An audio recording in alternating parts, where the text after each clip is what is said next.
Good evening, everybody. Welcome into Buffalo Wild Wings here in Gallatin, Tennessee. This is the 615 Clutch Draft Night Watch Party. My name is Chris Brooks, and alongside me, to my right, I've got Tom Duggan, Scott Burton, and Cameron Gray. Gentlemen, good evening to you, and good evening to everyone here in Buffalo Wild Wings. Give yourself a hand.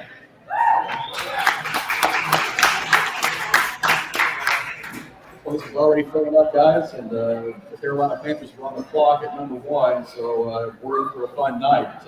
Tom, we'll start with you. What are you looking for out of this evening? I think it's going to be an interesting night, Chris, to be honest, because even the number 1 pick that's come out in the last few days, more and more people are saying that it's Bryce Young who's going to be the number 1 pick in Carolina. Carolina's not obviously come out and said that just yet, I don't think, but after that, it gets interesting. What will the Houston Texans do?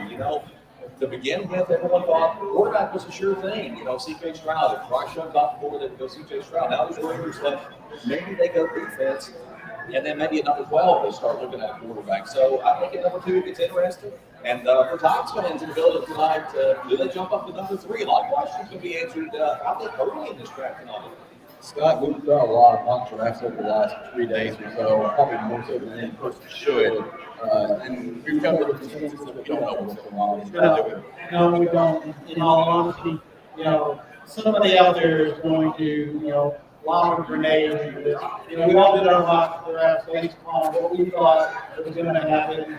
And somebody's going to jump up, or somebody's going to make a pick that's just kind of way out of the blue. And it's going to blow every expert, every mock draft, every person from every network, they're going to be shaking their heads, because they didn't have that pick. It's going to be fun because I think this year, unlike any other, you've got a sure number 1 that you feel pretty sure. Yeah. Right? But, as Cam pointed out in the mock draft, after that, it could be chaos. It definitely could be, starting with the Texans. They even have been mentioned to possibly be moving down as well. But I look for them to hopefully, as a Titans fan, I hope they go on the defensive side because the news this afternoon has me excited about possibly getting number 3, getting C.J. Stroud, as well as maybe DeAndre Hopkins as part of the package deal as well. I have a question for you guys. What do you think? What team is most likely to toss that grenade? That's a good question. I don't know that we have your answer on that. I mean, if the Tennessee Titans do trade at 3, obviously that's going to be the big story. You're running this draft. They go up. What are they going to have to give up to get there? This is not already a draft where the Titans only have 6 picks as it is right now. Do they have to lead this year's draft? I think that's going to be a big question. Yeah, we talked earlier on about maybe Houston having that way at number 2, but a lot of things coming in lately that they maybe go on C.J. Stroud there, so who knows? But they hold all the cards of Bryce Young this year.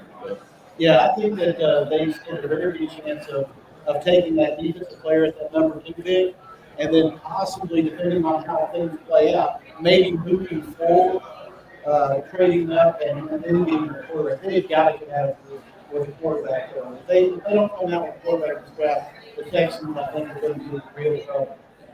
While we wait for Carolina to pick at number 1, we'll go ahead and tell you the guest list for tonight. A couple of guys who are already here, but our guest list will start with Green with head coach Will Hester with 735. He'll join us virtually, as well as Virginia Tech safety Mo Sills at 3rd, and Ken Rich to stand out. If all fans remember his dad was 2nd, that's his youngest. He'll be on at 8 o'clock, and East Robinson head coach Chase Brooks will join us at 8:30. Gallatin head coach Michael Stewart is actually here already. We got him scheduled for 9 o'clock, but he wants to come on earlier. We won't mind. And then Chris Freeman, the Duke Jack of all trades, play-by-play voice of Liberty Creek. PA now for Vanderbilt basketball and TSU football, and all around good guy. He's sitting right to my left. He'll be on around 9:30, but he may start in at some point too. And then on three correspondent Joe Spears is in the house. He's already getting his order ready. And, he'll finish off this at 10 o'clock. So a fun night, people with a lot of great guests, and maybe a surprise or two along the way, Tom. Yeah, I think it's going to be a lot of fun. We're going to talk, of course, the NFL draft. We're going to talk high school football. Of course, that's our strategy with 615 Grants. And I didn't think, wow, I can throw in high school football, but hey, you know what? The off-season is short these days. A lot of teams are running off for spring practice. Some have still yet to start spring practice for that matter. And we'll get to coaches. We've got some first-year head coaches here tonight as well, and it'd be interesting to see how they're going to approach their first year at their new destination. I'll tell you, Tom, I've been keeping a track of all the new area head coaches. We're up to 18 in our coverage area, and there were 19 last year. So a lot of turnover in that coaching carousel, just like last year. And a lot of coaches coming into good situations too. You know, here in Gallatin, obviously Michael's coming over from USJ, and people are going to be interested to see how the Green Wave do under his leadership, and they'll be very interested to hear from him tonight, I'm sure. Absolutely will. And, you know, guys, like we say, it won't be long. Spring practice will be done. So we'll be out on 7. We'll be here this summer. It's going to be a lot of fun. Absolutely. Turn it up.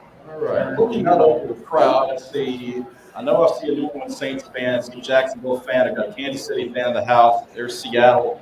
I am not the only person here with the Detroit Lions shirt on. Thank goodness. I have seen not one, but 2 others. So one Friday is in the house tonight for the Spring South. So Hey, Chris, you want to introduce the newest member? Scott, you're sitting right there with him. I'll let you do it. Yep. Step in here, KJ. This is our newest member, 615 Reps. KJ, he's joining us. Hey, we appreciate having you. You're a Gallatin, boy, I've got to step in that. A beach grad. Actually, why don't you tell people about yourself?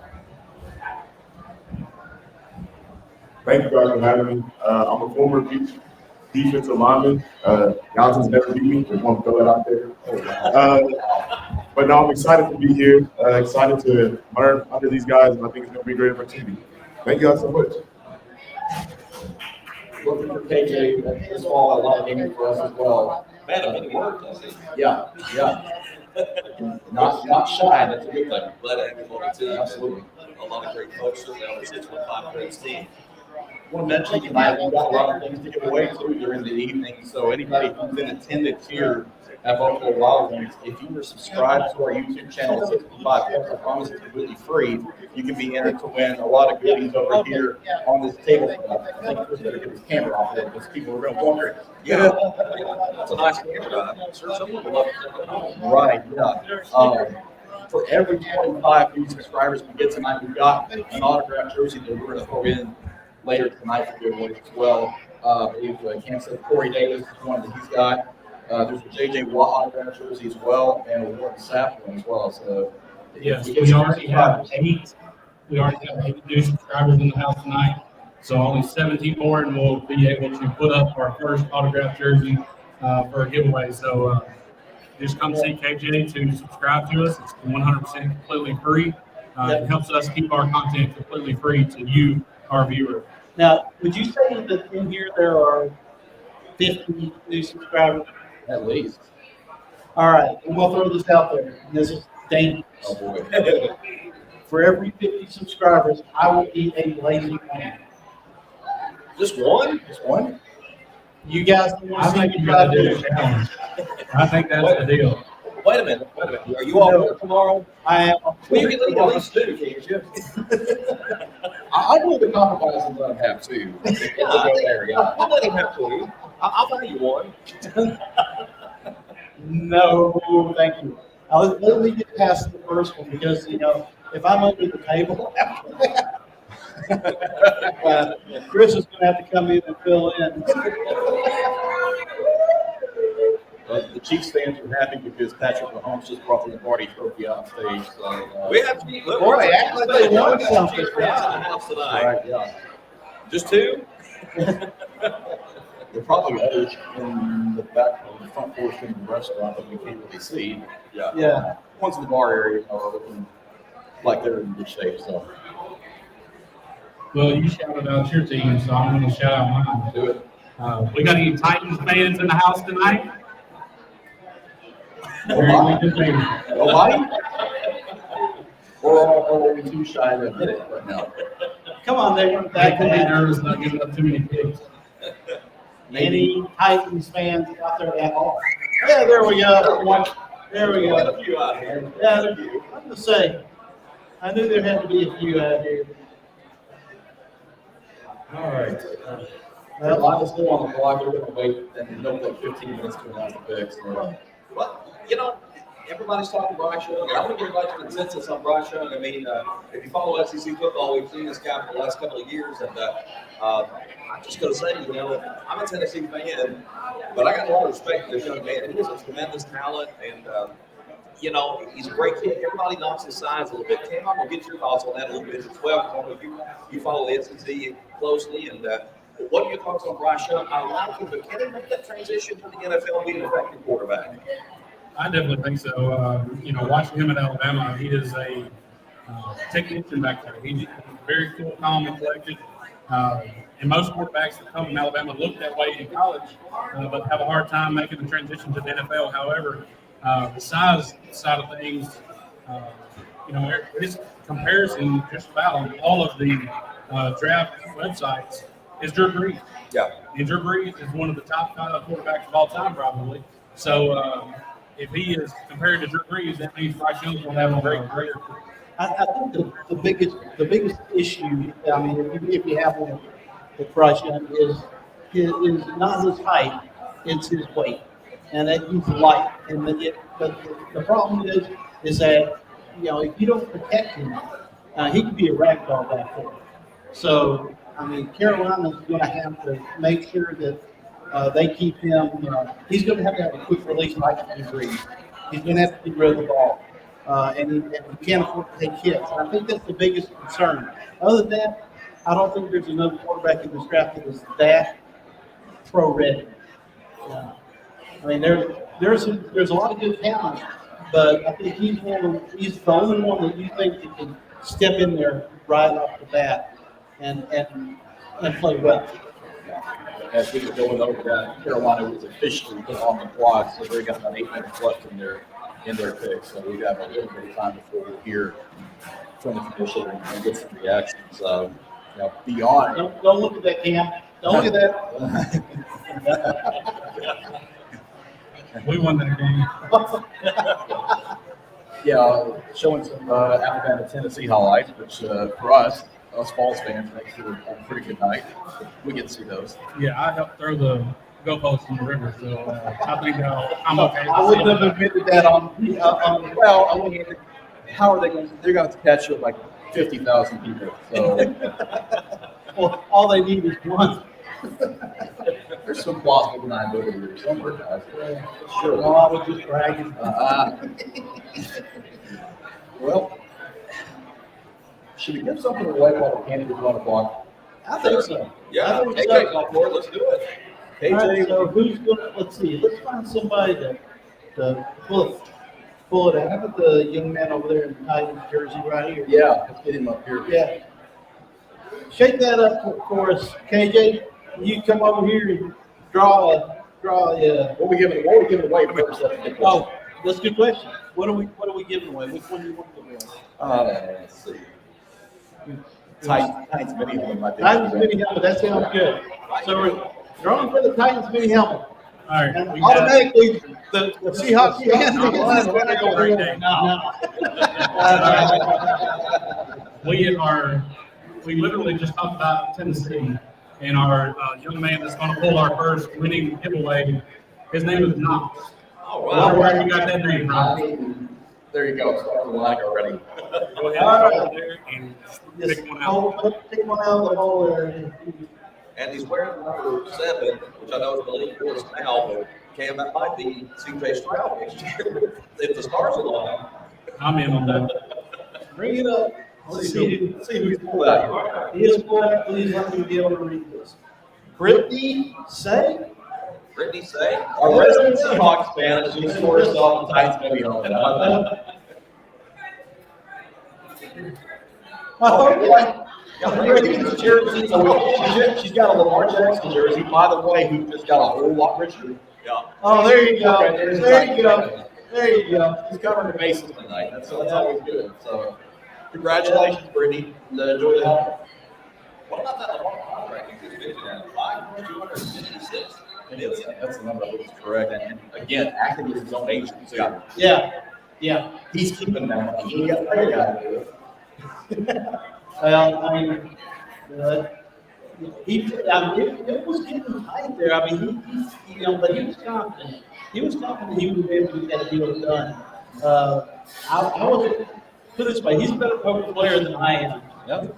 Yeah, he's more a big pot right there. So, But it seemed the Ravens were almost bidding against themselves, but it didn't seem, from what we know, what we've heard, that there was a whole lot of people jumping in line, wanting to offer him a big contract. And I think the Ravens were willing to wait it out to see if anyone did, because they can match any offer, obviously.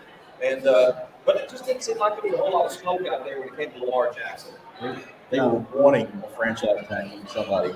Just Well, because- the big thing with Lamar is, teams were scared because he's not played a full season the last 2 years. yeah. With the amount of guaranteed money that he was asking for, teams weren't willing to give up the draft capital of 2 first-rounders to do it.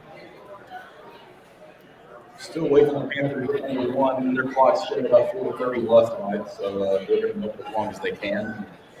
While we wait for that, let's talk about Houston at number 2, because really it's all about the cards that are in their hand now. Once they pick it up. Yeah, I think that again, there's a lot of ways they can go with that. I'm kind of intrigued though. It's going to be really interesting to see what, if anybody, offers them to move back. That, like we talked about, they have to come out with a quarterback. But are they sold on C.J. Stroud? Are they sold on Will Levis? Are they sold on Anthony Richardson? Or does it matter to them? I mean, do they have a favorite two? If they have a favorite two, then they can afford to move back a little bit and still move around. Right, but all of the early signs say that they're not comfortable with C.J. Stroud. Will Levis is a possibility there too, as well as the pick is in, by the way, from the Carolina Panthers. But he's not made his way up to the podium yet. So back to Texans with Will Levis. Will Levis and Will Anderson are the 2 betting odd favorites to go number 2. And I think Houston thinks that they can get Will Anderson at 2 and then come, maybe get a quarterback at 12, if not trade back up and get a quarterback at 6 or 7. I think you're dead on with that, and I think they're looking at Will Levis possibly 12. And Scott, I want to get your take, because I know you follow Kentucky, and Will Levis there. Some question marks there. But what's your overall gut feel about Levis? Well, Levis is, he had a great junior year, and then, last year he faltered, but I don't think you can blame him for that. I think a lot of that was, he was dealing with young receivers. He was dealing with offensive line with several years in the NFL. His back was out for the first 6 games. I mean, in all honesty, he was having to put the whole team on his back. I mean, the defense kept him in games, but they just couldn't score. So, he had all that pressure, and going into the season with the number 1 pick moniker on your back, and you're expecting to perform, I think that just created, one of those situations where he just tried too hard, made poor decisions. He was hurt, so he couldn't run, and it was just unfortunate. I think that, he's a physical specimen. Yeah, he's a little quirky, but he's quirky in a good way. And I think that a lot of the teams out there, like his confidence. He's got the best arm in the draft. So it looks like the pick is in, and they're making their way to the podium. But to answer your question, I honestly think that that Levis is a solid quarterback in the draft. Okay. Carolina at number 1 pushing to the podium now. It is indeed Bryce Young from Alabama. The worst kept secret in the draft this year. Walking into this situation at Carolina, I think that's a pretty solid football team. I mean, they traded up, of course, to get the number one. But Chris, I tell you, I like this situation. I don't think Young is going to be out there necessarily running for his life at the get-go. This is a pretty solid team they're going into. Unfortunately, I got to see Carolina dismantle the Lions and in their playoff hopes last year, so I understand that it's a team that's not that bad. And he's coming into a good situation, I think. The way that NFC South is, I think they may be the favorite right there for the division right now, honestly. Yeah, I think you hit the nail on the head right there. That division is actually ripe for the taking. If he can come out and establish himself as making good decisions, Carolina is right now a team that makes noise in that division. Houston's on the clock at number 2, so we're waiting for the proverbial grenade that we were talking about to possibly land here or maybe even next pick. Well, we don't really know what they want to do, so what is the prediction here from you guys individually, starting with Chris?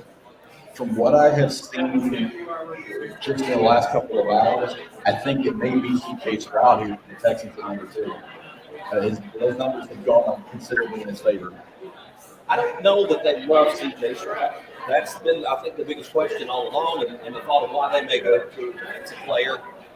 Here's my thing. They've got to have a quarterback. I mean, unless you think Davis Mills is going to be your future in Houston, and I don't think a lot of Texans fans think so either. They've got to come away with a quarterback. So maybe they are confident they get Levis at 12, or like you mentioned a few moments ago, Kim, maybe they move back up into that 6, 7, 8 range and look at somebody there. Maybe they love Richardson. Richardson's got a lot of athletic ability. He's going to be a work in progress. But, if they can come away with one of the top defensive players in the draft and get the quarterback without just mortgaging, selling off a lot, I think it's a win-win for the Texans. Well, my issue is that this draft is not. I mean, I really don't know if there's anybody in this draft that's worth mortgaging the farm for and moving up. And so finding a great partner that's willing to give up what a 19 pick is worth may be difficult. And if it's difficult, then and you can't get that, you've got to, Tom, you said it, you've got to come away with a quarterback that was draft. You come away with the second best quarterback, which would either be, depending on what they like, Levis or Stroud. I think Levis has a higher ceiling, but he also has a lower floor. Right. I think Stroud, you know what you're getting with Stroud, but can he be more than a good quarterback? Can he be a great quarterback? I don't know that. So I think that they really have to come away with a quarterback here. That's why I'm thinking. They're going to go quarterback here, but I know Cam, you disagree. I do. I think if they are really confident that they can get a quarterback at 12 or trade up to get a quarterback at 6 or 7, I really think that they like Williamson. They got a defensive-minded coach now, D'Amico Ryans. He had a playmaking defensive end at San Francisco with Nick Bosa. I think he tries to get that same piece to go with the Texans defense, and I think they go Will Anderson. We already see that the Texans pick is indeed the end. We'll wait for the commission to make that announcement shortly. Wow. So does that mean anything to you, Chris? That the pick is in this quickly? Yeah, it does. I think that they had a guy in line who was lost no screen. Yeah. That is very possible, but the pick is in this week. Everybody knew who Carolina was taking the last 2 or 3 days. So any kind of conversations happened 2 or 3 days ago, not today. Yeah. Scott, you did say something interesting, though. I mean, the way the uncertainty is for the Texans there. I mean, what if they don't pick a quarterback here and they look towards 2024's draft with a guy like Caleb Williams in the USC? I mean, and then they're not going to be, if they're not very good again this year, they'll be in a position to possibly grab that. Yeah, but they can't think like that. You can't go into the season thinking that you can lose and get rewarded. You can't go into your season because your players won't do that way. Your GM, you'll lose your job. If it goes down. Some teams can last a little longer than that, though. Well, yeah, it's true. Matt Mills. Wait a minute. How long have we been doing this? I'm ready to find already. No, Hey, look, you know I like it. They're my second favorite team. But those are naughty words. Those are four-letter words to me. You know this. Yes, but the thing is, as they win, as they get better, you get to reap the reward. I was a Braves fan for years. There was no award in that regime because that's been long enough ago. You know, we survived in 16 and come up the other side. But at what cost? Yeah. Guys, I also wonder, Russia becomes the first Alabama player ever to go #1 overall. That surprise you? It's wild. That is, I mean, with all the talent they've had over the years, that blows my mind. I didn't realize Cam, did you know that? What's that? He's the first Alabama player ever picked #1. I did not know that. You mean Doug Namath didn't go #1? that. Apparently, Always did. so that. I'm sorry. No, he's at the podium. Oh, All right, this is going to be, I think, the pick that's going to possibly turn this crack on the team. Yeah. And I bet Arizona's phone is going to ring. CJ Stroud. They go quarterback. They get their quarterback in peak, I'm not going to say I told you so. and the Seattle fans are upset The because Seattle they were fans, hoping he would drop. the Seattle fans, I think there's two teams that are more upset than Seattle, and that would be Tennessee and Arizona. Arizona may have just lost their partner. Yeah, Yeah. those phones will stop ringing. I got a feeling that the Cardinals will. Or did it? Because right now, Indianapolis is scared. If Indy feels like they need to go get a quarterback, they'll give something up and move up one spot. If they think for a minute that the Titans or anybody from Seattle are going to move up into that spot, it may. I think if Arizona may get a windfall. Okay, what do you give up for free? I mean, you're going 11 Richardson, I assume here. Are you that confident you're willing to give up the king's ransom to go to the free? Yeah, I think that if you believe that Levis is the answer for the next 10 years, you've got to offer and get up there. But I think that once again, I don't know if the Titans are willing to do that. Now, some of the other teams out there might be willing to do that. Or maybe, just maybe, it's not to draft a quarterback, it's to draft more interest. Well, I think that right now that's the way that they're going. I'm shaking his head, but The Titans are not drafting the I'm not talking Lions. about the Titans. I'm not talking about the Titans, I'm talking about the Detroit Lions. He's talking about the Lions moving up. I think you said 6. One of them will I would also like to listen to this. If they feel like Will Anderson's the guy, you're going to have either Will Anderson or Tyree Wilson, either one. Let's ask the crowd. All right. What do you guys think? Do you think that Arizona is going to take Will Anderson? Or you think they're going to trade the pick? And nobody. people are easy. So, Well, We got one said trade pick. once So instead of trade, I mean, if I'm Arizona, I'd like to trade. They need to trade. Arizona would love to get a trade. They need to trade. I will say this. If CJ Stroud was the quarterback for Tennessee, That's what it is. the price may have gotten cheaper because Tennessee was not getting the quarterback that they really want. Right. but here's the thing about this draft here. All right, 2 of the top 3 quarterbacks are gone. So number 4 may have jumped into the first round. Then Booker, if they're the top quarterbacks, that may help get her out. Somebody may jump up and try to get him late first. Yep.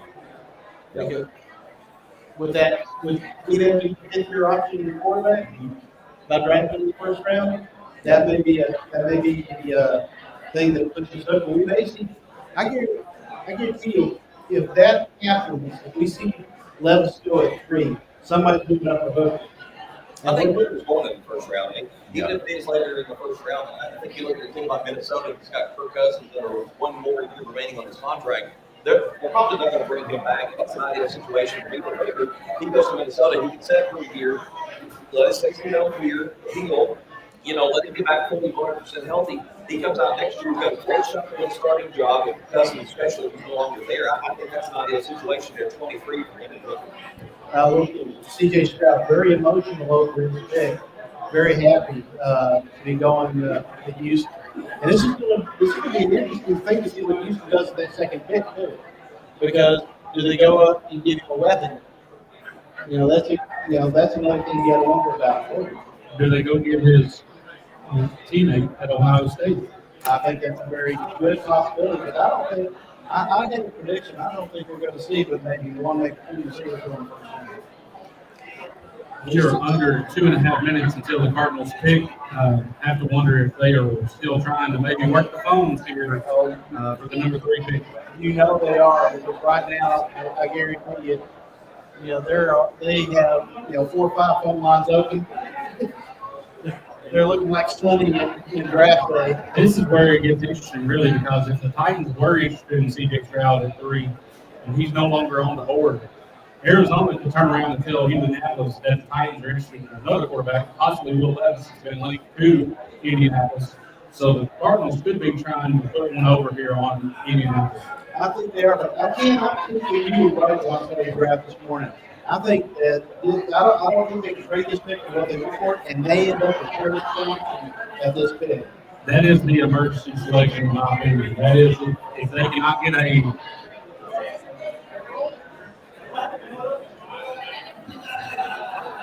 they're trading it to the Texans.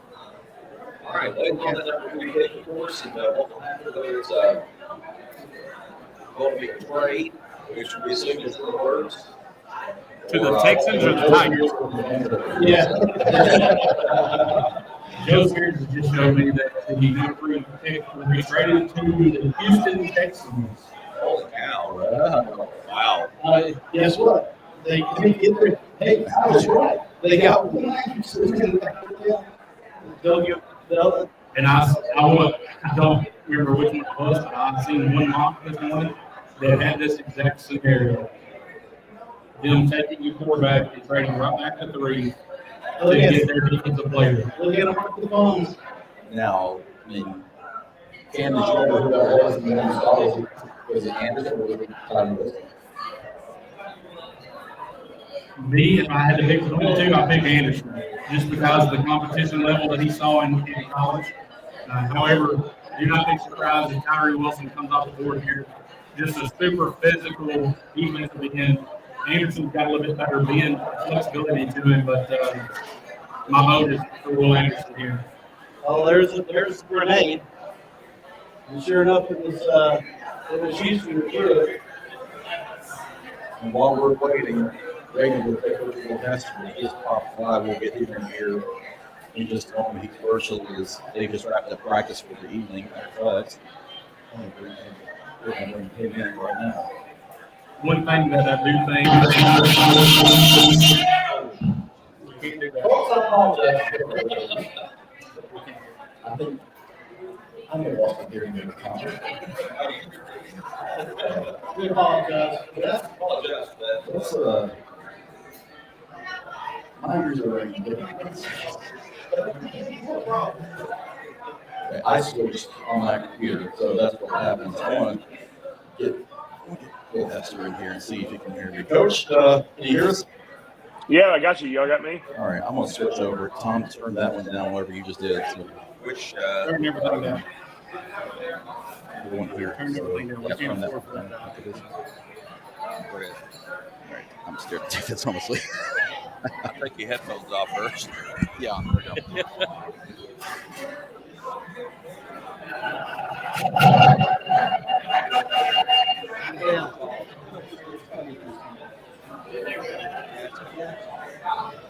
All right, I'm going to try to get Coach Hester on here for you. All right, pick is in perfect timing. Our apologies, it's right in other words, tablet stuff is difficult. It is here. Well, okay, so Will Anderson, the Texans, I'm interested to see what they had to give up. Boy, we look 12. Yeah. Anything else what it is? Yeah. But hey, if these are the 2 players we're expecting to be our anchors offensively, defensively for the next decade, I think it's a good trade. Yeah. If you just didn't absolutely gut yourself, but obviously the Texans are looking to build from the ground up on both sides of the ball, and hey, kudos to them for being bold and moving up and getting the players they wanted. Yeah, I think with the Texans moving up to 3 there, that pretty much eliminates the Titans will not trade up unless maybe one of those quarterbacks like Will Levis drops to 6 to the Lions. Yeah, I agree. I think you're exactly right. I think it's going to be interesting to go, because is everybody going to draft for need here? Or is there somebody else that's somebody really nice? Okay, so here's what the trade looks like. The Cardinals get Houston's 12 and they're 33 in the second round. A first next year and a third next year. Houston got the number 3 pick and the number 105 selection from Arizona, which I believe is the 4th rounder. Wow. So the first and the 4th for Houston's second and the first and 4th next year. They have gone all in on these 2 players, as Cam said, to be the anchors for their offense and their defense for the next few years. Absolutely, the dynamic of the AFC South is starting to look a little bit different. Guys, Jacksonville's been on the rise. We, saw them win the division this past season. Houston's going to be a young team. Where are the Titans? Where are they going to fit? What's the goal? What's the plan? Because you've got to expand. Ryan Tannehill's under contract over a year.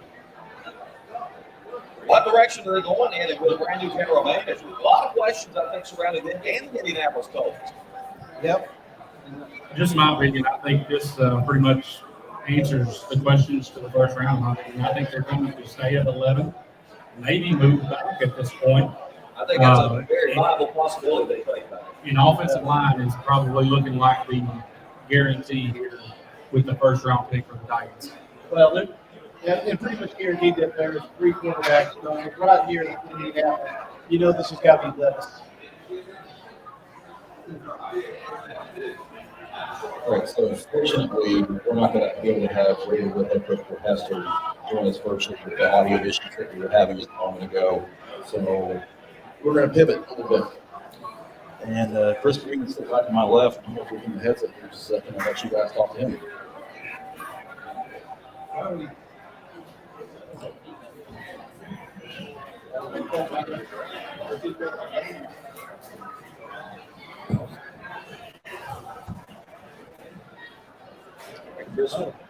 Chris Freeman joined us. He was played this past season for Liberty Creek. That first season also banded up to basketball and FSU football PA announcer. And hey, Chris, good to have you. Hey, thank you guys for having me tonight. I'm glad to be here. Absolutely. And let's talk about high school football. Let's start at Liberty Creek. You got to see them in their inaugural season, varsity high school football. Your thoughts on year number 1 for Liberty Creek? Not a bad start. 3-7 overall. The 7 teams that they lost to all made the playoffs. So you're looking at teams that, like Oakland, that qualified and went on to win state championships. Played a team out of New Jersey, Wayne Hills, where Greg Olson, the former NFL tight end, who's now a broadcaster, played at Wayne Hills, New Jersey. They played them competitively. Played also teams like Portland, Good Pasture, and just even Chattanooga Central was a great game there that they should have an opportunity to win, fumbled on the goal line. And so just a good first season overall. Now you jump into district play, and next year got a great opportunity playing the Davidson County teams and an East Nashville squad that's had 2 back-to-back state championship appearances but lost about 20 seniors this year. What's the one thing that maybe stood out to you most about that Liberty Creek team? First of all, quarterback Brian Drager. Brian's going to have a great opportunity to play at the next level.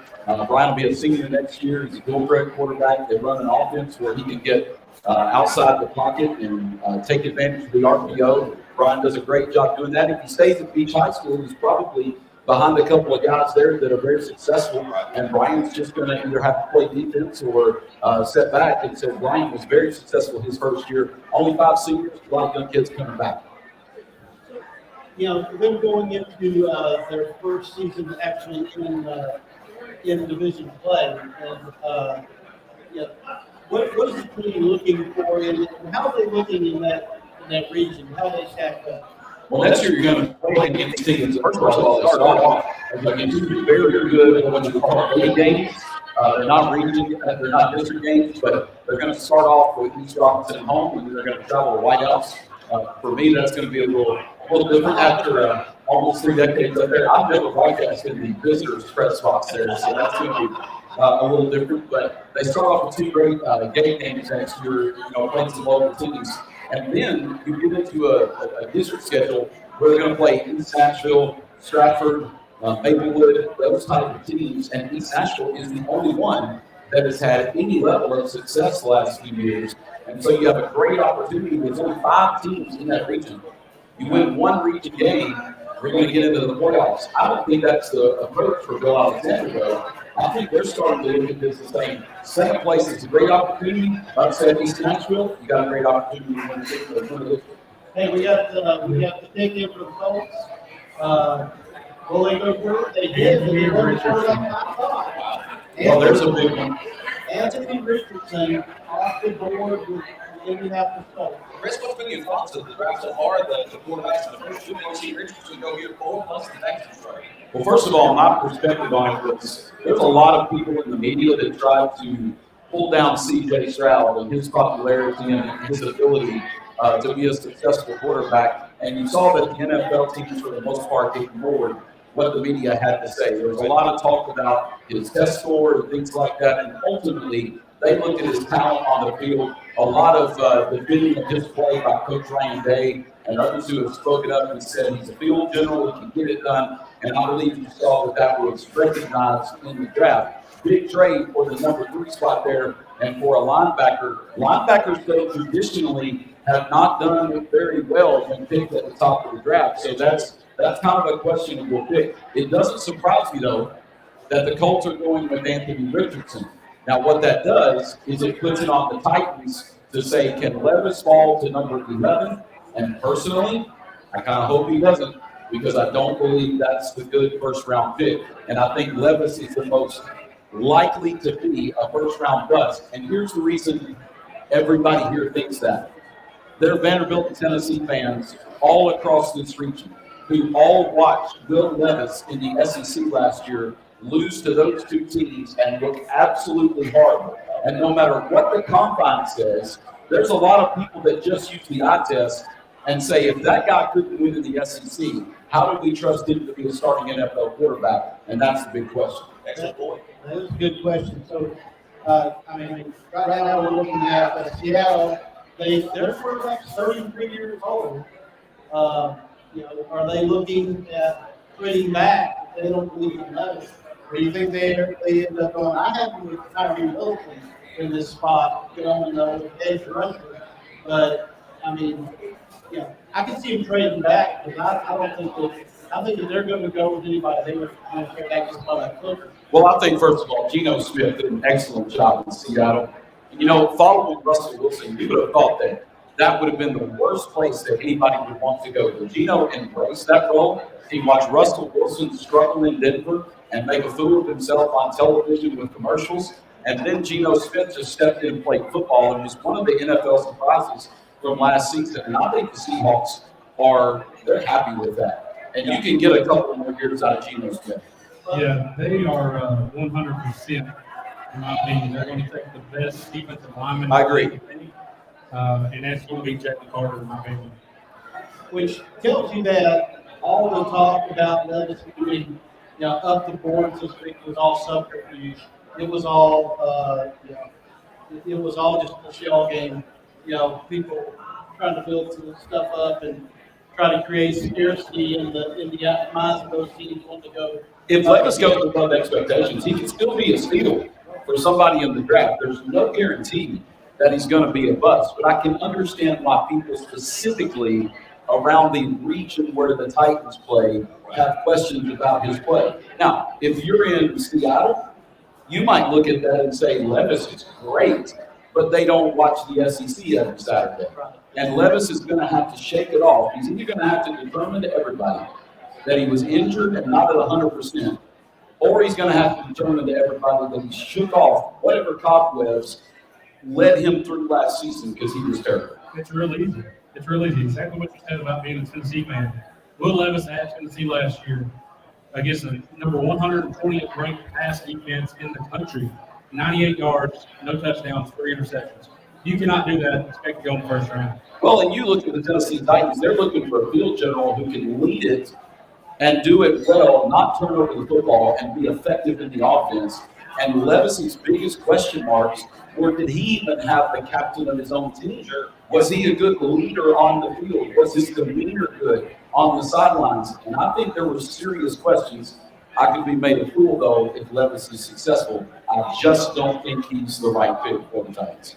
Just to confirm, it has been reported that the Titans pulled their offer once the Texans took number 2, C.J. Stroud number 2. So the Titans were interested in moving to 3 for C.J. Stroud. Now, Chris, you do a lot of work for the MPSU. Sorry, That's okay.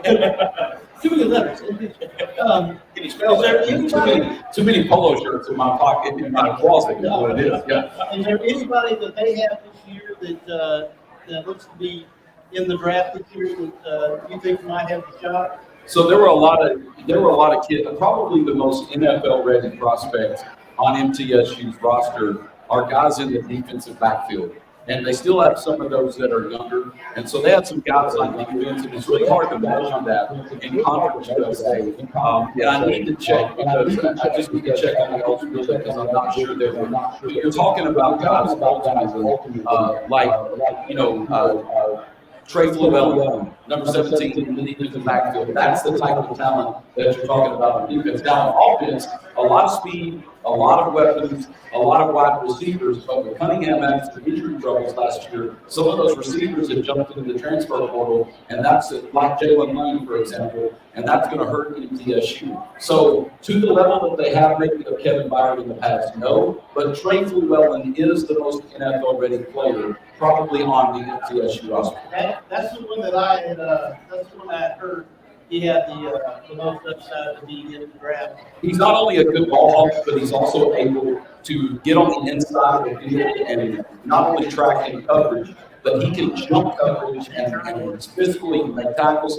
He can really do a good job with him in the defensive backfield, and he's got pretty good speed as well. All right, looks like the Seattle Seahawks pick is in. Uh-oh. Hold on to your hand. Well, Seahawks, Ravens. She's nodding the Seahawks right now. It hinges on this pick. If she doesn't like the pick, she's going to change jerseys. Now, we talked about Seattle maybe looking quarterback. Don't forget that pick at 20, and they're another team that I've heard say, and then Hooker might be playing for it. They're delaying this pick until they come back from commercial.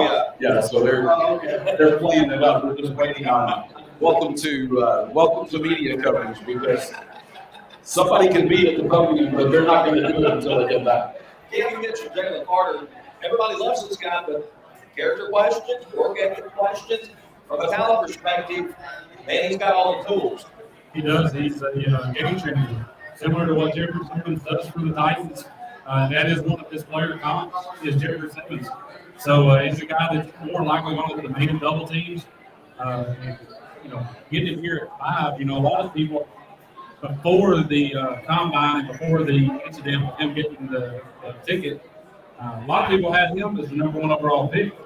If Chicago stayed at 1, and that is for sure was a possibility. But I definitely think he goes 5 years to Seattle. If he does, Chris, then, I want to come back to you yeah. on the quarterbacks a little bit because the last few years, let's hold up on that. Because it looks like we're coming back here. The pick is in. So let's see what Seattle does. Maybe we can come back and revisit this. But right now, ESPN does have Jalen Carter as their top overall player. Let's see if they go that way. Or They are milking this for all it's worth. yeah, they're taking everything they can. And let me say, if it is Carter, Pete Carroll doesn't care too much about that. No. Pete Carroll just wants to know, can you line up and play football? And if he says yes, he's going to chalk his gum, clap his hands, and say, let's go. You're right about that. You are right. Pete Carroll's the coach to play for if you've got questionable issues in the past. Because Carroll just wants you to line up and play, and he'll definitely take a chance on somebody like that. You're right. I was thinking they took Wilson here, but let's see who they select. All right. Got 2 DBs, one shoot, who goes first. Wow. Devin Witherspoon. Devin Witherspoon. So they jump up and get the best rated play corner in the draft. Witherspoon. So And they the Lion fans are not happy. no. especially one that's. Especially one sitting right over here by the table. And another one over there. Hey, I heard it this week. Somebody said, just low key, that Devin Witherspoon was the best player in the NFL draft, and he just wasn't getting the coverage and the attention that a lot of others were. And they said, whoever takes him, it'll be a steal. This is a great pick for the Seahawks, maybe an unconventional pick from what anybody expected. But this is a fantastic pick for a team that has a lot of talent at wide receiver on offense. Now they pick up a pretty good weapon in the defensive backfield. All right, yeah. For sure. I'm going to bring him on so he can give his live reaction because he has a Lions fan. Hi, Chris. Surprise is obviously the word of the day here. I thought when they're supposed to go to Lions at 6, they're not obviously going to get him now. But they can go wherever they want. So the Lions are in a pretty good spot. Would you take Jalen Carter? Yes. Do you? I mean, I'm looking at their head coach. And this is the kind of motor and the kind of player that he wants in his defense. I think that's a fit. It's a culture fit for him because they've got a lot of ex-players on the staff that can really help him and guide him along the way, and he needs it, honestly. Yeah, I agree. In fact, I had him on my board going to the Lions. I was like, if there was any coach who could bring out the best in Carter, it's Dan. I think that his players are ones that are wall for him. I think he's developing a good culture that Carter he made a mistake. He made a mistake. It was horrible mistake. Bad judgment. So Chris, would you say in this pick you were betting on Jalen Carter, or is that joke too soon? That's still too soon. Here's the thing, though. I'm glad you brought that up, though, because it kind of creeped in my mind a little bit that actually may sway them a little bit from drafting Away from Carter, yes. Yeah, just because there will be questions about the culture issue, given what happened to Jameson Williams and the guys who have been suspended for gambling. Oh, that's a good point. I did not put that together. Now, First of all, whatever they do here, I think they're going to win the division next year. they're in a great spot with 2 picks in the first round, 5 in the top 100. But my problem is they go 74 picks without a pick after their third-round selection. They may want to trade back and get some day 3 picks and try possibly to get a little bit of capital for next year. I can see them doing that, especially if they want to take a player like Bijan Robinson. Because DeAndre Swift's in a contract year. They're probably not ready to get him back. If you grab a Bijan Robinson and pair him with David Montgomery behind the offensive line, look out. Well, Bijan Robinson's another that is probably not gotten the attention that he deserves. Absolutely. Is there? This is me and my ignorance as a non-Lions fan. Any thoughts here whatsoever of doing something at the skill position level on offense or a quarterback or anything like that, or are they comfortable with what they have? That's the great thing about having 2 first-round picks that can go wherever they feel like. Brad Holmes has said they do not draft with a depth chart in mind. So best player available is probably going to be the offer here, whether that's Jalen Carter or whether it's somebody else in their mind. I mean, whoever's at the top of their board, they probably have already run the card in if they're not trading back, and the NFL's going to have to get on them again for running it up too quickly. Well, the ESPN clock has frozen at 4:40, but the countdown clock is still on the NFL Network, and so it looks like we're about 3 minutes away. We have a trade. I wondered what was going on with the clock stopping on ESPN. The Lions have traded the trade to Arizona. So Arizona's down the clock. Arizona, I think they get Tyree Wilson here. It could be, yeah. I think Tyree Wilson. Okay, so now let's talk about this because we don't know what the parameters are yet. Where does all the talk today was about Hopkins? On time. Like, where does this fit? Do they still, they don't want to pay the money, Right. and so the talk earlier was that the Titans did that. They were going to have to pick up some of the money to do it. So we'll have to see what the issue is here. Yeah, I think it's interesting. Somebody going to roll the dice and go after. I mean, somebody I think close to a championship, maybe that still one kind of hit receiver might look to go after Hopkins, but I just don't know that there's a clear-cut place, Chris, of where he might land in this particular draft. I don't think anybody knows where that clear, especially with a lot of teams already clearing cap space and trying to prepare for the draft. You would have thought that would have been a move that would have been made a little while ago. Absolutely. But now Arizona in at the number 6. Like you say, we don't have the parameters yet on this particular deal. And well, the rumor is now, I haven't go deep into the rumor is, and Cam called this earlier, is that Murray has been stomping his foot for a tackle. He did it last year. They didn't draft one. They drafted the So, I mean, could they go offensive line in this big?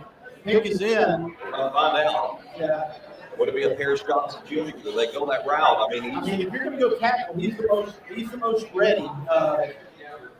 he's So called it's in going as to be interesting for the Lions guy. But yeah, so I think this is great for the Lions because quite frankly, they with 2 picks, they're stockpiling. They're going to be stockpiling some talent. Yeah. Chris, do you like the trade down for the Lions? I want to see what they got back, but I'm fine with them moving back here just because there's a wealth of directions they can go. They're going to get a really good player regardless, and they get some more draft capital probably for at least like that day 3 or day 2 perspective. Either way, they're going to be okay.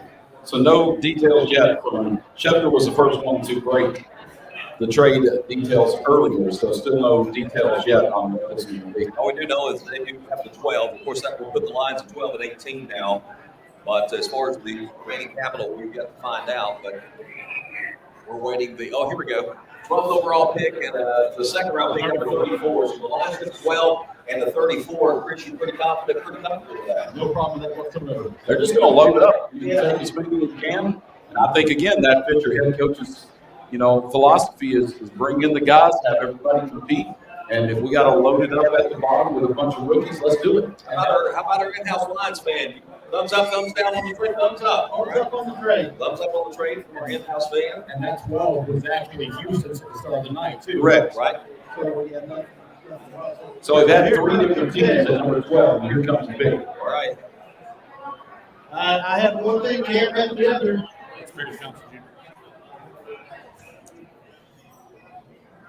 And the sixth pick, did Kyler Murray get his man? Yep. Yes, he did. Harris Johnson Jr. Arguably the best tackle Yeah. by most accounts. First offensive line, right? First offensive line, yes. Off the board. It was a popular mock to the Titans for a while, but it seems like his stock has gone up. Many people didn't have him get past Chicago there at I believe number 9. A lot of popular mocks lately had him going there. But Kyler Murray gets the tackle, and this is a guy that doesn't have a ton of tackle experience, Chris, but they probably could even potentially have a move guard. But I think Arizona's looking at him as somebody to be a competitor for their quarterback. NFL teams just want somebody who's versatile. And, you saw the Tennessee Titans issues on the offensive line this past year. And that was a big thing when you're trying to replace injuries and lost talent. You got to have somebody who can move around. And I think that's part of what they like in his ability to be able to do that. The second thing is that NFL offensive lineman in the draft, it's never a sexy pick. It's never a popular pick. It's the pick that everybody the next day goes, who in the world is that? But it's the pick that builds foundations in franchises and ends up winning playoff games because you do well on the offensive line. And that's never going to be popular up front by the general fan. It's the pick that 2 years down the line, and they say that's the pick that started to turn things around. Yes.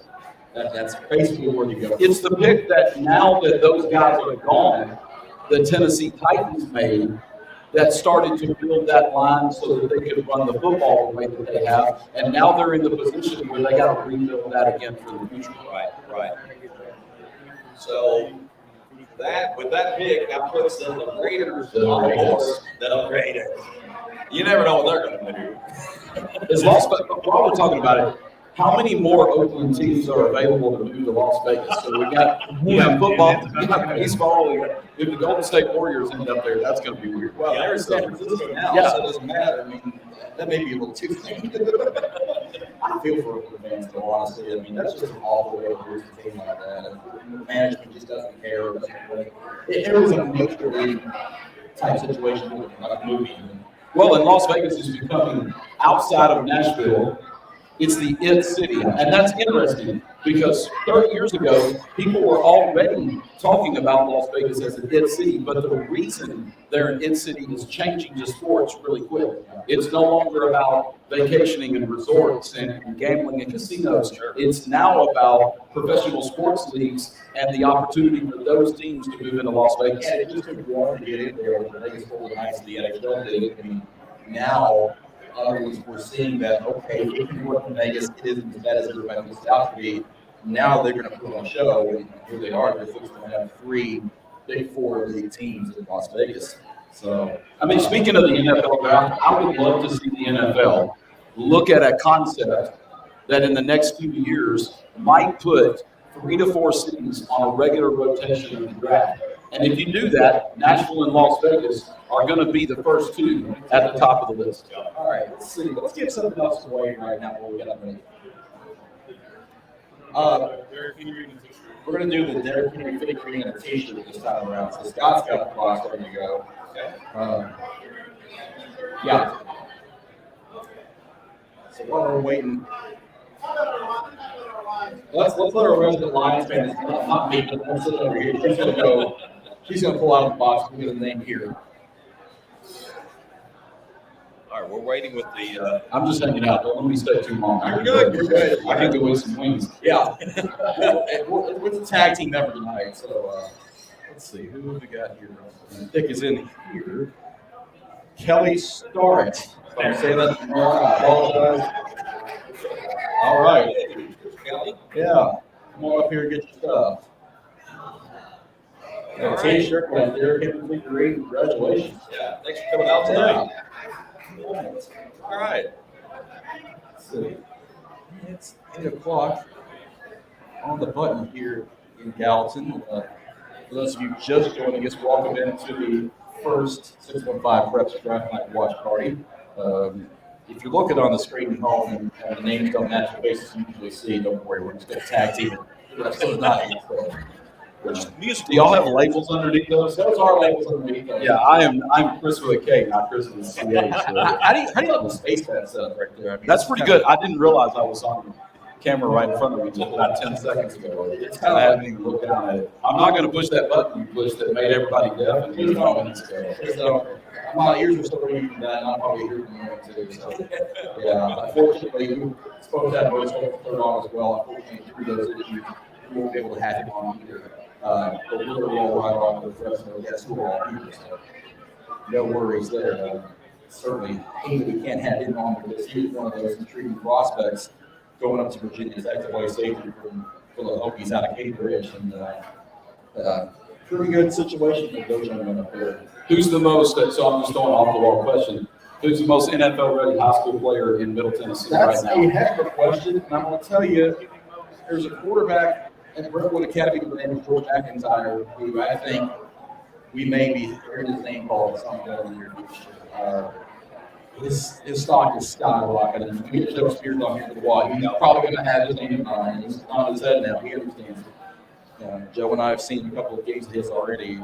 He's an outstanding young man, and got all the tools already. And he's just a sophomore last year. Yeah. Another name, Jared Curtis, freshman last year, led National Christian to the state championship game before falling to Princeton Christian.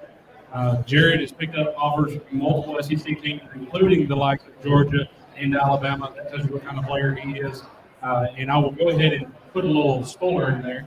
You can come see Jared August 11th at the 615 Preps Jamboree that will be hosted at Oakland High School. You guys got a big deal going on, so great facility there in Oakland, and they've done a lot of work on, especially the field and video board and modeling a lot of facilities there. And that'll be a great event. And there's going to be more announcements coming up a little later tonight regarding that event, just a little bit of a teaser there, so stay tuned for that. We're really excited about the stuff we're able to add to this event just in these last few days. So Pick us in for the Raiders. there you go. Well, Christian Gonzalez. yeah, that's what I'm thinking too. I mean, it'll be interesting to see a backdoor option here is possibly Will Levis. Yes. You know, a lot of mocks had a quarterback going to Vegas in some way, shape, or form. So yeah, I could certainly see Will Levis being behind Jimmy Garoppolo for a year. And then, well, and now that Witherspoon's off the board, that really moves, you know, the need for somebody to draft him, because now you've lost one of your top corners already in the draft. Yeah. I feel like it takes Roger Goodell 7 minutes to get up and He's got to get through all the booze. it's better than him sitting in his recliner in his basement looking like Jim Nance calling the Masters to do the NFL draft. I was not a fan of that approach, just calling it. He is walking to the podium now, so a little bit quicker than usual. We'll see about it. He's a little slower getting there on ESPN. Yeah. All right. I still want to call him the Oakland Raiders. The seventh pick. Tyree Wilson. Tyree Wilson. That Wow. was nice to say. Tyree Wilson. So what's your thoughts there? NFL coaches love edge rushers and people that can get off the outside with size and speed. What do you think about that pick? We looked at this earlier this week, and Wilson actually fell a little further than this, but I'm not surprised he was in the top 10. I mean, there were some that were taking him even as high as 3 to the Cardinals. Yeah. Yeah, the biggest difference between Anderson and Wilson, I just kept looking at the competition that they played. Anderson played multiple years in the SEC. Wilson played in the Big 12. Who has more tackles that's going to be drafted in this draft, SEC or Big 12? Well, and not only SEC. the quality in the Big 12 as far as defensive play is concerned, but also the offensive schemes. In the SEC, you're more likely on the edge to line up against a very good tight end, which you will see in the NFL. In the Big 12, you see a lot of spread formations, 4 and 5 wide receivers, and edge rushers are sometimes getting a tackle to jump out against them, or they're being picked up by a back out of the backfield or an inside slot receiver. And so it's just a whole different element that you see in the Big 12 versus the SEC. Absolutely. That'll put the Atlanta Falcons on the board. Do they have their quarterback in Desmond Ridder? They might as well just trade for a Titan. They have their team comes to Tennessee already. There were some rumors that maybe a Tannehill Arthur Smith reunion. I don't know that there was a whole lot of smoke behind that, but certainly with Mariota gone, It's crazy. Okay, so y'all just bear with me for a second. I'm not sold on anything that Rand Carthen said the other day about Tannehill still being here. No. And the team that's sitting out there that's going to need a quarterback next year is the San Francisco 49ers. And they have Trey Lance as a trade piece, and nobody seems to want him. But they can't put Brock back in the lineup until he's healthy, and he's not going to be able to do that next season. The 49ers are going to throw it out as bait to try to get themselves a 1 or 2 year starting quarterback that they can have next year. And I just believe there may be some smoke to that fire. Very well, maybe you're right. I think looking at the Falcons here, this is where everybody's saying Bijan Robinson. Pick is in. Oh, wow. A little time here. Yeah, waste a little bit. Left is sitting, so Bijan Robinson, well, they could go Jalen Carter because he's still sitting out there and he's a Georgia product. But this is where, if Bijan Robinson doesn't go here, I'm afraid he falls to. Well, you don't know if Jalen Carter's still there. Yeah. But let's go back to what we talked about earlier. C.J. Stroud's question was an intelligence question. Jalen Carter's question is a character question. And there's a difference between those two things in the way the NFL looks at it. I think the NFL as a whole pretty much ignored what C.J. Stroud's intelligence issues were when his college coach and others said this guy can play. But when they say Jalen Carter can play, then you have the character question. And NFL is really a lot more concerned about that. Yeah, for sure. And there's going to be a question with every team that picks until Will go. Will somebody trade us and get him? That's going to be a question until Levis. Did somebody trade As a massive that came in here, you would think they would say straight, but it is a straight pitch, so no try. Atlanta was here, they're picking here, Yeah. so. All right, we are anticipating that pick coming up, and the Chicago Bears will be on the clock after that. That again, That's going to be interesting because they need defense, and I always thought that Skoronski would be perfect for them because basically you just need to take one of the trains down from Northwestern to the suburbs to Blue Stadium, and so they're going to pay, trying to pay the much for moving expenses. But I honestly think that they probably will go defense unless the Falcons take. Thank you. But see, that's it. To me, we're still waiting on them to come back from commercial break, and they're not going to announce the pick until they do. And at what point does Bijan Robinson come into play as far as defense is concerned? Because, I mean, there's going to be a point where value-wise, he's the right pick. But if any team knows about the concerns with Carter, it's the Atlanta Falcons. It's right in their backyard. Oh, yeah. And so, that's going to be one of those things where how's that work with your fan base? And there's a lot of people at Georgia right now who are on both sides of the fence as far as Carter is concerned. And, do you take that risk and take somebody with those kind of question marks?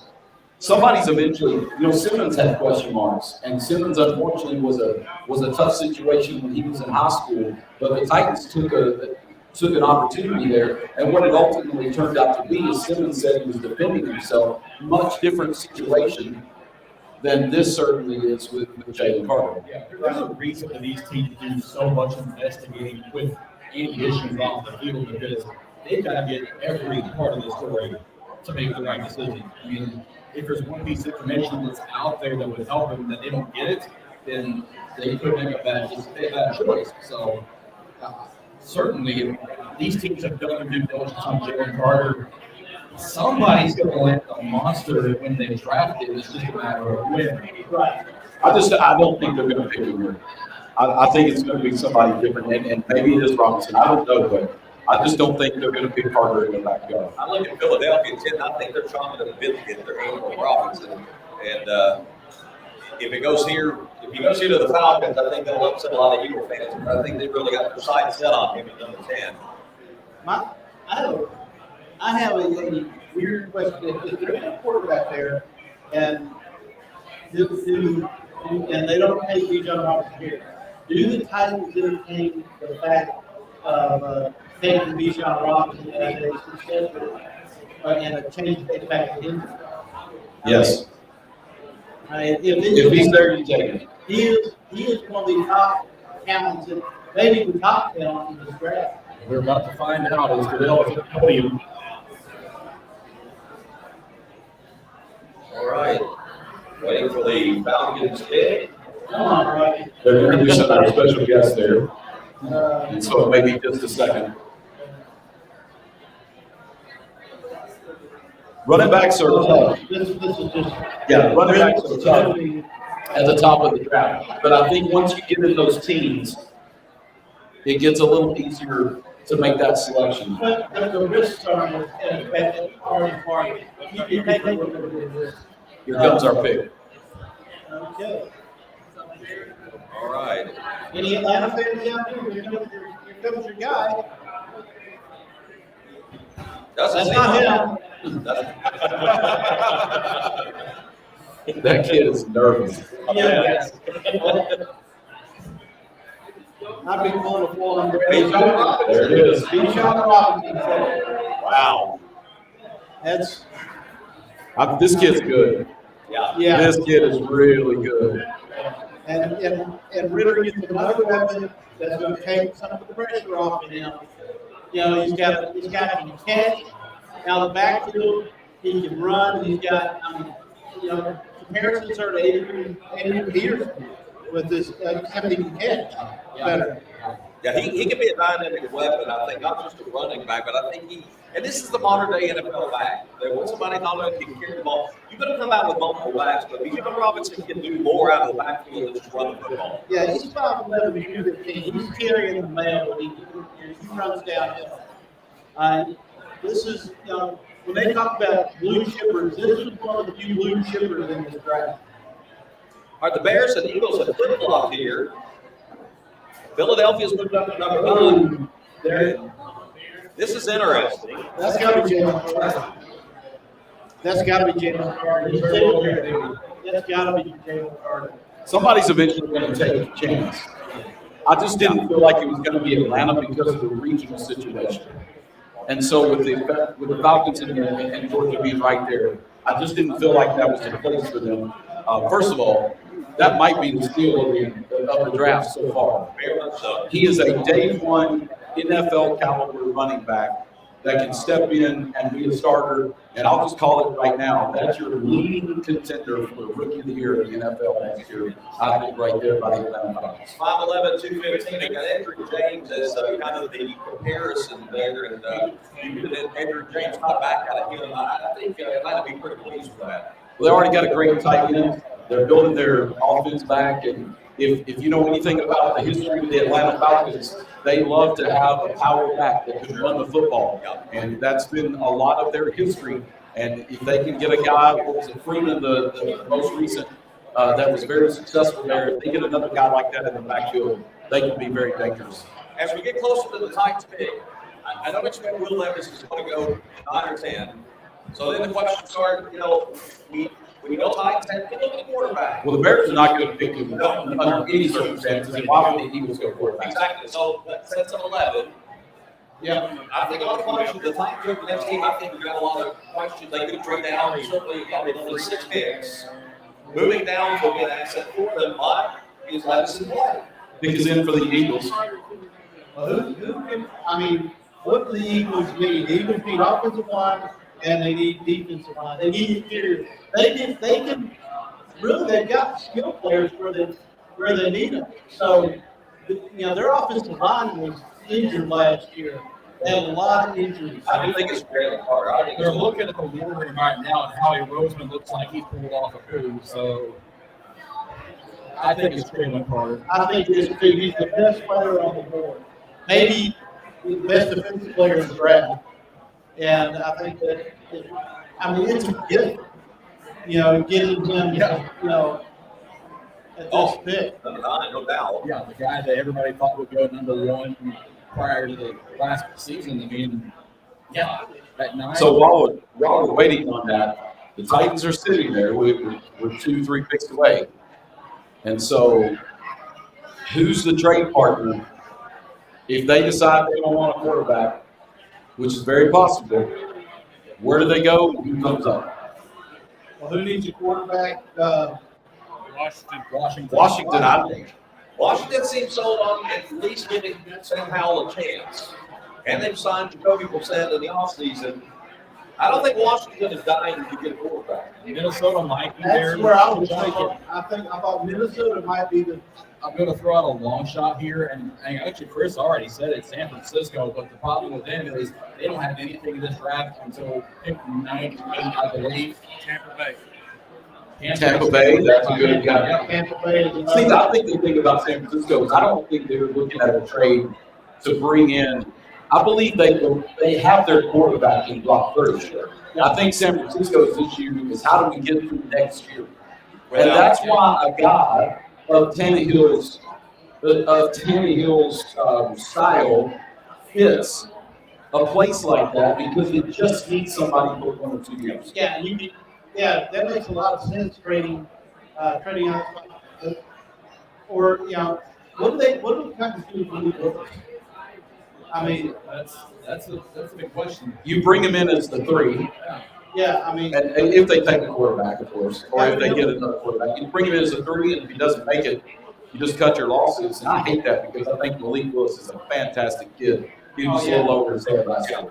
Yeah, and he's the problem. I think is, and here's the details. The Eagles get the 9th overall pick. There's the 10th pick and a 4th round pick next year. So that's not that tricky. They really only swapped. It's a one-pick move. So yeah, that would seem about right. Well, here's what I think. The Bears knew what they wanted, and the Bears didn't think the Eagles were. I mean, the Bears didn't think the Eagles were going to take it away from them, and so they picked up the fourth-round pick basically for just swapping spots. So there may have been another dance partner after they were playing for the name. That's possible too. All right, looks like the pick is in for the Eagles. Why does that lighting make it look like they're doing a grabbing in Oklahoma City? I'm not sure. I'm sorry for the Wizards. Oh, there he is. They got the Eagle colors up there. I think it's lots of. Yeah, I know, but but the Eagles are perfect color than that. They are bringing back the color green this year, though. Yes. Okay. I was gonna say it's a little strange, but it is Jalen Carter. It's the It is pick. Jalen Carter, and again, that's somebody's happy about it. The defending NFC champs get a lot better on the front. Boy, we're kidding. Oh yeah, that's up. The rich get richer, right? Yeah. Where was this pick from originally? I'm trying to remember. That got him this high in the draft to start with. Well, I think you have to lose. It came from It was Arizona or Carolina. Sorry. the Bears had this was from Carolina. When Carolina moved up to number 1, they gave the 9 to Chicago. Yeah. But I'm talking about the New Orleans. New Orleans. Oh, The Eagles had originally got him higher in the draft. Oh yeah, that was from New Orleans. So now Chicago, who originally had the number 1 pick, And then Chicago, and I think Swarovski looks like maybe pick. I know they've been working on this a lot here. Shots and mock them.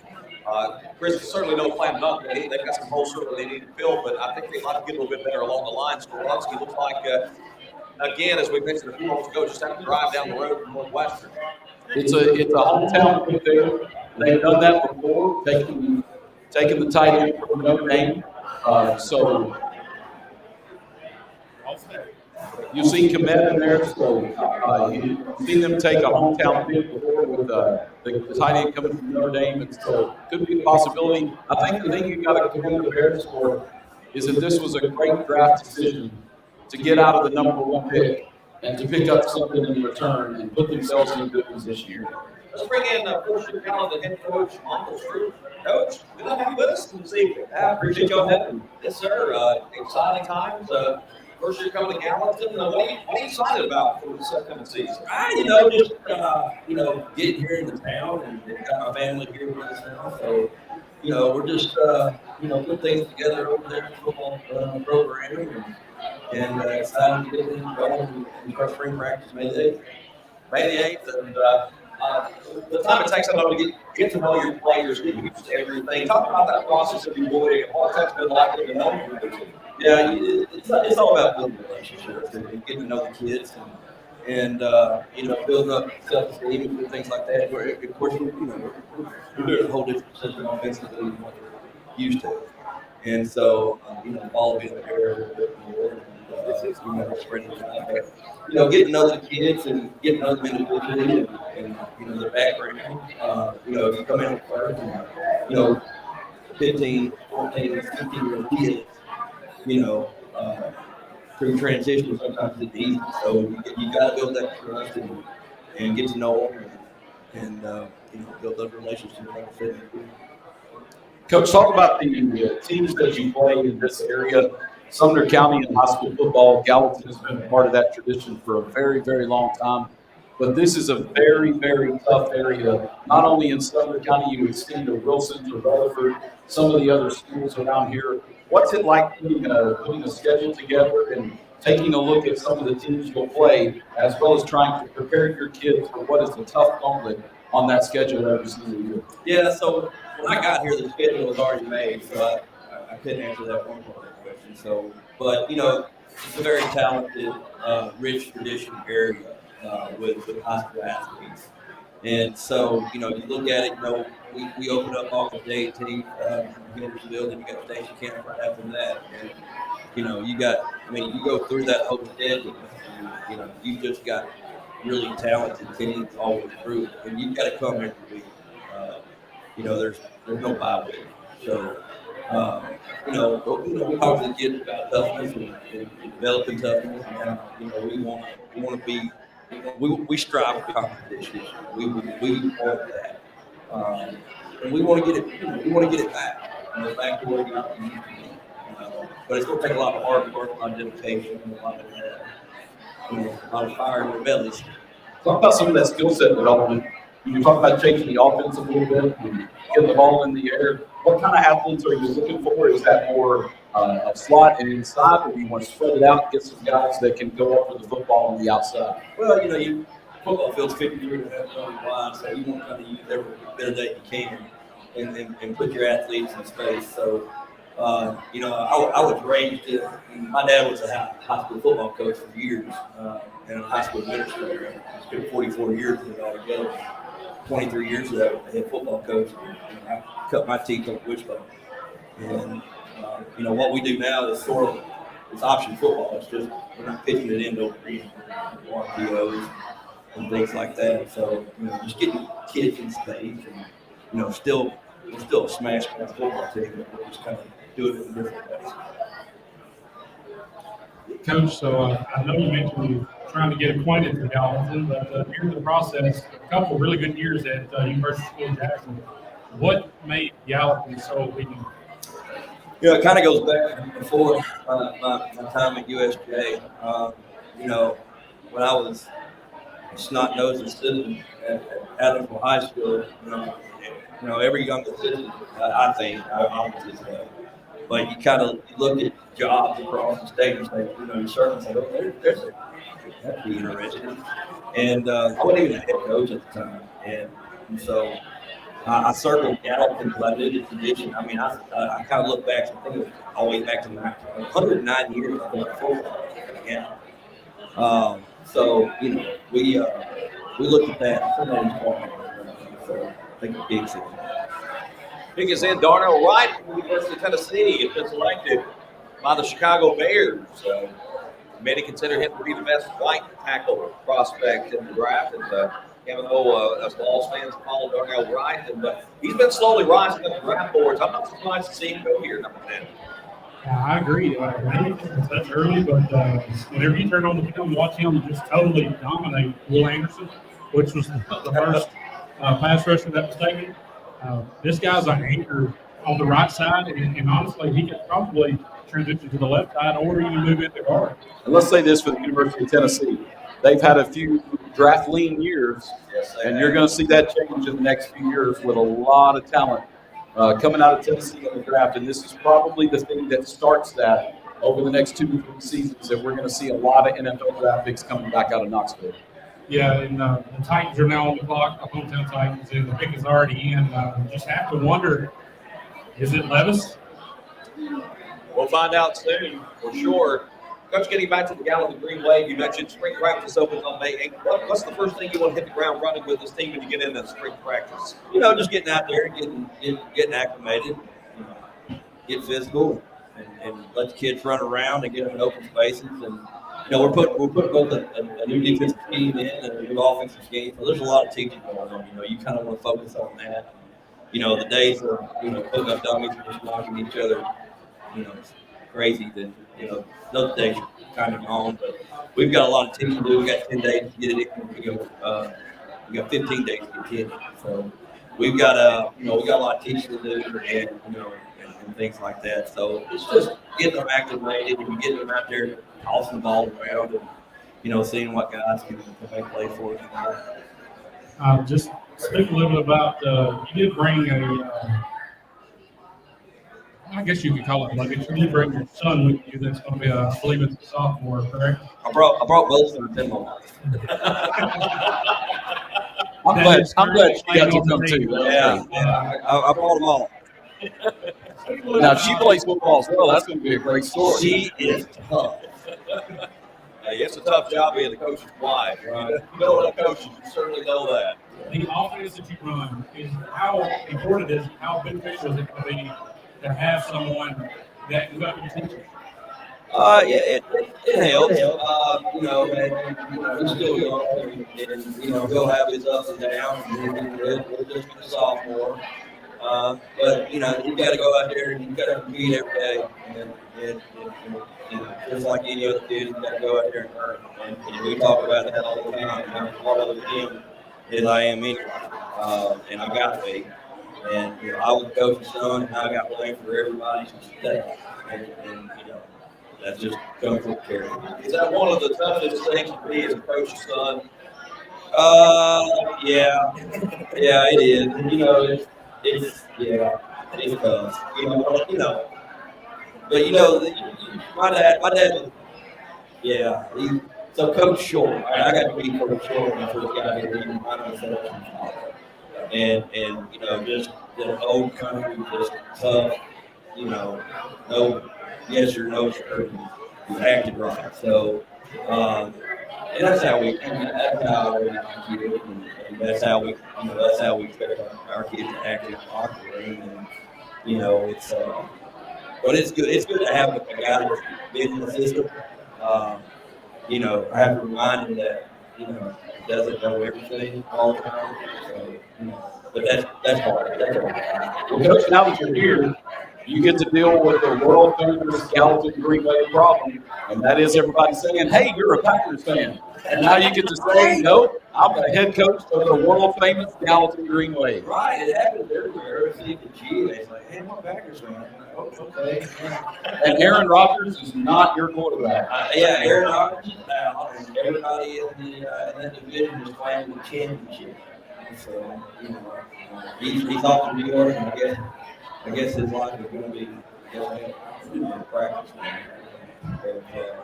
I get that joke. Yeah, right. So, Zach Wilson. Yeah, Zach Wilson said that. But I've had a lot of comments about the Packers. So, I'm going to put as much green wave stuff on as I can. Vrabel's happy. Speaking about the NFL team, were you a Titans fan? I'm a fan of it all. When Titans came in, we lived in Jackson, so they're 2 hours and 45 minutes away. But I'm definitely going to games. I've never been to a pro football game, so I'm going to a pro football game. Well, I will tell you, I didn't like the Stadium, but you may want to wait till 27 and see that new stadium. Yeah, man. So Maybe get to play in the state championship game. What we're hoping. Well, that'd be great. All right, the Titans pick is in, guys. We're about to find out. Are they going quarterback? Are they going line? Regardless of what I said earlier, in my opinion, I think it's Levis. Is it Levis? I really do. Is it, You mean or that? is it the best available offensive line? Which would be Peter Skoronski.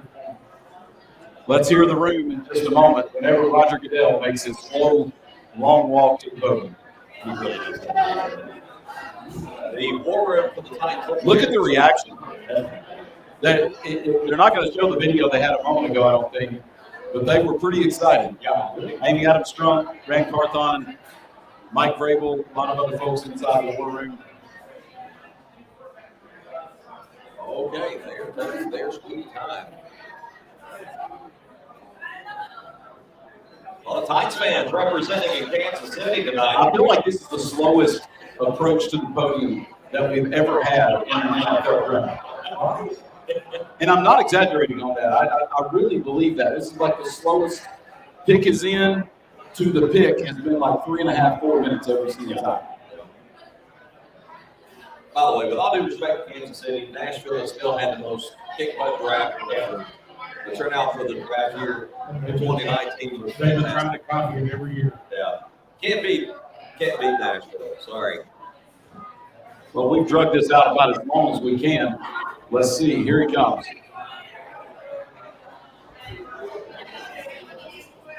All right.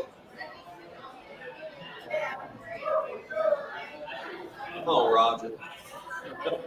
Peter Skoronski. Wow, there's your guy. Just one pick late. One big late. 6'4", 313. I thought they had a left tackle, which now Skoronski's very versatile. That's one thing you gotta like it. And 77 happens to be available. Are they happy because it's Skoronski, or are they happy because I'm happy because it's not Will Levis. I'm just calling it right there. Scott just asked a question. Are Titans fans happy because it's Skoronsky or because it's not Levis? So I'm a little bit bold. For us to stay at 11, I love the pick. And I love it for one reason, versatility. This guy can play left tackle. There's a little bit of concern about his arm length and being able to reach those speed rushers off the end. Worst case scenario, he's at least a 2-year starter at guard, barring injuries. I mean, this is a great pick for the Titans that have multiple holes on the offensive line. Well, and high school coaches love the big hog mollies up front, and now you got your offensive lineman. And it's not the pick. You're going to turn on Sports Talk Radio tomorrow, and there's going to be so many sidewalk fans that are going to say, who in the world is this guy? 315, an absolute monster on the offensive line. This is a great pick. Coach, would you rather have a quarterback with questionable talent or an offensive lineman that can match it up front? Offensive. There you go. And you think Mike Grable thinks like him, I guarantee it. Absolutely. I agree, but I will go ahead and put it on the spoiler. The Titans may not be done. I think you got opportunities still to move up. Wide receiver in the late 20s. Possibility. I'm just happy it's not Levis. I can go home happy, sleep in my bed. If they trade up and take it later, I'm going to be mad about it. Gallatin head football coach Michael Scrooge has been joining us here. And, Coach, we're excited to see you here at Gallatin. I know we'll get a lot of excitement for the Green Wave program. I know you're ready to get to work. You've already gotten to work for that matter. I know you're ready for spring ball. And we appreciate you joining us tonight. And wish you the best of the season coming up. I appreciate it. Thank you for having Yes, sir. Thank you very much. This is 615 Preps. Live coverage on the NFL Draft or NFL Draft Party. Buffalo Wild Wings Gallatin tonight. And we've got Chris Freeman, who's joining us. The victory play-by-play. He also does PA announcements for Vanderbilt basketball and NDSU football. Look, I know we're switching. I'm going to talk a little Vandy basketball this year. Commodores came on late in the season and really had a nice run. What have you seen in that transition? What happened when you kind of found that core basketball life this year? 57-point loss to Alabama. Starting guard got benched. Message was sent to the team. And other than a little hiccup at LSU, they won 10 out of the last 11 games and just turned it around. It's been tough in the transfer portal lately, but I just don't think people understand the graduate aspect of trying to continue your graduate school career at a place like Vanderbilt and the opportunities that you may have somewhere else like that. But credit to Coach Stackhouse, they turned it around. The early season was what it was. You couldn't do anything to go fix it. They should have been in the NCAA tournament, but I understand the situation. But ultimately, that was a fun ride, and I think they just ran out of gas against a very good UAB team in the third round of the NIT. The Detroit Lions are about to win their And have made their That was quick. Well, I was away. They ran that up to the podium so fast, the NFL was going to get on them again for being too quick. It's Shamir Gibbs, an Alabama running back for the Detroit Lions at number 12. You like that pick? I love it. And the compensation in the trade with Arizona, they also got the second pick in the second round by trading back. I think they got a fourth rounder as well. Why do you love it, Chris? Because there's a lot to love about Shamir Gibbs in the backfield with We were doing a little bit of a homework, as we like to call it, last night, and you talked about this particular player for the Lions. Great offset to David Montgomery that they signed and create a guy that can catch the ball out of the backfield. Really, his comp would be out tomorrow. And he's not your typical. Alabama's has some great running backs, but he's not a Derrick Henry running back. Right? There's a different running style that he has, and in that Lions offense, this is a fantastic fit. And that's one thing they could move him and play him in the slot and have a lot of jet. He could be almost a Deebo Samuel type player for them. I was counting to take John Robinson. I'm perfectly fine with this one. At this point, let's have a giveaway, shall we? There's the war room. Look at the Lions. You can see they're pumped up in the war room right there. Brad Holmes has the best reactions anyone I've ever seen. I love it. We're going to give away a Ford Mustang hat, courtesy of Miracle. If you would have stopped after the Mustang, I was going to go in. I would have got a ticket. And we're also going to give away a Mid-State 48 shirt to go along with the hat. Okay. Hat and shirt for a lucky winner. Yeah, I was all excited at Ford Mustang. I was ready to I go. was just thinking about my car. Forget signing up. Okay. Scott's out here going to find somebody to pull a winner for us. We can let Scott come back in here in a few minutes if he wants to. So first of all, thank you. This has been fun. This is kind of, I got my start in radio a long time ago, working for Kenny Thomas, number one pioneer in Ball State back in 1990s, doing baseball, basketball. That's where I met my wife. She was radio DJ and a station manager. And we met, got married. Now she's at home, which is what she prefers to be able to talk sports. And I get to do this, but it's not always that I get to share my opinions or conversation. I'm usually reading the script or talking to him, so this is fun. I'm thankful for the opportunity tonight. I'll say that I actually did a little bit DJ work over myself around 2005, 2006, actually not long after the tornado came through. Yeah. So we were in a closet actually, broadcasting out of there, and we go over there at Ball State, and I remember that fun. So it's a good time. Yeah, we were back there, they went to the Junior College World Series, and I didn't get to go on that trip, but was set to go the next year when they were ranked number one, got upset in the Super Regional, and didn't make it back to Colorado Springs for the second year, but Kenny Thomas became a great friend of mine, went to University of South Carolina at Aiken, was very successful there in what I think is NCAA Division II, and is a Hall of Famer there at Aiken in South Carolina, and just his dad was the PA announcer there for him, and that's the very first time that I ever filled in as a PA announcer, and his dad was kind of a mentor of mine. And so I've got a lot of thank yous to owe him for a lot of things that he did. Well, keeping in the theme of the night, the pick is in for our next giveaway for the Ford Mustang hat and let's say 48th Street. It's Kimberly Sloan. Kimberly Sloan. Are you here? You must be present. You have to press the wheel. So you're not here. We're going to do it again. Kimberly Sloan. Going once, going twice, and let's take another one. All right. We'll take two of this one. Three base pickers, and we're moving now. They're going to get Jordan Love a weapon, maybe. Yeah. Big question. All right. Larry Starrett. Larry Starrett. Yeah. Larry's here. He's moving back. He's went out to take a smoke break. Okay. Yep. Well, when he gets back in, he's got some flight to pick up. So, can we grab it? It works there.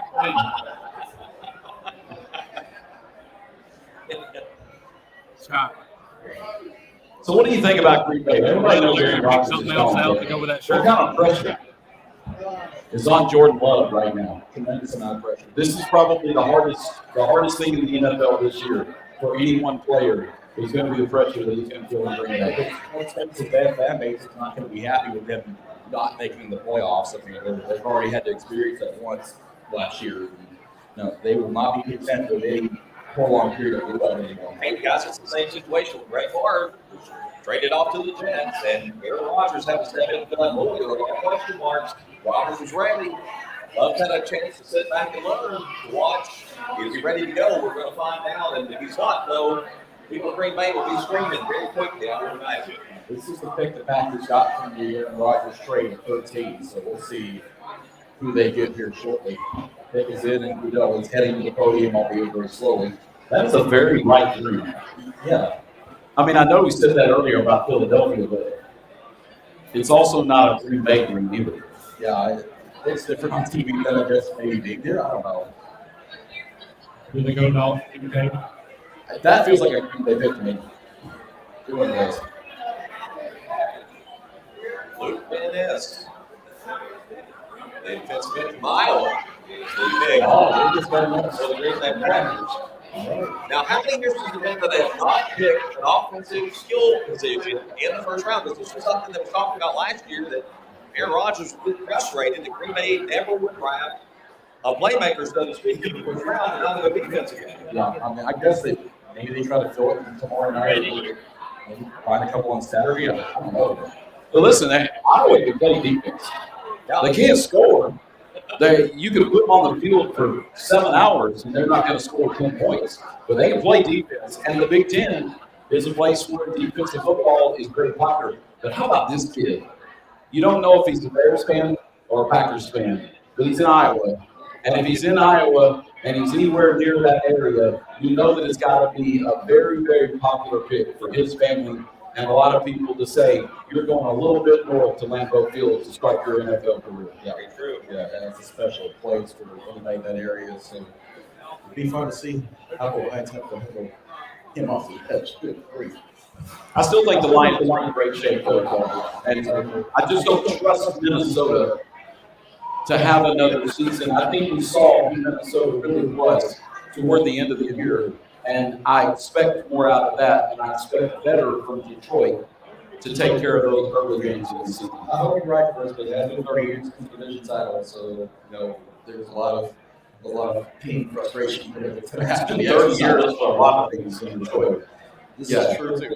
This is true too. The New England Patriots are now on the board, or on the clock, and to me, it's one of the more interesting. Well, we have a trade. Yeah, I was going to say, I fully expected New England to trade out of this pick. Yeah, It's it's going to coming. be interesting to see who they trade up with, who their partner is. Pittsburgh. Roger Jones. Yeah, Pittsburgh Steelers. I agree with you, Cam. I think this is Robert Jones, the offensive tackle. Very Belichick move. For the Patriots to trade down. Now we're getting close, though. We're waiting on Pittsburgh, but now we're getting close to Commander territory, and I think Will Levis is going to jump back into the conversation. Yeah. This was a tremendous move for the Steelers because the one thing that the Jets needed was protection for Aaron Rodgers, and by jumping the Jets here, they're able to get the probably the best tackle on the board, and arguably, as he has about the same amount of upside as Perry Felton Jr. All right, is Pittsburgh now on the clock? You mentioned the Commanders and coming at 16. And Washington keeps saying they're happy going into the season and letting Sam Howell and Jacoby Brissett duke it out. Now, ownership situation, the team is about to be sold, so there are a lot of things in flux. Well, now Will Levis is getting in territory where he's not going to be expected to be a starter in a lot of cases. Might actually look better. This might be a better fit because we know if he was injured, he's got arm strength, he can learn and develop, and this might be a better fit. I think my issue with him coming somewhere like Tennessee is Tennessee expecting him to come and contribute really quick. All right, we get set for that day coming up. Just to run down the New York Jets are picking 15, and I like the analysis there that possibility that Pittsburgh will have to jump in to get a jump there on the offensive lineman. Scott, I'll turn it over to you and let you introduce our next guest here. Okay, I'm here with East Robinson head coach Chase Brooks. Thank you for joining us, Coach. Yes, sir. It's great seeing you. What do you think of the draft so far this season? It's been exciting. You see a lot of guys, living out their childhood dreams, working their tails off to get to this point. It's just exciting to see these guys achieve their goals. So it's been exciting so far. As a coach, this is the ultimate goal for a lot of your players. What do you do as a high school coach, getting them ready for the next level? I know that we're talking about a level beyond college, but, as a high school coach, what do you feel like your job is to be prepared for the next step? First of all, we really preach the classroom. Having 3rd grades hard. Coach A, our offensive coordinator, he's in charge of our grades, and he's constantly getting reports of those players and showing them how important it is because we have a lot of high school graduates that a lot of people talk about that get to stay home because they didn't get medical grades. So, grades is always important. And then after grades, putting together a field that we can push out. We're constantly sending out our players' films. We've had multiple schools. Out at East Robinson High School, Indiana Thunder School today. We've had MTSU, Kentucky, Vanderbilt, Chattanooga, Clarkwood, multiple other schools, Memphis, Myers schools, and see our players. So having a great holiday for them, grades, issue there is away from Coach Berry, our offensive line coach, training coach, This guy's ready to fight real quick, this is strong, and just said everything else, have folks around the area, but making this well around this weekend. Okay, we have to pick in and, sorry, Coach Sears, but Robert Jones, so it's exactly what we thought, jumping over the Jets to get their man. So we have a little bit of a tackle run going on right now. So the Jets, they're going to have to regroup. They may end up, I think, there's still another one out there. Day one Jones and Anton Harrison. So I think that this is the one that I think was the, you have a fear. And you had Skoronski, you had Harris Jr., you had Broderick, and then you kind of have a little bit of a drop off. And I think that they got the guys what you think? Well, you mentioned Daywan Jones. Again, some issues with him about his work ethic. A monster, the guy. I think the Jets are highly disappointed that they've kind of been shut out of the tackle position among the elite tackles here. And, they kind of stocked up on weapons for Aaron Rodgers. I don't know that they need to go there. I really think they need to help up front.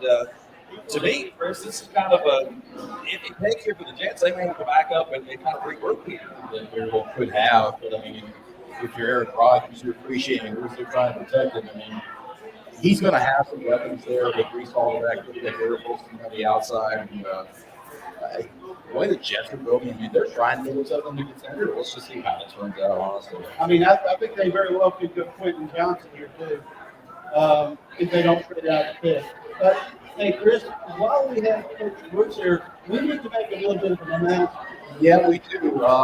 If anybody's been keeping up with us, we have put our name on a jamboree on August 11th at Oakland High School, the 605 Prep Preseason Showcase. East Robertson hosts a pretty big little jamboree themselves every year, and they're going to have that the same night. And we figured, why not put our name on that one as well?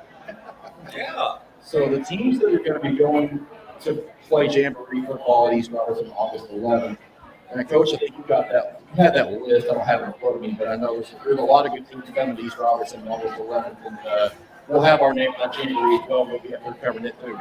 Yes, sir. It's going to be across Sumner County teams, Robertson County teams, and Montgomery County teams.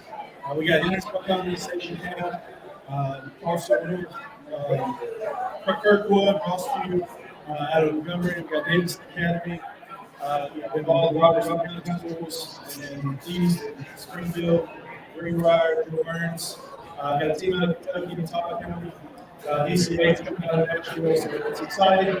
You have multiple levels of football, all the way from small divisions all the way to 6A. It's going to be at our jamboree. It's going to be a great night. We got a great concession stand, all kinds of good food to give while you're watching the games. Great atmosphere, good crowds. So we're welcome everybody that can come out and support these teams. To see what the is going to look like. Yeah, jamboree night was a fun night. We'll be on the tower on display there and open as well. So we're happy to partner with you guys and put a name on the jamboree and showcase some of the best talent in the Middle Tennessee to the area. Yeah, and you'll be able to, we'll be there to cover with highlights and with photographs and get that on our website. Come out and promote the kids. And Coach, you were just talking about the art schools that are coming out. I mean, Cross Plains isn't, that's not Mecca. I mean, that's private school football, but somehow, you have managed to draw some attention to your part of Robinson County there. Right, our school had 380 kids. We're one of the smallest two schools in the state. But yeah, we got this family come through, the pros, and they can play some football. Like great basketball too. But 2 years ago, they had pros, Taylor Rose, was fortunate to play Ole Miss.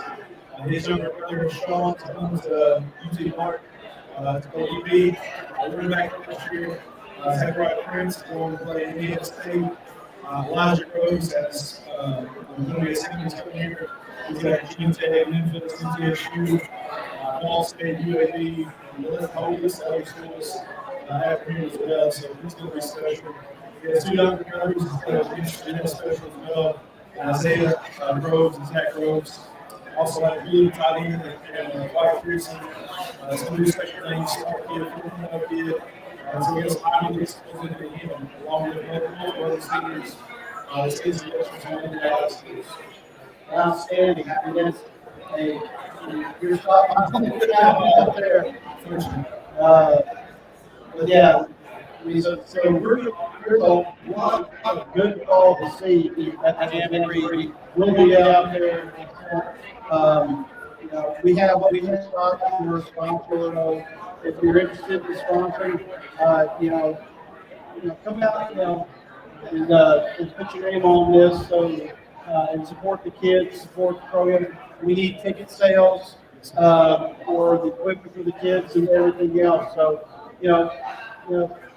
you can stay at home, but why would you? Come out to East Robertson and watch the Jamboree, or if you're a little bit further south, go to Oakland. But either way, you're going. It's a great dress rehearsal for the beginning of the season. Yes, sir. Coach, how satisfying is it? Not only as a coach, but as a teacher, when you get a lot of college recruits coming in and actually got your kids now after a couple of years ago. Right, especially to see how they develop and how they grow, how they take coaching and how they kind of take this process, because it's kind of changed over the years. I was talking to Indiana today. Back in the early 2000s, very few Power 5 type kids in the area, very few elite college coaches coming to Tennessee. But now it seems like we've got an influx of talent and just a growth in our state. And you look around now, we've got all kinds of schools around Middle Tennessee that have kids getting Power 5 offers. So it's just amazing to see that happening. Excited for the kids. I'm excited for the future of Tennessee football, and especially this state as it continues to grow and get more exposure. So just excited for the young. Yeah, last year was such a fun year for you guys and for the community as well, and the division titles, a deep playoff run. How do you try to replicate that this year or make it the best that you can make it? Right, we talked about our guys not getting complacent about what we did last year, setting new goals, making sure that we continue to achieve and try to be the best team that East could be. So we set high expectations for ourselves like always. And we're killing the weight room. Our strength coach is wearing these guys out. We're constantly competing to make sure that we have no letdowns this season. So we're looking for a great year. We've got a great senior class coming back. And some underclassmen that are going to do really well. So we're excited about the 2023 season with the East Robertson. Some new regions this year, too, and some good opponents for you guys. And I know one in particular that a lot of people are interested in Smith County. Yes, sir. Smith County's got a lot of players. Their quarterback, my son, playing on the second travel ball team. Good buddies with some of their coaches over there. Coach Powell, their offensive coordinator, and some of those guys. So definitely going to be an interesting matchup. They're a hard-nosed football team. They want to run the football, run down and throw. We want to run the football, run down and throw. So it's going to be an extremely physical game. We look forward to that. In our region, it's extremely tough. Tri-South County's going to come back. This coming year, West Florida is always one of those teams that's going to hit you in the mouth. We got some new teams in the region in Monterey. We made it to the quarterfinals last year. Had an outstanding running back, quarterback for those guys. Jackson County is new to our region as well. So it's going to be fun, going to be interesting. A little bit of travel, but we look forward to this kind of season. I was about to say, that's a little bit of a haul down Monterey.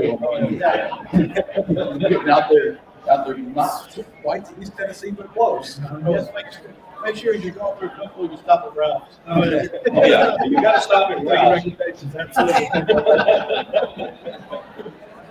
Absolutely. Coach, you talk about the influx of talent. We're seeing more Division I type players in the state of Tennessee.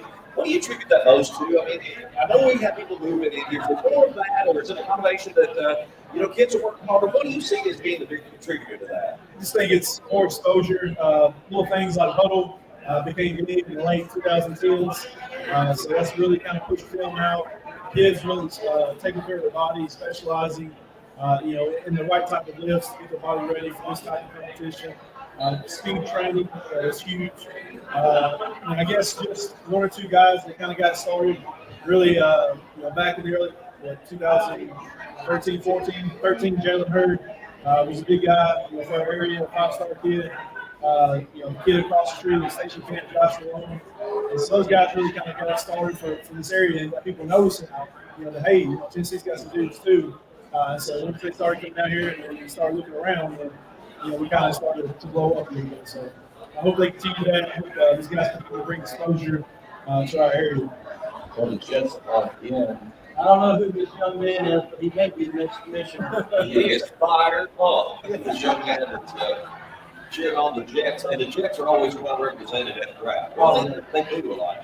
They Yeah. moved when it wasn't cool. We'll find out. We'll come back in just a moment. Jake Brooks, the head football coach, Steve Robertson, our guest on our 615 Brooks Draft Show, live from Buffalo Wild Wings tonight in Gallatin, Tennessee. Great crowd on hand. We've had a lot of fun so far. And plenty more show. We're just about halfway through this first round. Here comes the pick. And it's going to be. Um, And it's going to be. which screen is going to be first? It'll be ESPN first. I can already tell you.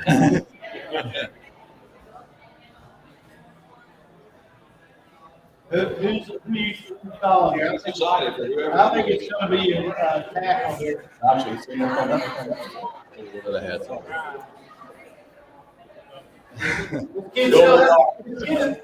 Bill McDonald. Oh, wow. Out of Iowa State. Well, I'll tell you who's happy about that. The Washington Commanders. Yes. Because they need, and I know we talk about Levis, but the Commanders need a quarterback, and Christian Gonzalez is sitting right there at the top of the best players. Yeah. The Commanders are there beside them. If they don't go Gonzalez, I'll be fine. But I'm going to start on this check. Well, evidently they have lower draft grades on their tackles. I honestly believe that that Pittsburgh took their pick. I think that Pittsburgh jumped up, took their pick, and because of that, they just took their next available on the board. Their best. I got a question. When you talk about Washington being on the phone, if you're not sold on this, could you go look for him? I just don't think the Commanders won't work. I mean, that probably will be. You think Seahawks could? Seahawks, yeah, that's the team going after him. He's their type of quarterback, big arm, type of player that stretches the field. But, so Washington needs quarterback too, so we'll see. Yeah. Levis is going to be on. There were several teams in the back half of this first round that they needed quarterbacks. So we can see one of the younger things go in these final 15 picks. Yeah. I think it's going to be a team to watch too in terms of these quarterbacks. And, I think they're kind of sitting and watching and waiting and possibly ready to bounce because they're coming up on the clock as well. I think they're at 19, so they're not too far away. Well, let me ask you this: we're this far into the draft right now, and who do you think so far has had the best draft so far? Well, I'm buying some status. Well, I think it's got to be the Texans, right? The Texans being the top defensive player on the board if you don't count Jalen Carter. Yeah. And they're top quarterback next to Bryce Young. So at the very worst, they got the two second best defensive player and the second best. But Washington wasting no time.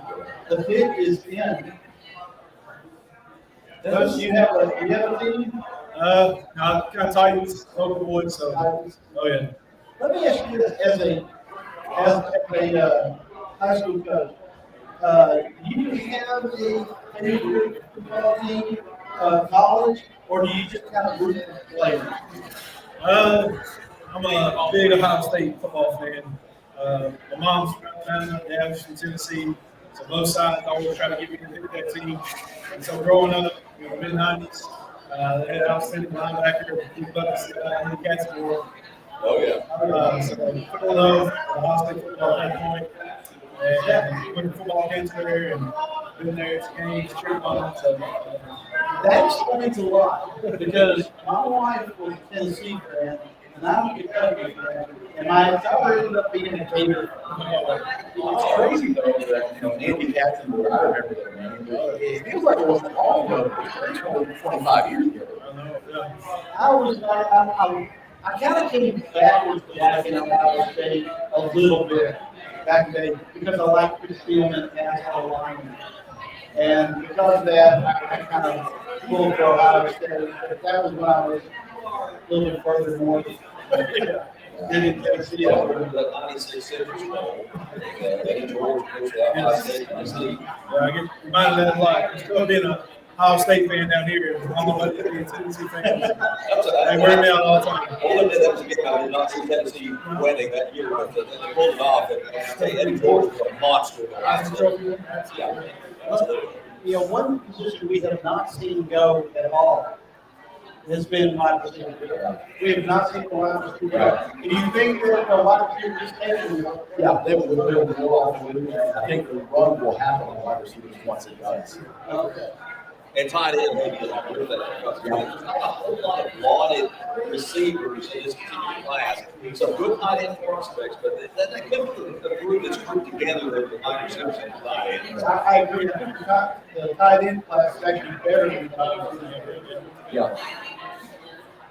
It's just what they're going to, too. They're like those guys that put their hand in the ground and drive the end off the ball. Those guys that put them out of space, stretch the field, great mismatches against safeties and linebackers. So that hybrid tight end position is a growing position, not only at the NFL, but also at the high school level.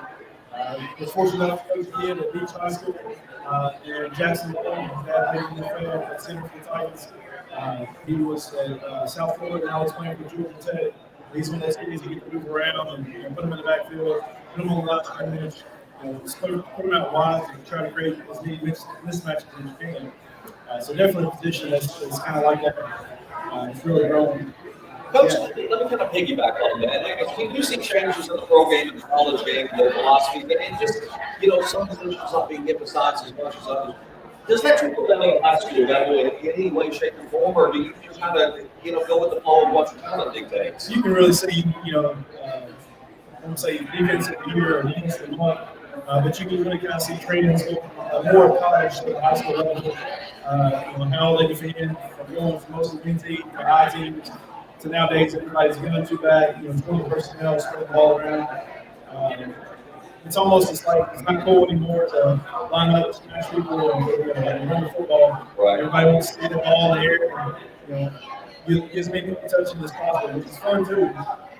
We still like the old school way of lining up, trying to run up again, pitching them out. So, Absolutely. but definitely it trickles down to college football. Their selection is in it. What do you think? They're going, wow, they're going to annual fours. They're going defensive back, but they're going annual fours. Yeah. Wow. That's a player that they've been high on, but, he's on down the best back. Of course, again, the way scouts look at things, the way the media looks at things, certainly is a lot different, especially in these drafts. Which tells me that the NFL scouts are not sold on this at all. They see definite flaws in the show. That's going to make it an interesting proposition. Patriots on the clock now. They have the quarterback. Do they trade back again? No. Pick is in. Are they happy with their quarterback? Could this be where Christian Thomas goes? I mean, I would think so. I think we'd be lost on by now. What are they going to get? They're a big tight ends thing too. I love their tight ends. Used to. Calls it King Can we not James. show that picture? Yeah, some highlights are not meant to be shown, right, Scott? Well, I got to deal with the Lakers shot every year in college basketball. I got to deal with that doggone LSU pass where they were celebrating. They deserve that one, frankly. I get it every time they're showing everyone the film area. Yeah. I feel you. Hopefully they'll stop that. All right, let's see. Okay. Somebody's filming your call. Oh, that was good. Oh. Oh, all excited. There's a little bit of emotion. Barely good. There's a lot of people. The Commanders, a once proud franchise. Of course, the name change, and thank goodness. I grew up a Washington Redskins fan. Obviously, that's not the name anymore. But that was my team growing up before the Titans came here, and such a proud story franchise there for so many years, and now just an utter embarrassment in the NFL. And you just hope maybe a change in ownership might bring about a fresh ownership to that one story franchise. But I got to say, Cowboys Commanders don't have the same ring. Yeah. And they appreciate that's all. A steal at that position. Yeah. 17, I had him going way earlier than this. I had him all the way at 7. You weren't alone. There were a lot of Yeah. surprise, but then again, I'm happy that he's there. Yeah, I mean, a lot it just speaks to, you listen to the podcast, you watch the show, and you realize they're about as knowledgeable as you are.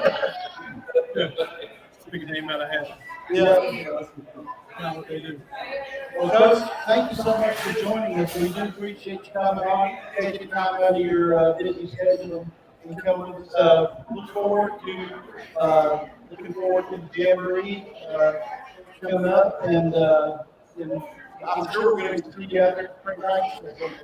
Yes, sir. Thank y'all for having us. And come out August 11th for our Jamboree. Come out some good food, some great fan community support, and come see some great football. Thank y'all so much. Thank you. Good job. Let's put a game back in here for a minute. New England's just taking the Lions who are on the clock now by 18. I'm a little nervous, guys, because I'm not really going to go here. With the gambling suspensions, you go Texas. Or Wayne Johnson. I don't know. That could be. Johnson was one I thought might be here. But the way the second and third round looks at the receiver spot, I don't know if they do that. I think that the run on receivers is coming. If somebody wants to go Evans and wants to trade up to get him now, I could maybe see him going trade far. I don't know. I think Levis goes at 19 to the Bucks for the next pick. So I don't think, maybe somebody's looking to maybe jump in the Bucks because they think Bucks may take him. Yeah. Somebody that's a little bit later on, You look at maybe Seattle, Minnesota, and you look at how the senior quarterback needy on down the line. Those to me are the two biggest teams. You're looking at Tampa's 19, Seattle's 20. So that'd be a two-big jump. You would think they have to sacrifice a lot. Even if they're looking quarterback, obviously, for the future, they've got Geno under a new contract for a couple of years at least. But we mentioned Minnesota, maybe you consider the Hendon Hooker, who's also still on board. Is Tyree Stevenson still on the board? Yeah. I don't think this pick is either between Deontay Banks and Tyree Stevenson. I just can't. Well, they do, and when I was looking at this and watching it earlier, Cody Porter Jr. is out there too. I had enjoyed with Tyree Stevenson, but there's you're right. Kansas is a possibility. Brian is Brian Guzay out there? Still out there. Nolan Smith would be I think he would be a steal. There were a lot of people that were between him and Guzay, putting them in the top 10. I like the idea of having Nolan Smith who good sometimes. But another name here, Miles Murphy, just because he can play outside and inside. Either one. We'll see. After Yeah, 4 minutes left. I think it's not in yet. so they're trying to trade back, Could be built from or they're at least listening. Yeah.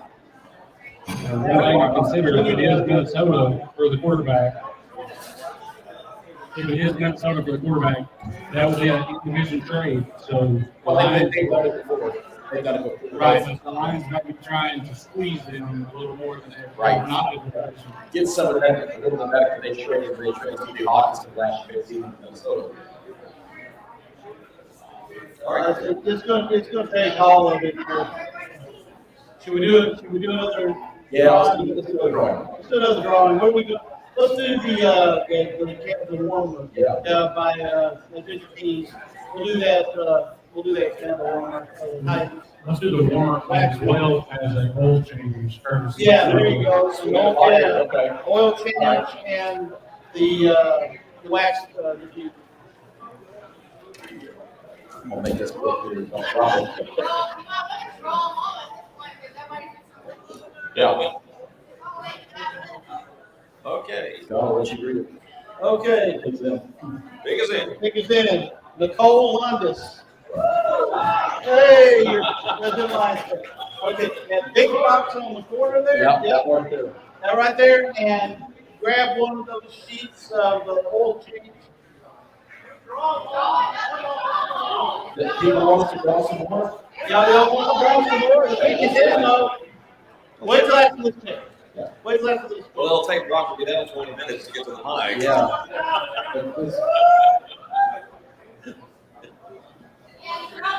Lions pick again, the Lions fan, the Lions fan on the box. Yeah. Go fast. Kiss him. Kiss him. Yeah, conspiracy. You got that right. Says the Jacksonville fan. We're on the right side of the conspiracy for the Lions. I'm okay with it. All right. Yeah, I think we get time. Okay. What do you want? What do you want to draw this time? Yeah. All right. Oil change and a half. What's half? Choice a half. Choice a half. Choice of hat. Choice a half. Oil change and choice a half. Oil change courtesy of Miracle Chrysler Jeep. Here's childproof. Apparently. What? Dodge Ram. Dodge Ram. Yeah. That's what I said. All right, who we got, Cam? See ya.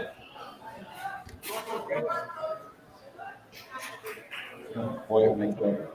Anthony? Anything? Dilshay?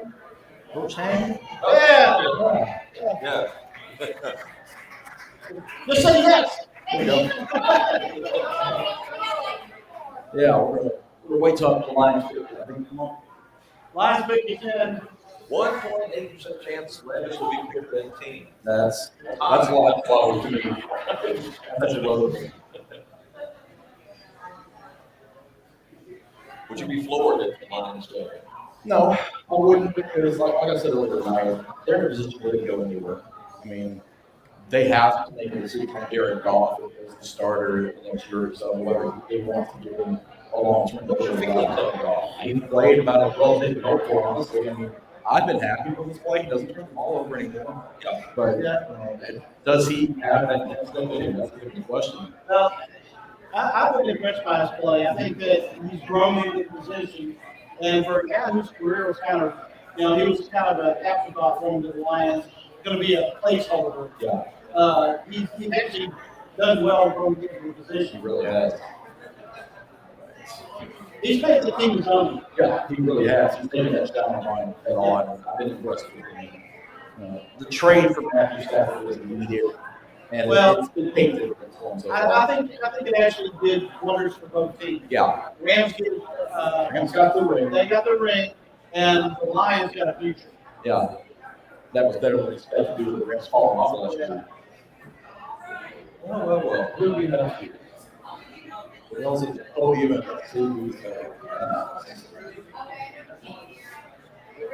Jack Campbell, linebacker from Iowa. All right. Solid pick. It's a position of need too. They need depth at linebacker. I like that. Yeah, I do too. They need best linebacker. We can be talking about linebacker draft. Sorry. Corey Davis, jersey and a hat. Oh, we're up the ante here. Here we go. You want to pick it? Tom. Okay. A hat and a Corey Davis jersey up for grabs here. All right. Let's see. Jordan A. Not Jordan B. Jordan A. Jordan A. Pick another one. All right.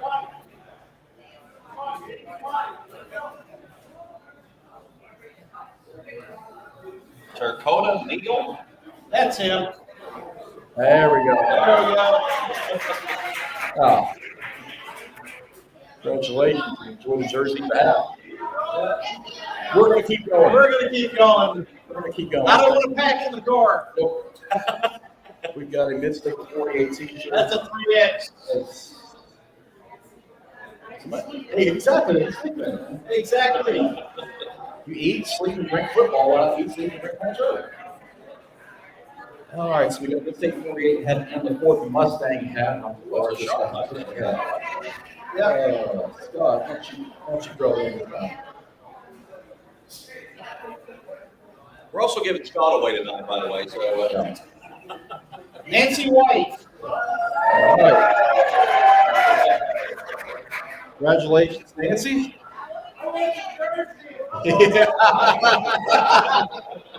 Well, we're not done. Not done. Wait a minute. KJ's got We something. have a late entry, apparently. Yeah. oh, There we go. there we go. Two late entries. We're getting too close to the doggone making you the blazing wing here. I'm gonna check that number too, by the way. We got the balls. All right, Cam. Buccaneers picking them. Huh? Is this Levis? It could be. I think this is the place you look for it. I mean, Joe get Spears. that gallery in the clinch zone now. All right. This is Joey Porter Jr. All right, as we wait for that, we've got a autograph Florida staff jersey and a key pass for the Bucks pick. Why not? All right. Symmetry. I'll grab one staff jersey and a hat. Where's that? And the winner is Don Winchester. oh. Don? Hold on. Don Winchester. He is gone. It looks like. Don. All right. Take another one. Oh, Don One Winchester. more time. Sorry, Don. All right. Jamario.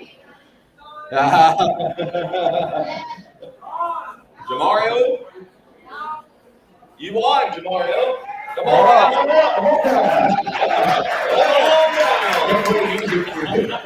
Yeah, about 3 seconds. Yeah. Too much money for that. Congratulations. We appreciate everyone that's come out tonight here at Yeah. Wild Wings for all our viewers online. This is our first NFL draft party with 615 preps. And, All right. Miguel is at the podium. oh, wait a Bucks minute. pick is in. Let's get the Bucks pick, and we'll come back with more giveaways. KJ. Elijah Kansas, the defensive tackle from Pittsburgh. So the left slide continues. Wow. So, KJ, we haven't got talked to you much. How do you think the draft been going tonight? I'm a little disappointed. Green Bay drafted a defensive end when we needed a tight end. Any offensive skill person at all. That sounds just like Aaron Rodgers. Yeah. I understand why he left. I had to do it. I had to do one thing. Sorry. I mean, he's a Lions fan. What are you going to do? What are you gonna do? Uh-oh. The Seahawks are on the clock, All right. and at least one person's excited. Last one. What we got? Back to the Seahawks. You got the Titans, and now back to the Seahawks. All right. Still got the Lamar Jackson jersey. Final giveaway of the evening is a J.J. Watt autograph jersey. It's a Texans jersey now. It wasn't a Cardinals jersey, so you're getting this original Let thing it here. get prime. Yeah. KJ, why don't you Yeah, draw it? that can't be wrong. Who's it going to be? Kay Brooks was not here. Oh. Just let. We're getting that. Who's the Canes? We're getting down there. Nikki Bradley. Persistence pays off. Yep. There we go. And that was the last of our. Congratulations. Is that the last of our? That's all. Yeah, we're not there. So. All right. Well, thank you all. And I want to thank Miracle Auto Group. Yes. I want to thank Adventure Keys, Woodshop Attic. Who am I missing? I got a couple of Stick County Insider and Holy Back Productions. Yeah. Helped us out with sound tonight. We appreciate them. Big part of our show tonight as well. Absolutely. You know, all these people have supported high school sport, supported high school football, and done a great job supporting us. We appreciate that. You know, we couldn't do this without our sponsors. So, you know, again, we thank them for supporting us and supporting the, the players and, coaches and all the people that surround high school football in the city. You have wings on waiting. Don't you? So you good? Okay. They won't fly away. All right. So Seattle is picking, and Seattle's here, and they need a quarterback. Dean Smith is 33-year-old. Do they go Hooker? Do they go Levis? Would you be surprised if Hooker went before Levis? I think everybody would be surprised if Hooker went before Levis, but in this draft, I wouldn't. I would take Hooker before Levis, especially Seattle, because as we talked about earlier, I think that's a good fit for what Pete Carroll does. And you got time to sit in behind Tino. Yep. But I wouldn't be surprised if the first receiver comes off the board here. Just to compliment Metcalf. But I honestly think they're going to quarterback here. What do you think? What's our Seahawks fans think? I think that would be a quarterback. I think it could be Butler, though, because they're more than senior players. They want someone who's Will Levis just have too many safety powers. There you go. Right now, going to Hooker, she thinks, because new media questions and a better fit for the offense. In the pocket, throw it, Will Levis has to see making the back. Awesome. Hooker doesn't get hurt. Where's he end up getting picked up? He's already gone. He's already gone. I mean, I think so too. And I mean, he's going to come back. Obviously. If they knock on the Tennessee system, well, he threw the players that were open. Who solves that? You got to go back cover. Oh, man. The Seahawks, this block run down, it's down to 230. They could move back. I mean, honestly, they don't like any of their choices. But I think you go quarterback here so you get that fifth-year option with the first-round pick. Unless they think somebody, unless they think they can trade back, into the mid-20s. What do you think? I mean, I feel like probably Hooker probably the best option here. Will Levis, like she said, or one Seahawks fan said, makes a lot of mistakes, a lot of mental errors.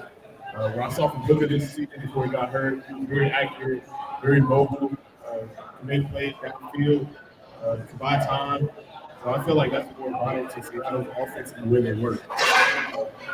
Down a minute 50 on the clock, so Seattle's milking this. And when you see this at this point in the draft, you do think maybe there's some trade offers on the table where they're looking at that. Well, see with that, Pete Carroll is he wants somebody. Levis is I don't know whether he's getting another ring for the next night or booking flights back to Lexington, or whether It's got to be Minnesota. there was a 1.1% chance he would be available at pick 1. According to who? ESPN analytics. ESPN analytics. That he would have been available. That's math. That's math. You think I came up with that? This was before the draft too, so right. So that's where we are. It's pretty improbable that he fell this far. I'm The LA Chargers will be up after Seattle. And that's another. I think they're going to obviously. Honestly, my fourth tight end. Tight end, I think, would be a prime position. I think y'all can take They're still available. 100%. 100%. I think King Craven can be a steal. And this may be the year to do some tight end before a wide receiver. Yeah. For all the talk about JSN, yeah, I'm not. Yeah. I knew I would butcher it. And I'm not practicing. I'm just calling him JSN. Okay, so Seattle is in at 20. So we'll wait to see who they take. Chris Freeman, defense, right? Anything or something tonight? It is finally getting.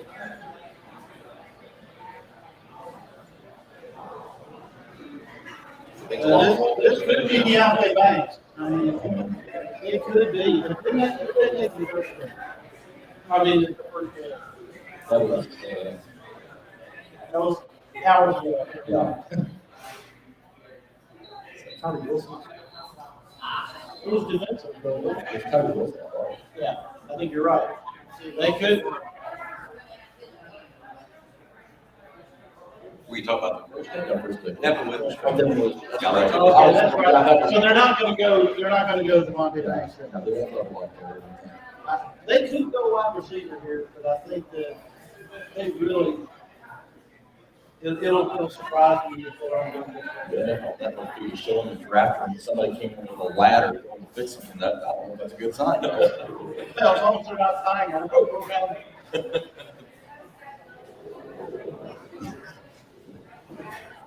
All right.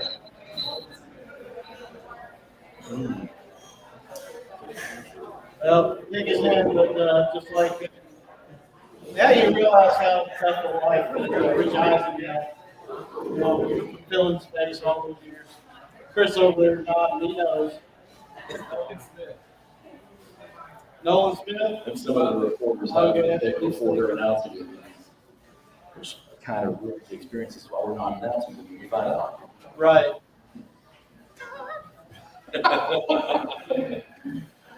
We talked about this. We did mention that possibility, Scott, but I'm right. I think it's Rashi Rice. I don't know. Maybe it's one of these kids up here. There's a guy that's Titans jersey. We got a Titans early up there. Go ahead. We're I waiting. see you looking here lately. See one bucket here. You're gonna get me real excited. This one just gave away. Yeah. Yeah.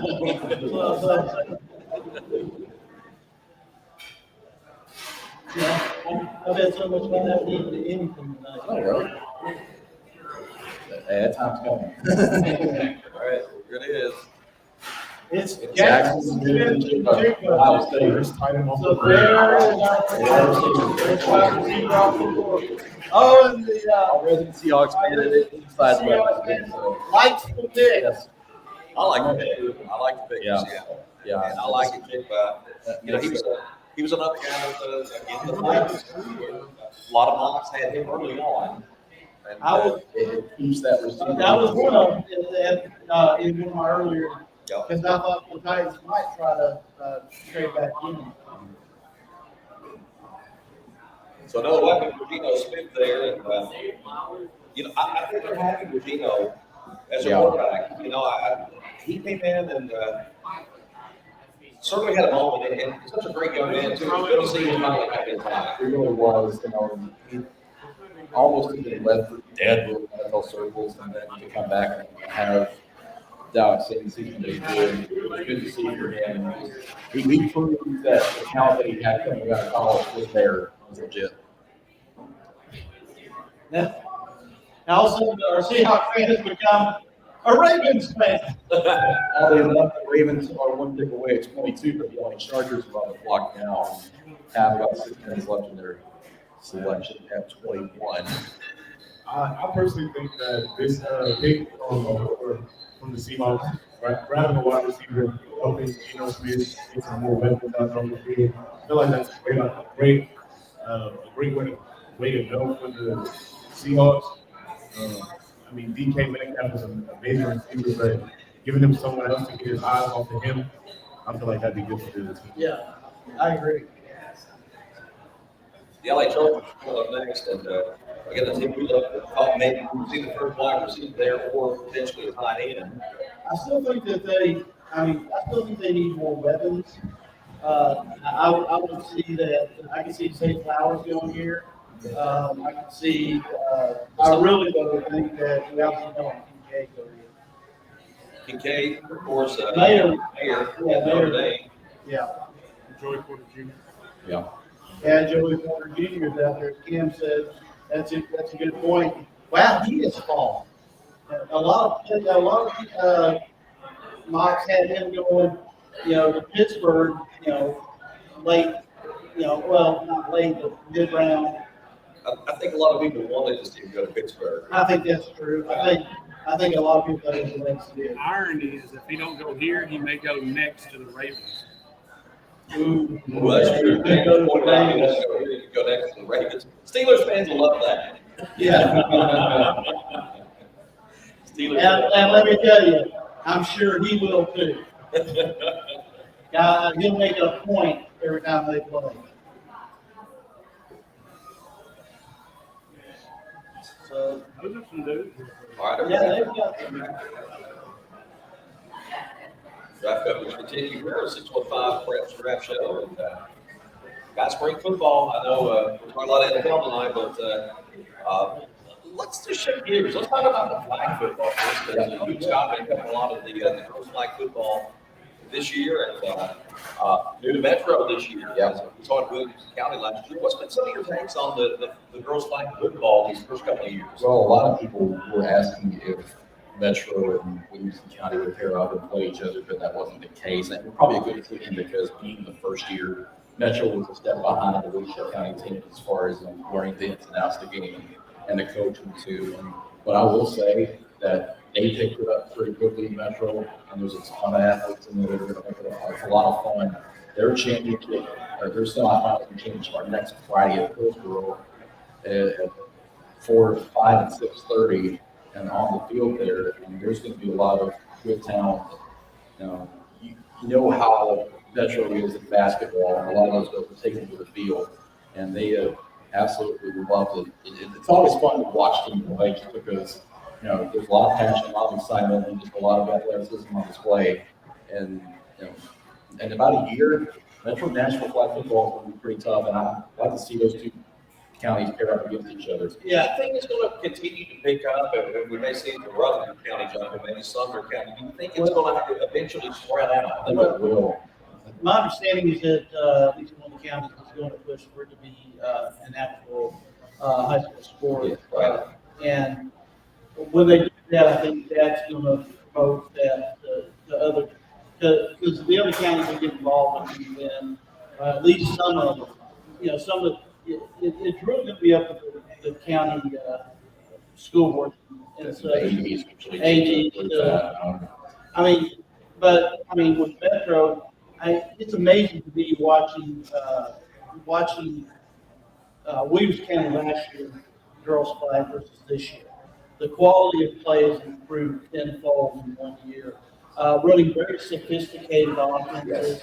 In some cases, much more sophisticated plays than just straight up power like football. You're seeing double reverses, you're seeing hook and ladders on a regular basis. Halfback passes. They have pulled stops out to try to move the ball down the field. A lot of great plays. Yeah, they're pulling a lot from rugby. It's a different sport. The ability to pull flags has been tremendous. Probably the number one improvement in 1 year too. Yeah. Because you don't have a ton of just big downfield runs where they would be using 5 tacklers or 5 defenders and get through and make a big long touchdown runs because they're going to get stopped about 5 yards downfield. Right. It's and some of the guns on these ladies, they can flat out throw the ball. They're all athletes. They're all basketball, soccer. They're all athletes of their own right. But it's just been tremendous. The only Chargers take one Justin from TCU. So it's the 21st pick. As Cam predicted, here comes a wide receiver running. I like Johnston. He's a big target. He's going to have 6'3". And we're going to swap out here a little bit. Bring Joe Spears in from all 3 recruiting.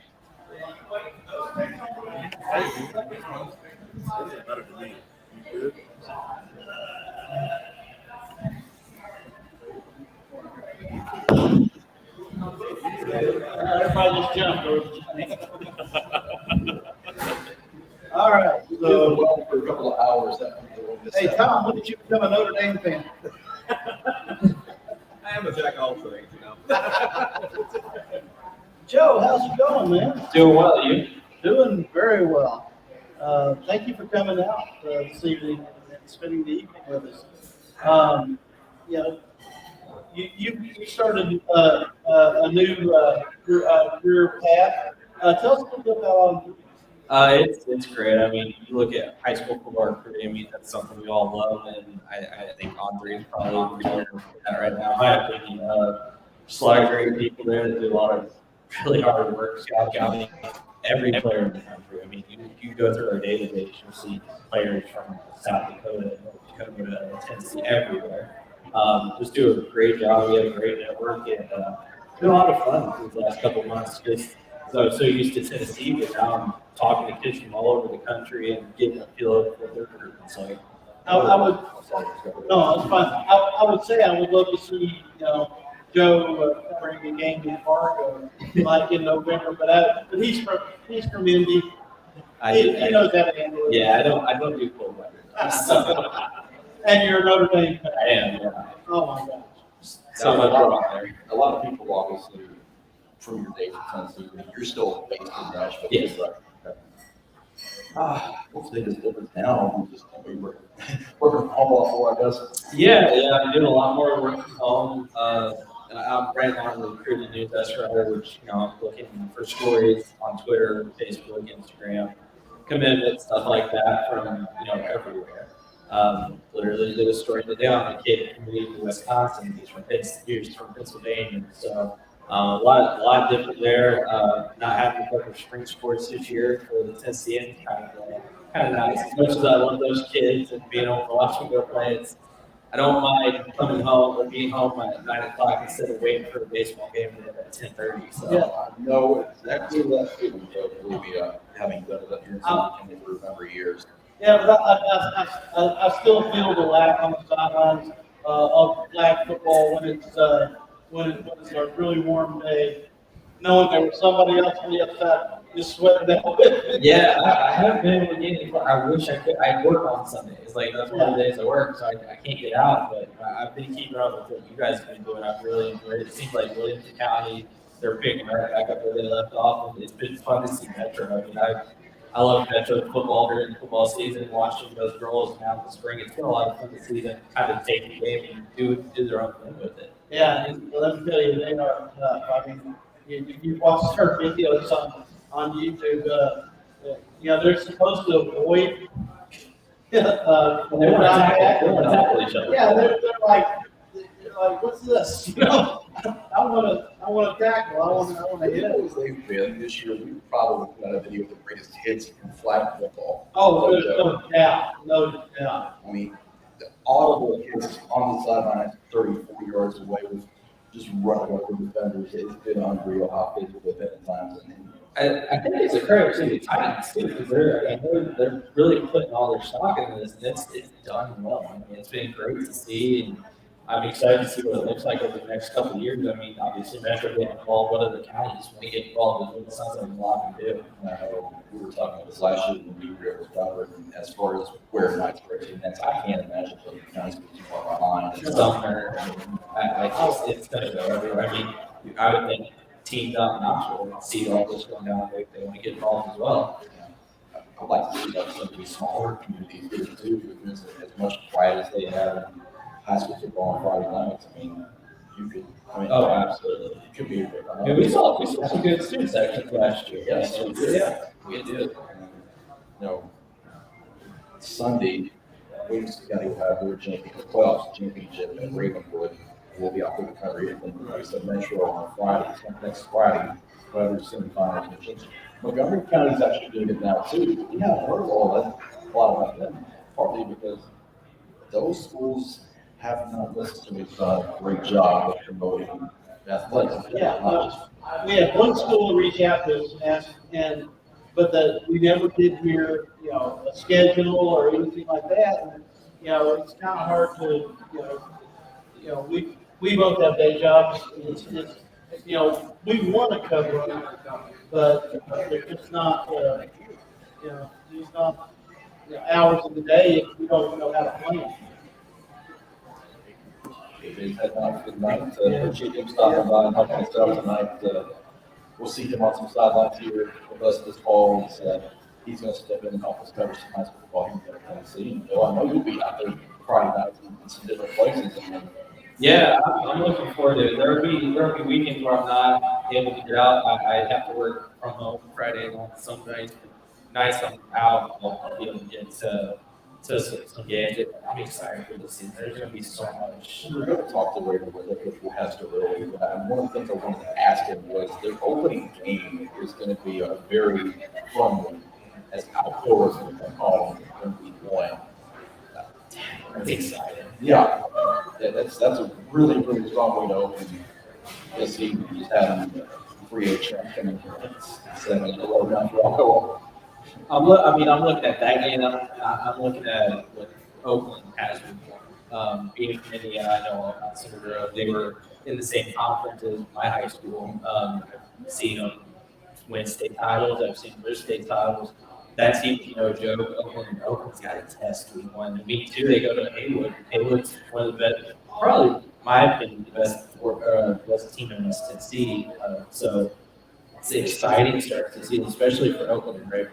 It's a little bit different feel about your schedule this year, but the good news for them is for the first time in a long time, they have a full 10-game schedule well before they have to worry about, practicing in the fall. So. Kind of different. I mean, it's hard for them. I mean, you being so successful, hard for schedule. I mean, it's nice to see them have teams that are playing, but Alcoa playing.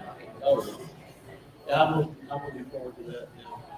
Ravens pick is again, waiting to see Mr. Goodell, Mosey. His steps are getting slower by the pick. Yeah, they are. They are. Drag it out. He's trying to drag it out now. It's quarter 10. We're sitting here at pick 22, so I think the first 6 picks took 90 minutes to get through. Since then. Say flowers. Hey, I got one right. I finally got one right. Well, I took you too. I had Brett Young. we all got that right. Really fun. That's a great. I mean, it shows that they're investing. Obviously, it's not a big deal today. He needs to receive it.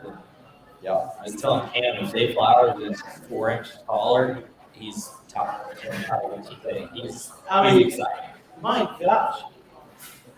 Boston College offensively was not very good the last few years. It's a credit for him to, with the transfer portal, to stick it out there and he increases draft stock even in that offense. As a Notre Dame fan, I was hoping he transferred to the Irish. So 5'9", 182. So he's definitely a slot. it's just exciting. With him and now Lamar gets a weapon, and another speed guy. Baltimore's, they're a team to be reckoned with.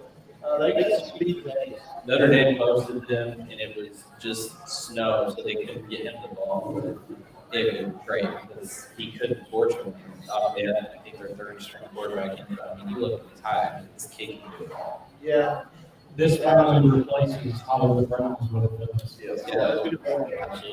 Very good point. Well, next up is Minnesota at 23, and this is one of the days where they could really kind of throw things in flux. The quarterback situation, you have to ask the question, will let us go. That's a You good look question. at the Booker, and you look at another receiver, Adam Dillon, Commanders. And you go to number 2, Quentin Johnson's off the board, Flowers off the board, Anderson's off the board. Probably looking, Tillman or Hyatt may not be a well, bad. Tillman is way too early to tell, in my opinion, but Hyatt is, when a player has something as extraordinary as Hyatt's speed, especially when he's not pressed, this could be a play here for wide receiver. Yeah. I shudder at the thought of Jalen Hyde and Justin Jefferson the same season. Oh, okay. Yeah, this could be. I mean, they really can. It's going to be hard for them to go wrong with this big. Unless they do what they did some years ago in around the time. Yeah, they can do that. What do you think? Bro? I would go with receiver here, I mean, you add that Taylor and Justin Jefferson, and couldn't hurt. I mean, take some photos off. I mean, obviously, you don't have a ton of photos on them anywhere, but you got to get somebody to take some photos on. I'm not just saying this as an Irish fan. Michael Mayer being on the board is surprising to me still. I thought he'd go top 15, top 20. I'm surprised that either two of those top tight ends. Yeah. Hurt the, but I just think these have a hard time drafting tight ends in the first round. I thought Mayer was going Green Bay, so That screams for me. Yeah, I'm gonna take a tight end. it does. Green Bay or Chicago. I don't know. Just looking ahead, Jacksonville is on the clock next to 24. Osiris Torrance is probably going to be their guy. They need a secure offensive lineman badly. I think they, if they decide to do it, I haven't been into, but I don't know. I gotta ask you guys, with the news of Nissan Stadium being turf, were you kind of surprised to see state championship to go back down to Chattanooga this year? Well, I think, and hearing the reasoning that they would have taken a little bit longer to do the due diligence on it, I'm surprised but I'm not. You know, I kind of figured they would go ahead and do it in 2 more years. I do fully expect to be back in Nashville in 2025 and in 26 and then lead up to the new stadium in 27, I believe. I just think as much as I love Chattanooga, I think they've done a great job coaching the last 2 years. I just love it to be in Nashville. Be convenient for us, obviously. But I mean, it's convenient for You look at you look at. I mean, Memphis and West Tennessee teams have such a long drive. It's a shorter drive for them. Memphis football hasn't been as good as it was. They really didn't play very hard for third. As they get back into it, you get the White Havens coming back to their championship. It's a shorter drive for them. I just think you get better crowds in Nashville. I agree with, especially when I do it the way down the downtown area has grown so much, and there's things you can play the weekend in Nashville. I mean, you can in Chattanooga, but if you get teams from East Tennessee, it's going to be a long drive anyway. But there's obviously more people that let's go to Nashville than Chattanooga necessarily. I guess. Yeah, I agree with that. I mean, that stadium when it gets built, maybe one that always have state championship. yeah, so I am getting turf. It was screaming, hey, let's state championship. I think that they're waiting toward doing that with the turf, but I guess the people else can need some more time after they want to look into it. And they Get their GM on it. oh, right. Well, it would be obviously would be good to see how they go. But for high school football reasons, I mean, you could maybe host high school games in 2024. You can start this year. That's fair. Yeah, they'll have it ready by week 1. So that's the reason they want to have the football championships of Union County in Nissan Stadium this weekend, but because they were already working on the turf. So Vikings milk this draw, so they may be taking trade off this year. Watch draft day the other day. Just I mean, this is good. I hadn't seen the movie in a couple of years, but I was like, is it as good as I thought it was? You know, just Cleveland doing it. So That's Hollywood. When you think about it, he ultimately gave up 3 seconds for 2 players with outside. That's pretty good. he plays Seattle. Yeah. In Seattle, I think I like Houston getting Stroud and Anderson, I do. But then trading so much to get Williams, I'm not sure about that. I think for me, personally, Seattle had the best draft. I love the first pick, Jackson Njigba. He's amazing. When he's healthy, his hamstring's not acting up. I just think they've knocked it out of the park. It's kind of a trend for Seattle. Also, manage the group of receivers between JSN, DK Metcalf, Tyler Lockett. It's terrifying. Gino is loving it right now. I think That was up. I mean, looking at this, I'm wondering if,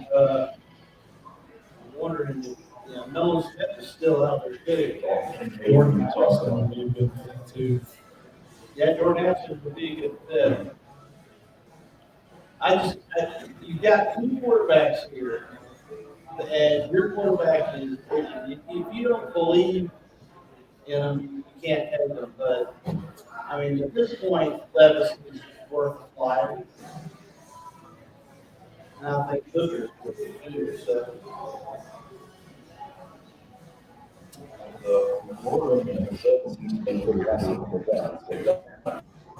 See exactly who it is at this moment.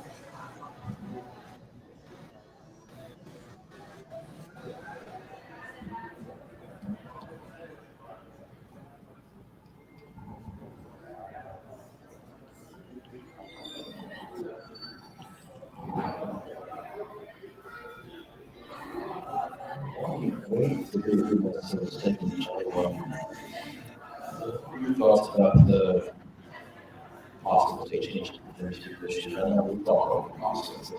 That's a no-brainer. I feel it's going to happen. What would like a 5A? Who might be? Yeah, I just think there are so many teams this year that, I mean, that are rebuilding. And you look at Owensville has to play so much. I'll never pay that as long as I was there. They're right there. Knoxville, no, they did quite a bit when they were here. 5A is tough really big. 4A, I think it comes down to who wins that Haywood Pearl Points in the half game. I mean, I was there last year, and it was the best football. The best football game I saw all year, and it was like Minnesota at 23 takes Jordan Addison from USC. So they have partner for Justin Jefferson. And that means that, I mean, the next available person, the next team that would even take a quarterback may be the Saints. Other than that, they're going to drop to the second round. Yeah. Unless you're a team that's in the high second round, the Patriots wants that for your option and trade back up. I mean, that could happen. I can see that. I would expect somebody to trade up for someone around 29, 30, 31. Yeah. Well, I know you would do do the Lions move back up to the top of in the back half of the first to get in the hook. I would be absolutely pleased with that. Yeah. Well, Jacksonville is on the clock here. Edge rusher will be a good spot for them, for Jacksonville, and probably a little bit more defense. We got training though. Okay. So here you go. So training good. So this is going to be interesting. To the Giants. So what would the Giants be after that they were afraid that Jacksonville were going to take? I did. You think so? Possibly Dalton Kincaid. Kincaid. Yeah. Yeah. Jacksonville really didn't do title. Keep in mind, the Giants did just get Darren Waller. Yeah. That's great, yeah. So this could be almost good. this could be done. Could be Spirit Gibbs. Yeah. No. He's gonna. Oh, where do you go? Troy. Oh. You didn't see him celebrate? You missed that part of the program. I was up there. I was big over here. I was up there watching, trying to get subscribers. You were there? Yeah. Nobody saw that on camera though. I'm going to Tom, did you take the thing to go back? If you did, I'm going to see that. There was a little bit that I missed. When I was out there, doing my job. No. I guess you look going back to the state, I mean, the league that intrigues me the most because of the new team that's joining is D2 AAA. Yeah, with Little Team Academy, right?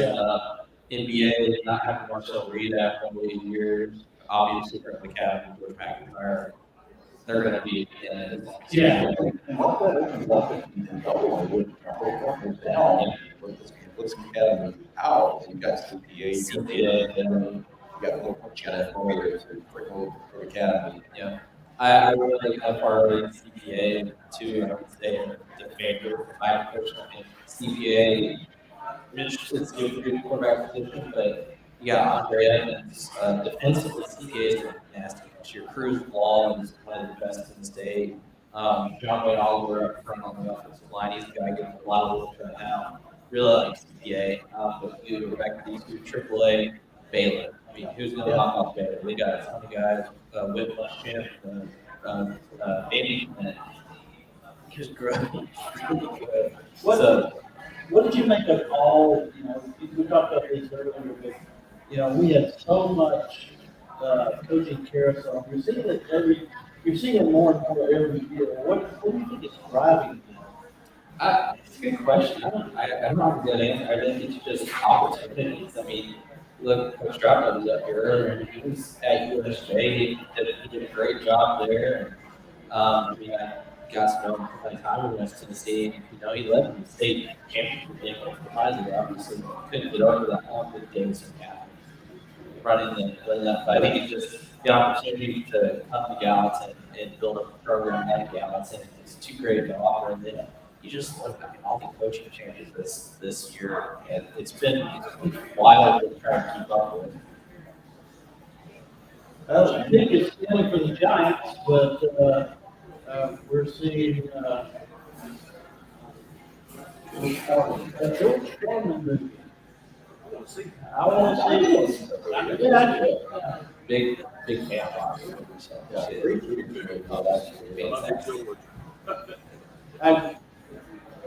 the last chapter where he's selling his, I was going to say, when he's selling the hot and grill, didn't he name like all his kids George? Yeah. Even girls? Yeah.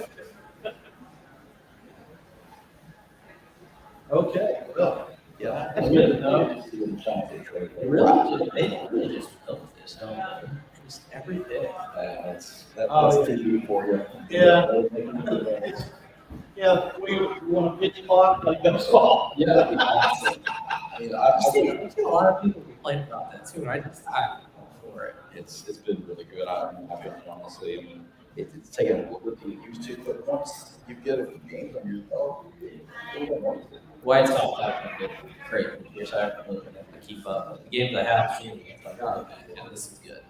So New York received the 25th pick, Jackson 25th, and a 5th round pick, And a 7. and a 7.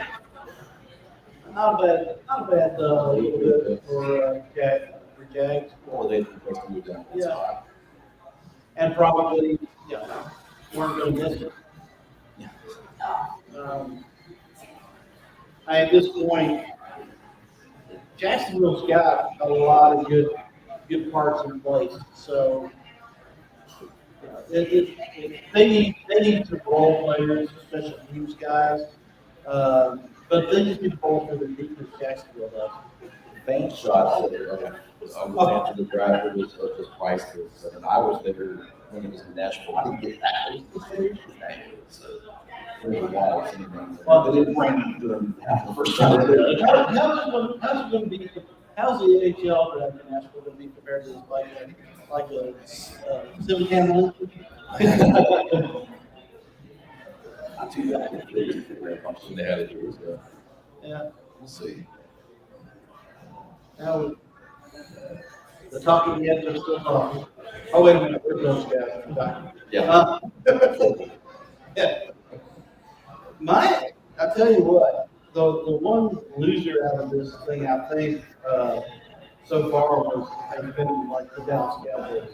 I really think they were looking to get Jahmyr Gibbs to, but I think that ultimately will be landing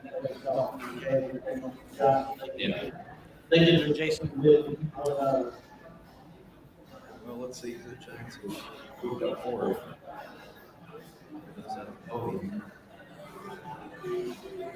And if you're still with us on YouTube and Twitter and Facebook, thank you for staying.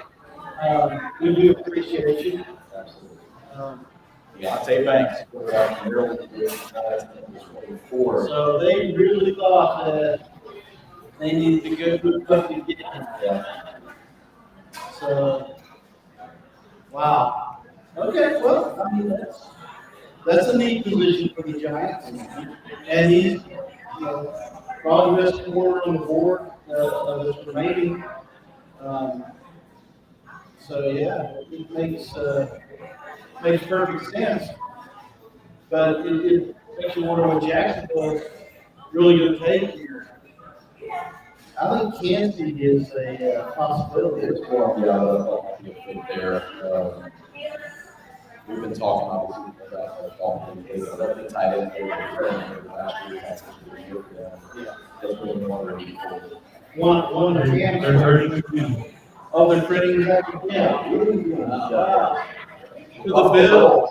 So they moved back three positions. So the Bills evidently feel like somebody's going to jump up and take. So what do you think, Cam? Elijah Cansey? I'm thinking of Cyrus Lawrence. I think they need offensive line help. I think that's who Jacksonville wants, and they think that he will get there still. Okay. I don't think we're getting Cowboys. Not unless it's Dallas. They Dalton Schultz is still there. That's true. Yeah, that is true. Yeah, I think it makes sense who does. Somebody's going to get it. I mean, the tight ends that they have, they're still, and I guess it looks like Les is probably paid too. Unless it's Vegas or somebody brings it up. I mean, that's all we talk about. Yeah, and then the Saints being at 29, that's kind of like a lot of good. I could see these traded. Yeah. Because Yeah, those last three teams. so, and quite frankly, it wouldn't cost them much to trade up in that spot. So I think that would be a, but I think the Bills here, I mean, I think they're looking at offensive line. It's Cincinnati might be thinking to keep on the tight ends actually. You're right. You're right. That would be, that is a need for them. Yeah. That would be a tremendous.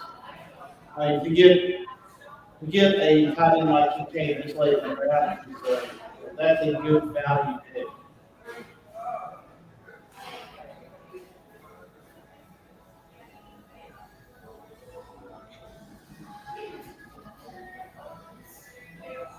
I guess, gotta ask you, what are some teams you're most excited for this season?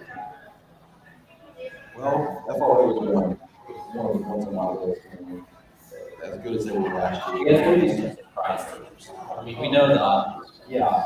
Well, I guess the Southern FRA was. Yeah, sure. Yeah. We don't talk about them nearly as much, but I'm looking at this, like you said, on paper, you can be on the same ball. This year's a little harder to figure out just because of the new regions and everything. Things are going to be different. Cincinnati, Yes. The pilot, one that jumps, small Stewart going over. That's one to watch for sure. That's going to be in a good region for them. Also Hillsborough. There's certainly one to watch there. That was for me. When I saw that was the I mean, I think there's been a lot of great ones. That was the one that I was like, wow. That's, I mean, well, you turn these national teams on state.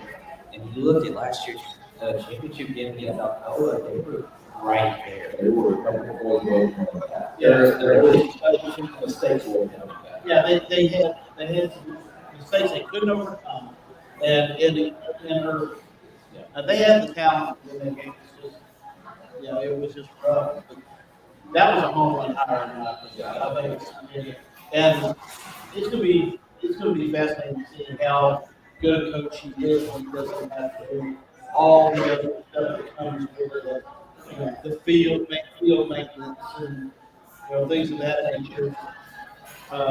He's great with talent and kids. He really cares. I was talking to Darren Joins, who's over the ethics in Bruce County. And, he just thought it was a great kid. I mean, medical injury is actually looking to be replaced. That price can go over the line. That's what I was wondering. Because you go into this situation, there's not a black but you were staring at the open and we're going to be back. I think it'd be a lot better this year.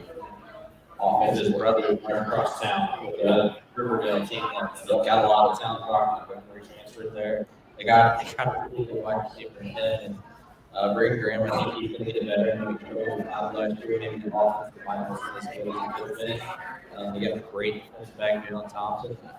Oakland still wins that region, in my opinion, but that battle between Blackman and Riverdale, Christ, that's going to be really fun. That kind of brawl is going to do a single rivalry, and that's going to be fun to watch. I'm wondering how well this will do for the coach. Yeah.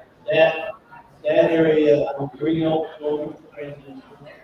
So 11. 11. Julia, and maybe the class that region that moves county region. Yeah, I mean, B, that's, you know, Great, or Gallatin. yeah, Gallatin too, yeah. I mean, you know, with the turnaround and the differences in the regions and all that, it's really kind of an unknown at that level. Buffalo at 25, there's selection to on the podium. The 25th pick. Dalton Kincaid, tight end from Utah. So they were, that makes sense. That makes sense. They thought for sure that the Cowboys were going to make it. I'm a little surprised at them, but Dawson Knox. Yeah, Dawson Knox had a good season last year, from what I remember. So, I mean, you have more dad. Is Buffalo going to try to pull Baltimore and go with heavy tight ends? I think good. I mean, Well, if you go Rabbits, why not? well, you have the weather aspect too up there. So, you know, when it gets cold and you're neutralized, your key guys getting down the field. You got two good tight ends. And this guy has been, you know, they're talking Tony Gonzalez type or Travis Kelce type skill. And we know how Travis Kelce can take over the game. He'll just make knocks. Yeah. So good. Good safety blanket for Josh Allen. Is this a spot for your Notre Dame guy? I mean, I didn't think Buffalo was going to take it from them, so why not? I mean, It would hurt my soul to see this final mayor and that was Cowboys.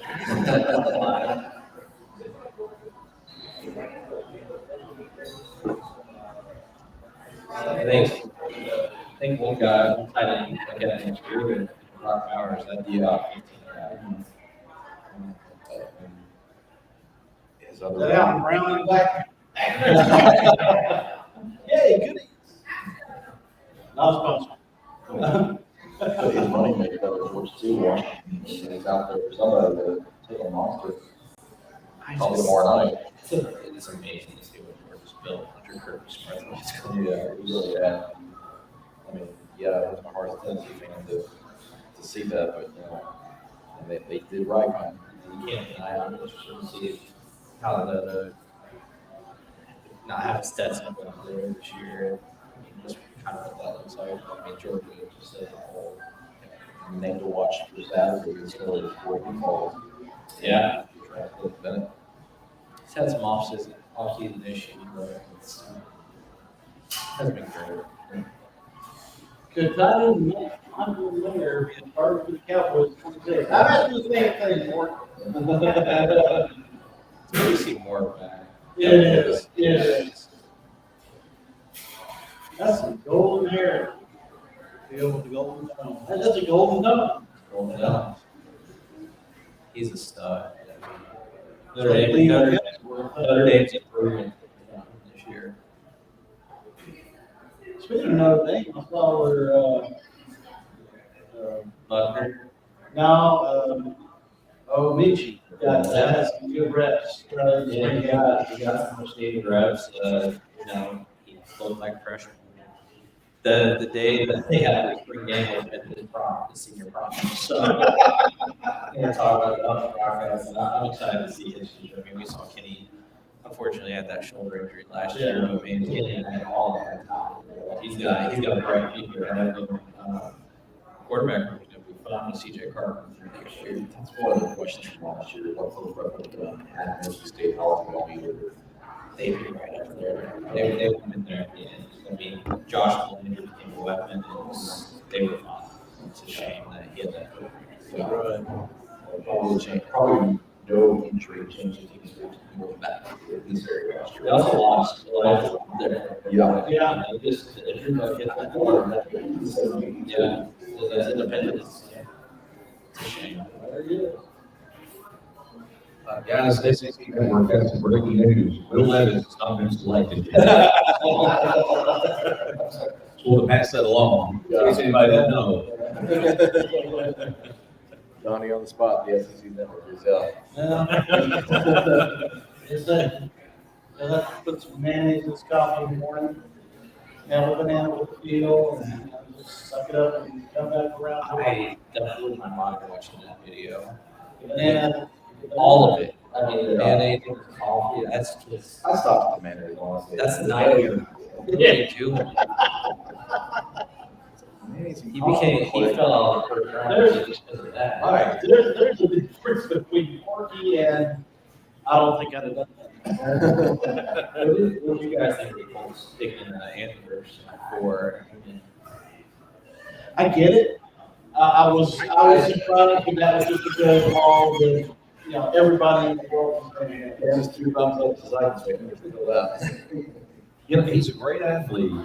Can they convert him to a great quarterback? I mean, he's shown flashes, let's be honest, but not consistently.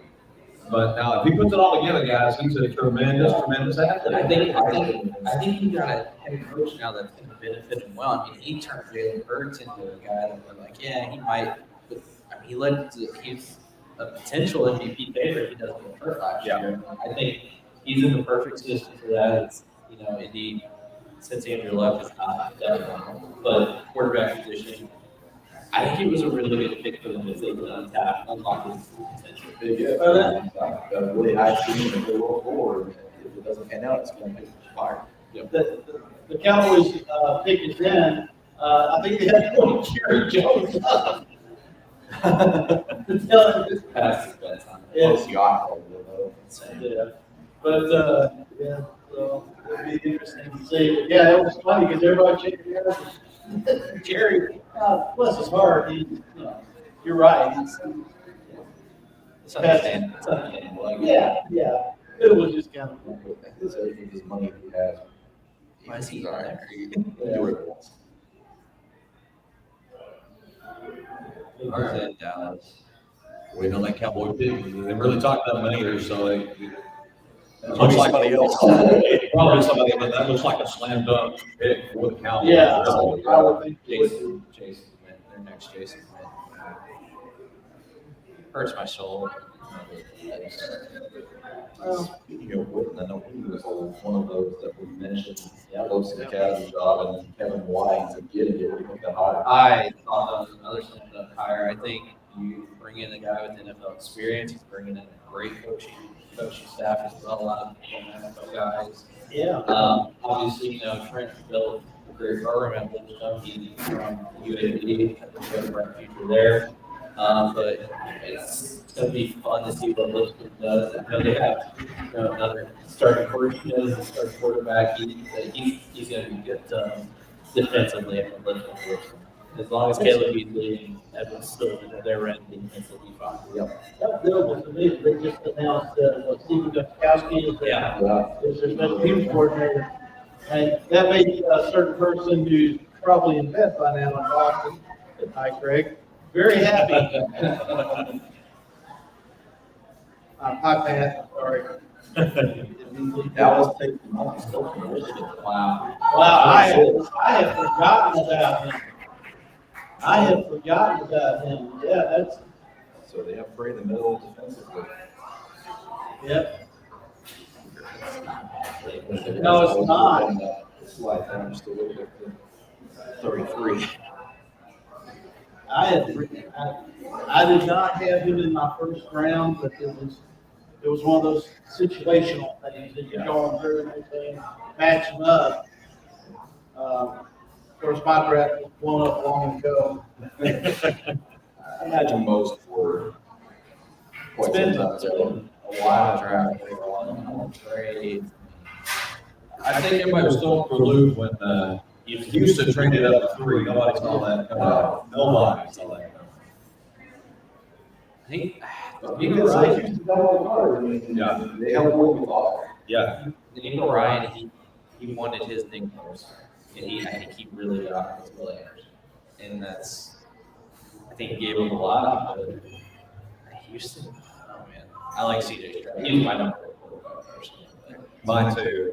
And I like Young, I like the intangibles, but for an overall, prototypical type quarterback, you really got to love CJ Stroud. I think Cam's carrying it forward. I think what CJ did against Georgia proved to me that he was. Yeah. I mean, he didn't just go against the defense. Now, obviously, he had to show in other games when college football that happened, but against Georgia, oh man, he looked fun. So we're going to story time here. We mentioned Steve Gronkowski going to this academy being a coach. Now, he picked Memphis, an old golf teammate of mine, actually, in Macon County around 2003. And his team said, also went to Memphis to walk on, but never really get ahead of Gronkowski because Gronkowski was a great Memphis. He gets drafted and spent them sees the field. Just an unfortunate circumstance there. They, if you look at the schedule this year, Kaiju Academy. Yeah, that's pretty. Yeah. And they're not playing Tom, they're playing another team from Alabama. That team's got a couple of kids that are juniors that are highly ranked in the 2025 class. So it wouldn't shock me to see Lakers start up and losses, but it's going to be a real good test for them, I think. I mean, they've kind of walked the last 3 state titles. They're not going to do that. We should get a good look at the model for those too, where these showcases are open. Haven't had player in spot like this, we're still can't get the teams who've been there, but it'll be fun to see what they're going through, how they're getting ready for the season. And the schedule that I saw is wow. It's brutal. Yeah. Yeah, but it's good. I mean, it's at some point you have to tired of walking through competition, right? I mean, they did that the last 2 years.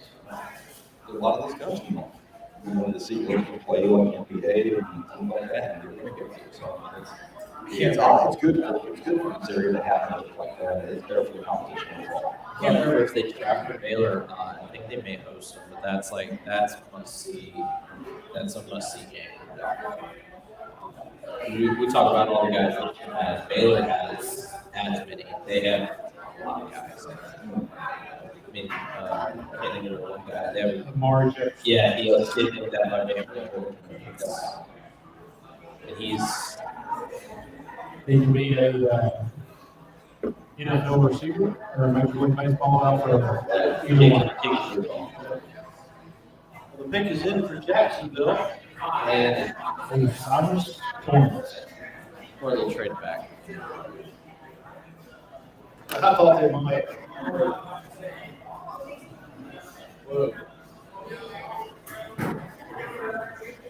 Jacksonville. Yeah. Yeah. So after Jacksonville, Cincinnati at 28, going to 29, Philadelphia at 30, Kansas City at 30, and we'll wrap this up. Yeah. The way it's setting up here, Mayor may be a player with Cincinnati. Yeah, absolutely. Yeah. You're right. I would probably progress into that. The number one guy that's dropping, and everybody's gonna say Levis. Nolan Smith's still available, though. That's wild. Man, he's They need to replace Brent Waller. Yeah. Yeah. That screams about it to me. is that not just the way things go for him? Working some of those fly before we can trade to walk Kansas City and get him. I mean, he's saying if you're going to do the lower 30s in the second round, you don't want to wait and roll the dice on that. I'm looking at the second round draft and trying to see where quarterbacks fall. Pittsburgh doesn't need any quarterback. But that's also not accounting for Detroit tonight too, because now Detroit has 34 for Arizona. Okay. Houston doesn't need one. I'm sorry, this is. The Lions at 34, they go down that way. I was going to ask you, as a Lions fan, I mean, how excited about the future of this team? Well, it's pride because it was way too much PTSD for 30 years. Well, that's the last division title, so. Let me ask you this. If Levis falls to the Titans at 31, would you take it? No, I don't know, first round, big, like, maybe not, I feel like they did. But with you taking him, you have to take him. Yeah, you You have to. You're saying they have to. You're saying they blow up. Well, Jacksonville, they're and Bill is. say it's about Will Levis, not 4%.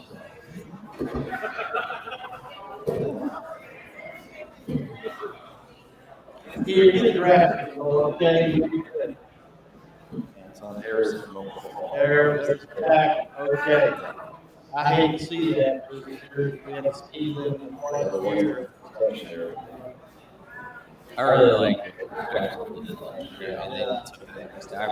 Holds on Trevor Lawrence, but he just him and just I think Justin Fields gets his team around him, he'll really take that next step. I mean, it's that quarterback. You just Now Cincinnati on the clock. Very good possibility with this tonight in here. Could see defense. Do you see Kansas with 19? I keep saying Kansas.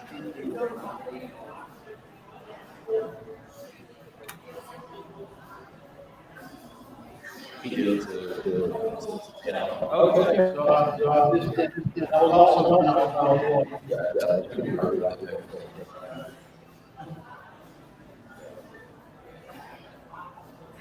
So forget about education, which really surprised me that they didn't go back there. I mean, evidently, there's some skeptics in real issues with Levis's abilities. He likes to throw the ball to the team, not playing this in Well, you know, not to defend. so did Brett Favre.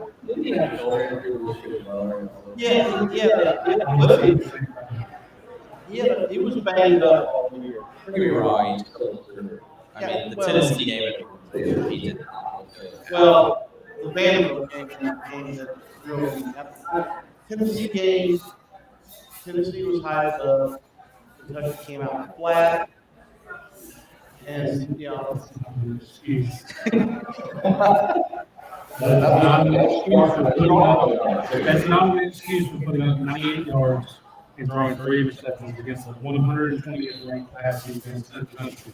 He was waiting for that shot. We all asked for it. Bryce Young, going number 1, put up 4 for 50 and 2 touchdowns with no interceptions. That's the difference in the quarterbacks in this class. Bryce was like, it's going to be short. Yeah, that's true. I just, there were a lot of things that were wrong with I forgot. I'm sorry. Don't apologize. Don't apologize. Basketball teams can get at least, right? Or football. Hey, our baseball team is pretty good. Baseball team is pretty cool. Yeah. Now, who have you played so far? Oh, yes. Don't come at me with baseball. You guys We just swept Navy.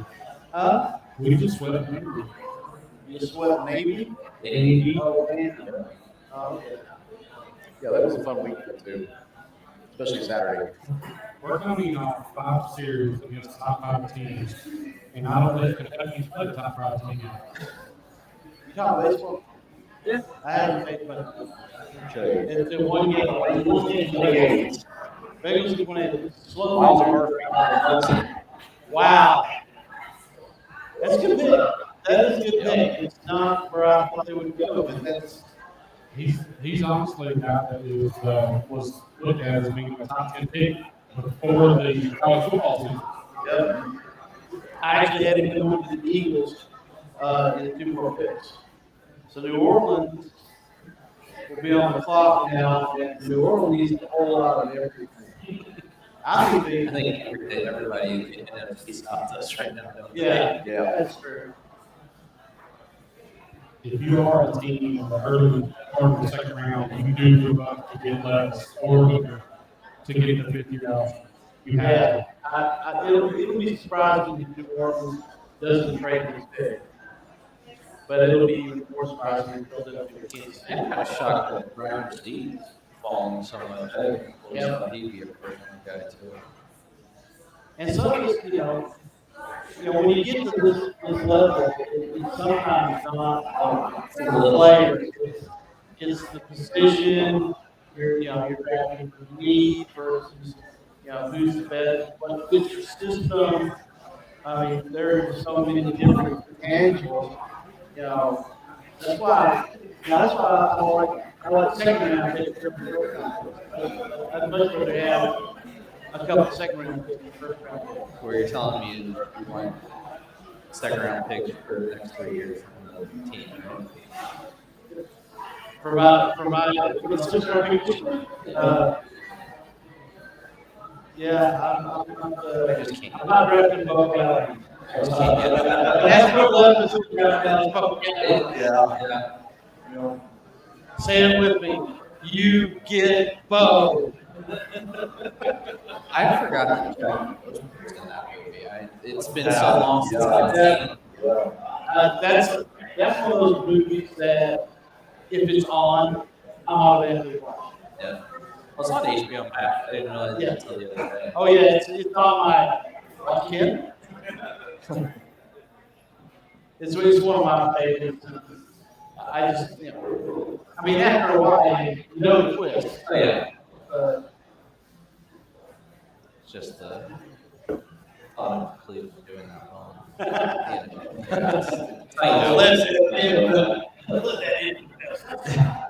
how you know it's a movie. Yeah. Only Hollywood can write those scripts.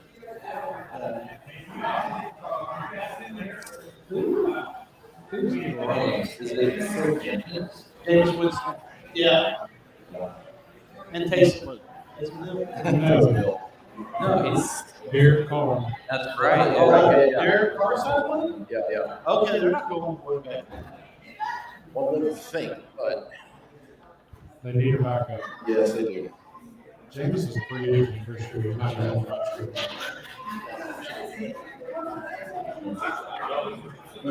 I forgot about Vegas. Like the former Vegas players. They need a guard / force center. The guy that I'll have him mocked right here is John Michael Smith, which is the best center in the draft. But Osiris Williams is still there too.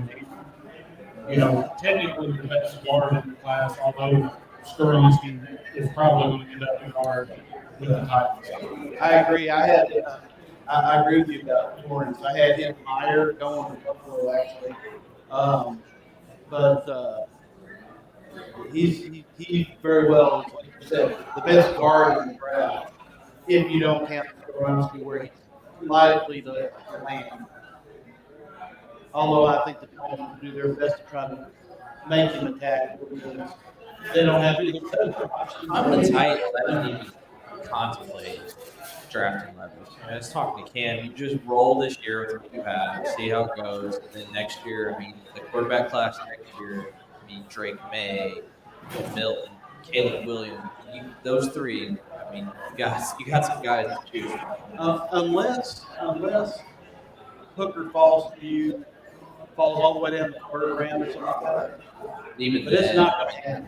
You're talking about a guy that's 25, coming off of major knee surgery.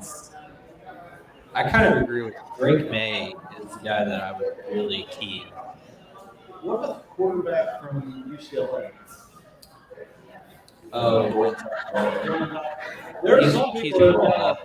there are some teams, I've heard late second round, Yeah. grades on him. We've already tried that. Yeah. Very, I mean, he's taller. That's a good point. Taller than Malik Willis. That is a good point. Even though Tom do, I think would also be some in mind for somebody late in day 2, early day Yeah. 3. I think you're right. He is married to a high school volleyball player that I covered when I first started covering high school sports back in Indiana. His wife, she played at Purdue. She played volleyball too. Great. When I saw that, I was like, oh, yeah, I covered you a freshman in high school. This is weird to see. This may be Nolan Smith or not. If they go defense, I think it's Nolan Smith, but I think it should be Torrance. It should be. It's 125,000 people in attendance. That's what I Tonight. there. Oh, That's what I saw that. In Nashville, definitely. I'm glad we packed the place here. I mean, I do appreciate everybody that came out, and it was packed there for the longest time. But I'm kind of glad that it didn't quite get to the 50. And I was ready to eat. Blazing wing tonight. That was on your mind, wasn't it? That would have been some fear factors. I saw you up here sweating because Oh, you think I was sweating that? Imagine had I eaten. yeah, I don't do spicy either, man. I don't mind the little spice, but I would like to taste my food, not have my tongue burst in the flames. Not on your life. Ryan C. Ryan would see. So There you back guys taking. So now Philadelphia, so is now the interesting thing comes in. Do they trade back? Is there a trading partner for them? Or are people content to Take a look at the teams in early round 2. You've got Pittsburgh, Arizona, Detroit, Indianapolis, the only Rams who have not picked at all. Seattle, Vegas, early part of round 2 tomorrow. So,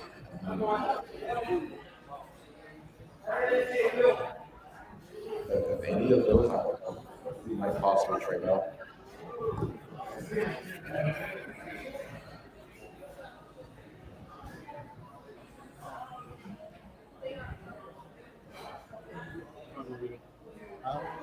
I'll go get it.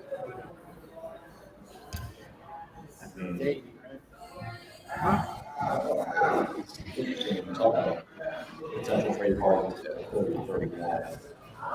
I think that's honestly that. Thing. The talent's there. It's Cody's really on the field. Watch some of these guys. Smith to Kansas City, just fine.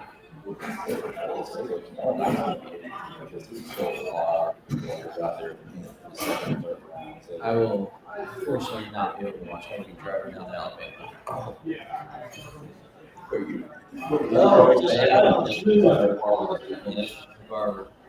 Maybe there's just new right down there. Root against it. I know he's a local guy. I've got a big paddle. So, but You want to talk about I am. always wanted to do it, haven't had a chance. Scott, we got one more guest. Yes, we do. I'm here with Tom Davey. He's general manager here at Buffalo Wild Wings. Tom, we really appreciate you hosting our event here. Commissioner staff has been amazing. Thank you so much for what you did. Yeah, well, we appreciate you guys coming in. It's been a great turnout, and On now? Yeah. There we go. yeah, we appreciate y'all. Our big crowd in tonight. We had a good draft. Our birds on the clock, so perfect timing. Yeah, that's why I brought you over here now. Perfect timing. Yeah, we appreciate you guys. We'll do it again next time. Oh, well, we love being here. We'll definitely try to do this again. Your thoughts about Jalen Carter? I'm excited. I wanted Robinson, but if we were going to go that route, Jalen Carter fits in perfect with defense. Next to the big hog mom that he went with in college, and in Jordan Davis, and we got Kobe Dean coming in inside this year. So I think those three pieces, we'll see what we do right here. We might go another Georgia boy right here. Could happen. That's what we're talking about. I think that's something Yeah, I was listening. Yeah, that could definitely happen, and we'll see. Yeah, it's going to be a nasty defense either way. That's the thing, Philadelphia, Richardson seem to be getting richer. But they're just a couple of pieces away from, I think, just really being that kind of dynasty team. The next team there. It starts with, it's Jalen Hurts. Starts with him. You've got the stud wide receivers. You lost Miles Sanders, and how big of a loss that is. We've got a couple years ago that we did Miles up front of the offensive line. Jason Kelsey, Wayne Johnson, Malachi. The defense can show up. The Super Bowl, we were right there. The defense could stop. Zero stop on Patrick Mahomes in the second half, and he can't win the Super Bowl. So we'll see. We'll see what we do. And Ohio's position to cap, and with Jalen Hurts defense structured really well for us to be very competitive in the next 2 years. And adding Amy Brown, just catapulted your offense. That was a tremendous add. I'm going to ask, what do you think of Gallatin, his development from year 1 to year 2? Man, it's leaps and bounds. Casual football fans could see in the Super Bowl that he's really mature. He put the team on his back. He's turned into a pure passer, in my humble opinion. He's not just a runner, but when he gets in trouble, he can take off. And in that first year, it's just in leaps and bounds. And he's on that road, and I think we're set up for years to come. And appreciate all the Titans fans giving me stuff every year about AJ Brown. Your OC, he's out in Indy now. He really was the man behind that development in Jalen. Do you think maybe that translates to what he can maybe do with Anthony Richardson now that he's there in Indy? I think that's a really good point. He did a lot of good things for Jalen's development. We'll see how much was him and how much was Jalen. If it was just a good partnership. And I think Richardson's in good hands. I think Frank Reich, had a part of that team that went to the Super Bowl, for the Eagles a while ago. And we'll see what we can do in Indy, the coordinator can do in Indy now for them, and Richardson's development. But definitely. Pick is in for the Eagles, so no trade what we thought might happen here. I think it's got to be, like you said, I think they're going to address need and line. It's probably no one fit. Something like that's going to be the pick here. Again, just another monster to add to that is what I figured. It's either that or offensive line, I think. Just simply because the skill positions are there. They had injuries on both interior lines, so both three those, I think, is what Philadelphia is looking at. And Jalen Carter, and what else are they going to add? That's the fact that some ways that's probably not fair.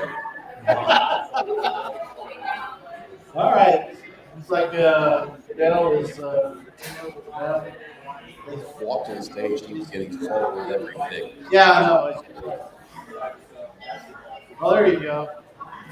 There should be me right there. Have you ever came to your Facebook? Yes.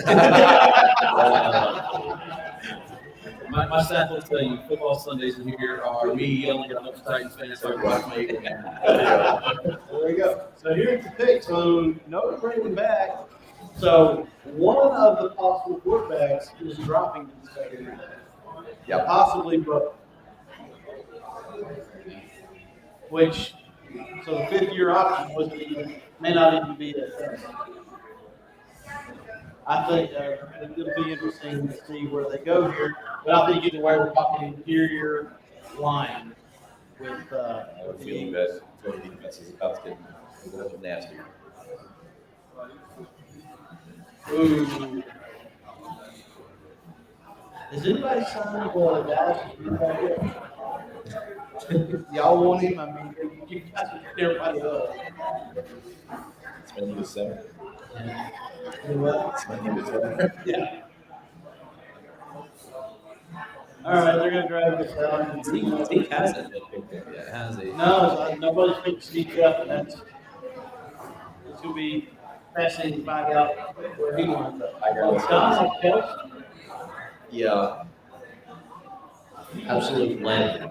Oh, Don Kelsey. oh, okay. Literally the only person that could have won regardless of the outcome of the Super Bowl. What are you gonna say, Chris? I was gonna say like the other guys, I thought for a second we would have to be Edie's reunion right there.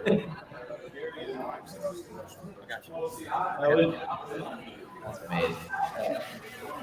Oh, If you haven't listened to the Kelsey Brothers podcast, you should. It's great. It's just them bantering back and forth the entire time. I've heard it's a good time. It's just fun. Tom's waiting to see which way they go, and so are we. As we closing in on the final pick, the Eagles are making their pick. And look, it's Don Kelsey gonna make the pick. Does he have another kid we don't know about? Nolan Smith. So Ed's rushing to go, and Tom is elated. And that defense just got nastier. It's a great pick. Great pick. Georgia Bulldogs to Philly yet again. Oh, man. I think you're doing something right if you're drafting players from the back-to-back national champions. Yeah. And they can room together. Gosh. Well, the fact takes us to the final pick of that Kansas City 31. Read Albert Breer's tweet. Okay, according to Albert Breer, the Eagles are taking Georgia outside linebacker Nolan Smith. Philly now has Jordan Davis, Kobe Dean, Jalen Carter, and Smith in the historic 2021 Georgia defense. Pretty dang tough. Oh my gosh. Dak Prescott, better watch out. Or Daniel Jones. Look at Daniel Jones. And then whoever Washington got at this point.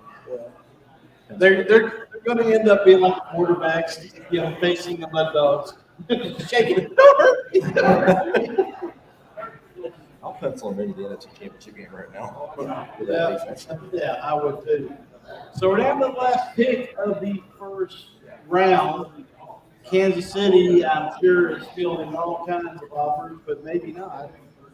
I mean, this, for all the fireworks we expected in the draft,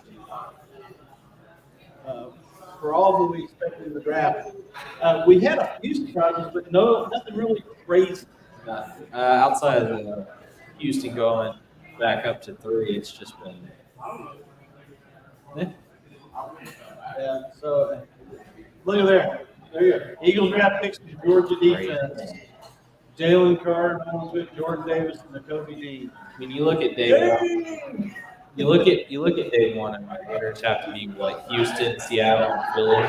Yeah, I think so. Houston, Seattle, and Philly. Yeah.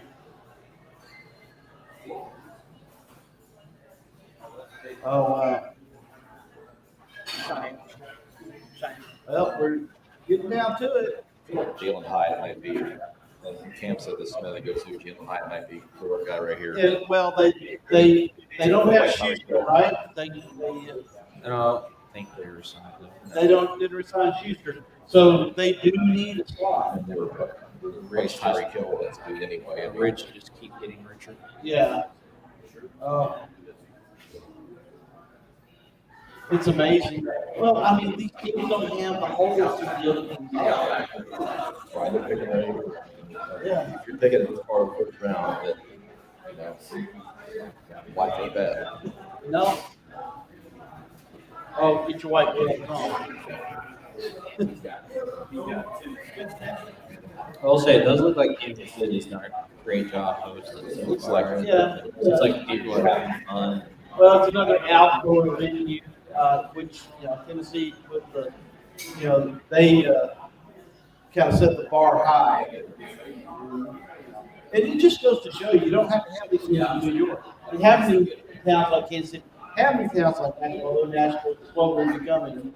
But, at the time, places where football is big, places where football is revered. And that's, that's the one thing that I think is lost in a lot of Next year, how the Florida Gators are. I'm pretty sure we'll be outside. One would think, but then you could also use Fort Field too for a lot of stuff. Oh, yeah, that's what I figure will happen because, the temperature at this time of year in Detroit, a little bit different than temperature. It's typical.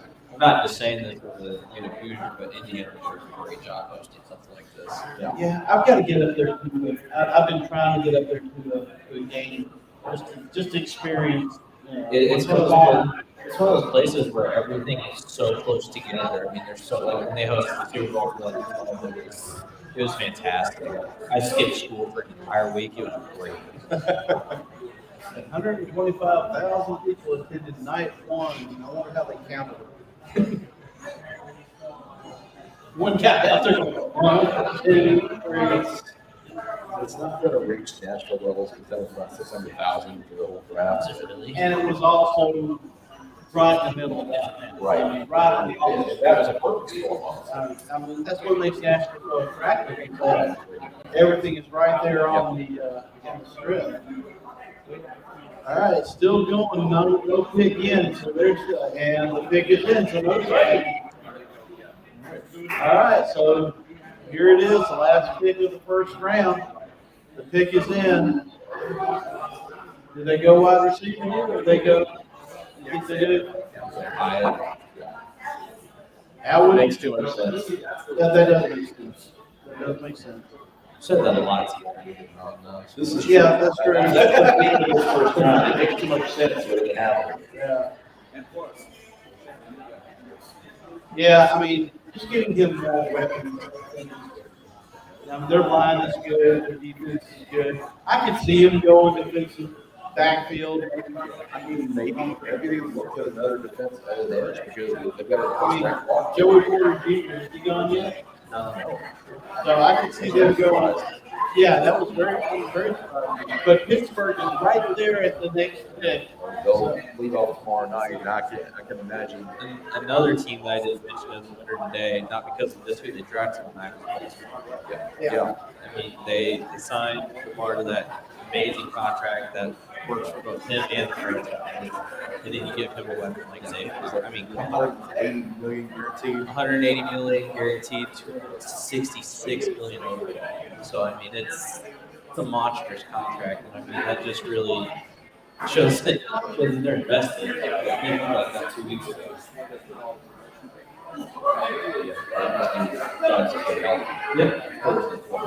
Him, they need to get Right. Starting with him, yeah. I mean, they had injuries all around that offense last year that just hindered them left and right.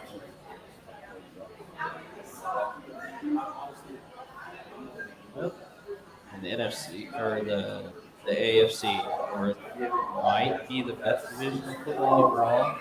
And you look at Cleveland's going to be better. Yeah. Pittsburgh in year 2, Kenny Pickett. There are no bad teams. No. It's Well, the AFC East is right there too, though. Aaron Rodgers.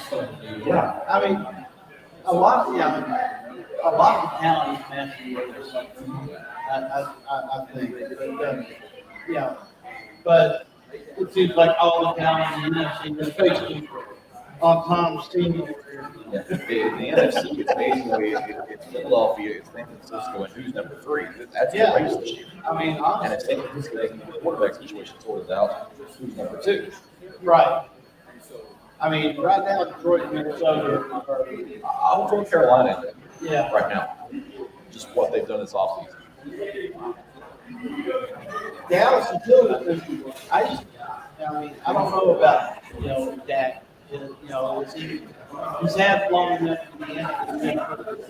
Good enough to get to the playoffs, but you need to take that next step and make it a true Super Bowl contender. That's Okay. No.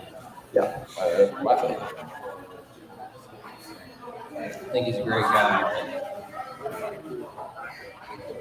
I'm not going to sit here and say the Lions are going to actually do it. What would you do if Chiefs left us just to say, we don't need anybody? Remember that noise that happened when we tried to bring in the test earlier tonight? Yeah. That would happen if I had a game. Thinking that. I feel like that. All right, here we go. Chiefs pick is in. Afraid the party around here. This is the Super Bowl again. I'm sorry, Tom. Tom's having a good night. Bring that in.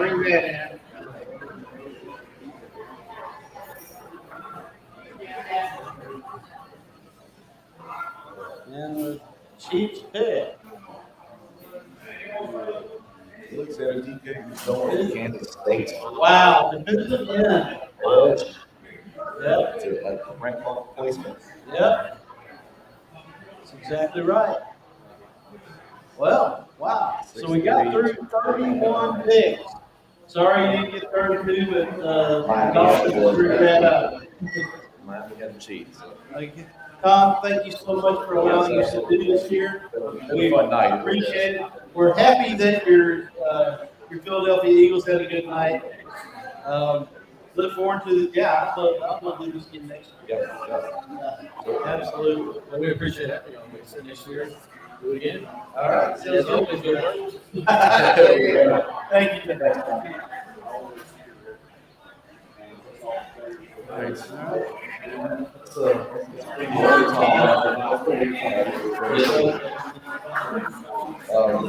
Last little bit for you, Joe, before we let you go.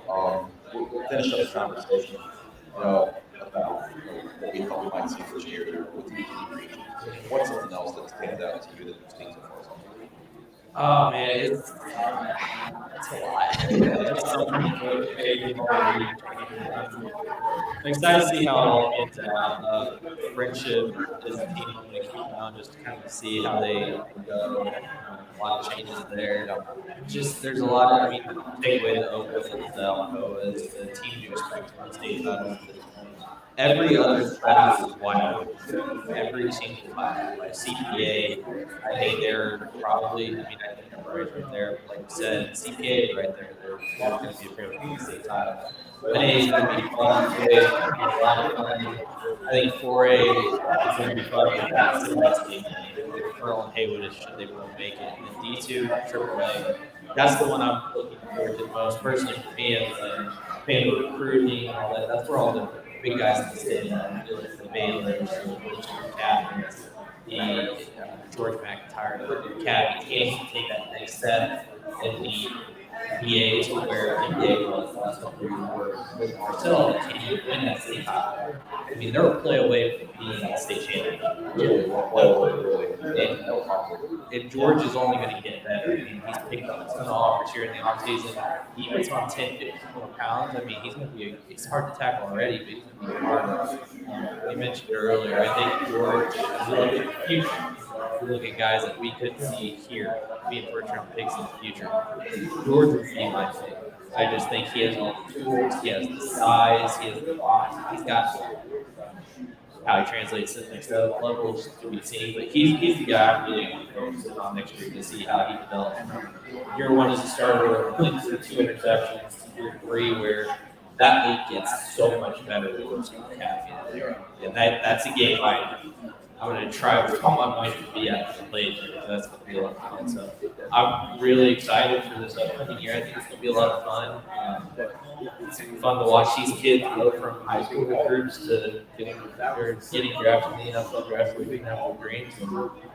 It's been a blast so far. I'm excited to see what goes. It's not very far away. We're sitting here in late April. We've got spring practice on right now, 7-on-7 before we know it, and then boom, it's August. Right. I know we've got some plans for some stuff this fall, and hopefully we can get you back on for some stuff to help out with. And we certainly appreciate you being here tonight. I hope you enjoyed all the food. Absolutely. Anytime, guys. Just thanks for everything you guys do for high school football here. The mid-state. And you guys do. I've told you guys the last couple of years, you guys do a great job. And hopefully, you can get down to Chattanooga this year. We'll get some more of that peach cobbler. There you go. There you go. We'll be down, we'll probably be down there, so we'll figure it out. Try to get down there too. All right. Appreciate it. Absolutely. See you guys. Thanks for inviting me. Those of you from on 3, been here all night. Thank you for joining us. And let's Bring the crew back together. bring We're getting the band back together. one final line check. Thank y'all for coming out. Yeah. All right. So is it time for my one segment? Got the starters back in here. All the line changes we made tonight. Just a little bit of a different order. It's kind of like King of the Hill, except you're standing different. Normally at the end of our shows, we like to pick winners, and let's do that here. So I'm not going to play the graphic. We're just going to go ahead and say, who you got? I mean, who has won so far in your eyes in round 1? I'm going to let you start this week. So if I'm looking at the best, the easy pick is the Texans. However, personally, I kind of like what Joe was saying about the Seahawks. They're not really flashy picks, but they're picks that can help get them over the hump in that division. In a division that may not be as overly competitive as what some people are considering. They're probably only going to have one playoff team coming out of that division. But yeah, I'm going to go with Seattle, taking Devin Winston at 5 and then turn around at 20. And drawing blank. That's good late. It is. Jackson Smith and Jig.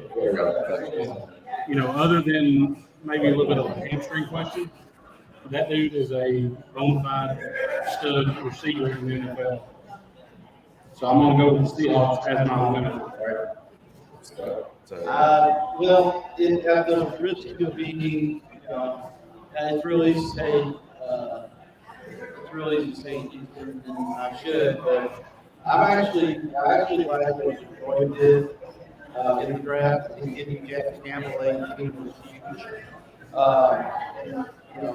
Making the trade, getting more draft picks, getting Jameer Gibbs, that fantastic running back out of Alabama. I think that Detroit had a very, very good draft. Did the most they could do with the picks. I think, in all honesty, the fact that the quarterbacks fell kind of affected what Detroit could do with picks that they had. And, we didn't see any pass trade because you didn't see that scarcity. You still have players in every position, just about there to choose from. So there was no obvious scarcity that was caused. And I think that because of that, they played the best starters they could get and got some good impact players for the future. Well, I'll tell you what, I'm going to give an honorable mention to Jackson. They traded down a couple times. They got Anton Pearson. I got to give it to him about tonight. I'm on offensive tackle, but got Oklahoma a pretty solid tackle. And they picked up some more picks on down the line. This is a young, exciting Jackson team. We saw a lot of promise out of Trevor Lawrence last year, and I think he can do better. He gets a little protection up front. I know they came away with a lot of balls. They had a little bit of balls. But guys, my big winner tonight, Philadelphia. They're this close to winning it already this year. And you had two of the best defensive players in the country. The big guys from Georgia coming in here. And we've said it from the get-go. Jalen Carter comes in and he's motivated and his head straight to football. He's probably the best player in the draft. Guys, then you get held to later on. To me, Philly's a big winner because they're already that close. You have two impact players. I think Tom said it best. That Prescott got to watch out because the Seagull defense is going to be real. For me, Philly, Houston, Seattle, all of them had really good ones. But it might be a little bit cliche for me. But Carolina is really there. You're getting Bryce Young. not only for the future, but they're trying to turn it around and be able to contend in the NFC right now because the way the NFC is shaping up, it's pretty weak. And like I'm talking about a short time ago, who's number 3? They'll look at that because all who's in this offseason, they were aggressive. They traded the Bears to the number 1 pick, and this is why. They're going after this, not just now, but in the next 2 years. The Panthers are a third winner for me. I want to Well, you know, when there's winners, there's losers. There's losers. Yeah. You know, start off.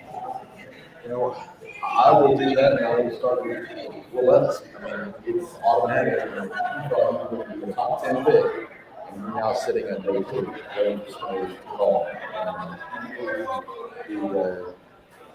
Sitting and waiting for the draft all night and all that. I do think it's a great motivator, but at what cost? I mean, whoever drafts him, it might be a great thing for them. I'm not. Somebody avoided having him play for 5 years and then letting him fall. We'll let us know at the point in the draft. I'm going to go next.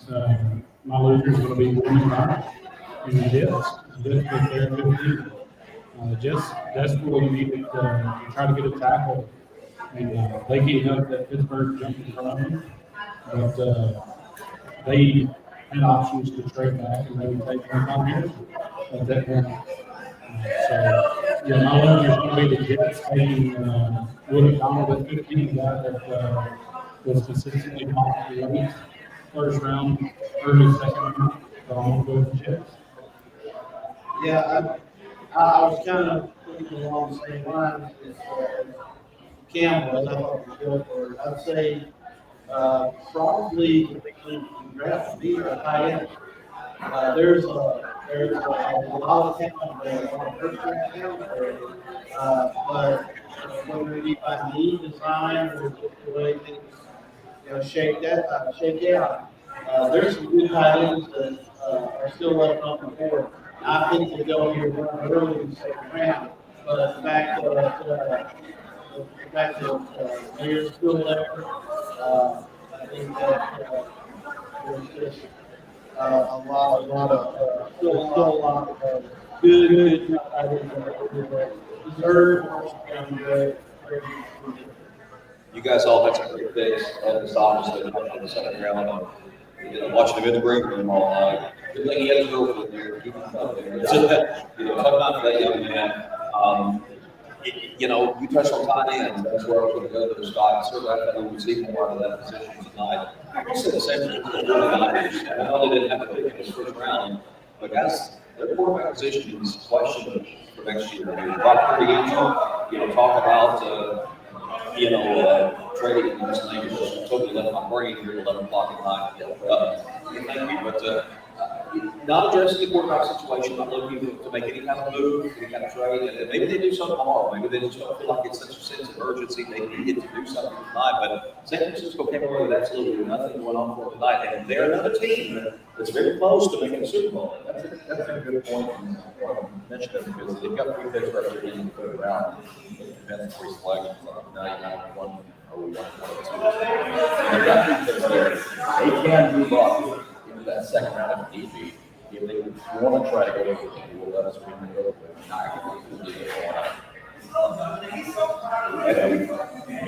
Tomorrow, I mean, we're going to start things off tomorrow. And what do you guys think we're going to start looking at first thing tomorrow? We're going to see finally the Levis, domino fall. Because Henry Hooker jumped over him, and maybe the team takes a flyer on him before they look at Levis. What do we expect on day 2? I think some surprises certainly on day 2 having started. I think you see teams now look at need more so than it was tonight. Because, there was some news filled, but then there was some picks that were basically the best player available. I mean, look at the Lions with and when we can look at boards all night long, really let it look at us, but ultimately it lies in the war room. Who do you think they're going to take?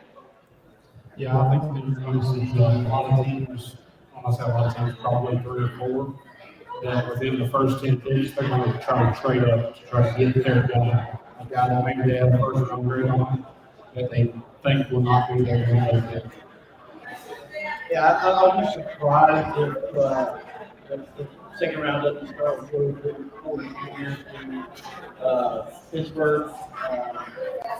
Late pick section. I mean, that has nothing to do with the fact that it's a semi-deep position. They're a defensive team and a legacy player. But I think what we're going to see, I think we're going to continue to see defensive line, edge players, and then maybe some interior line. I think that for the most part, skill position players will come a little bit later, but it would not surprise me if San Francisco utilized two of those picks to move up and grab a Levis or grab a Booker, somebody that they can play, or at least put in there until their quarterback situation is straight. It's been a little over 4 hours since the draft started. Really, everything that's the final thoughts of all of you before we Yeah, I'll start first. Me being a Titans fan, I was hoping that they would move up to 3 and get Stroud, but I wish Houston takes Stroud at 2. I'm a flashy pick. You're just looking on Twitter. Several people are frustrated with the pick of Skronsky at 11. I think Randy Carthon, I don't think it's a home run, but he got a base hit tonight. He's got a guy. During the pre-draft process, he said that they wanted to get a blue player, a blue chipper, and that is exactly what Peter Skronsky is. He's a guy that's going to play 8 to 10 years in the NFL, and he's going to be an anchor when you're on your offensive line. So I like the pick. Not flashy, but we still need receiver help, so I'm looking for some receivers tomorrow for the Titans. Yeah, I think that if you take a player in the first round, especially at the offensive line, you're looking for somebody who's going to anchor your line. If it's a first round grade, somebody who's going to be part of your team for the next 6-7 years, you're looking for somebody. And I think that it's not a flashy pick, it's a safe pick. It's the right pick. I think that Skronsky is very solid.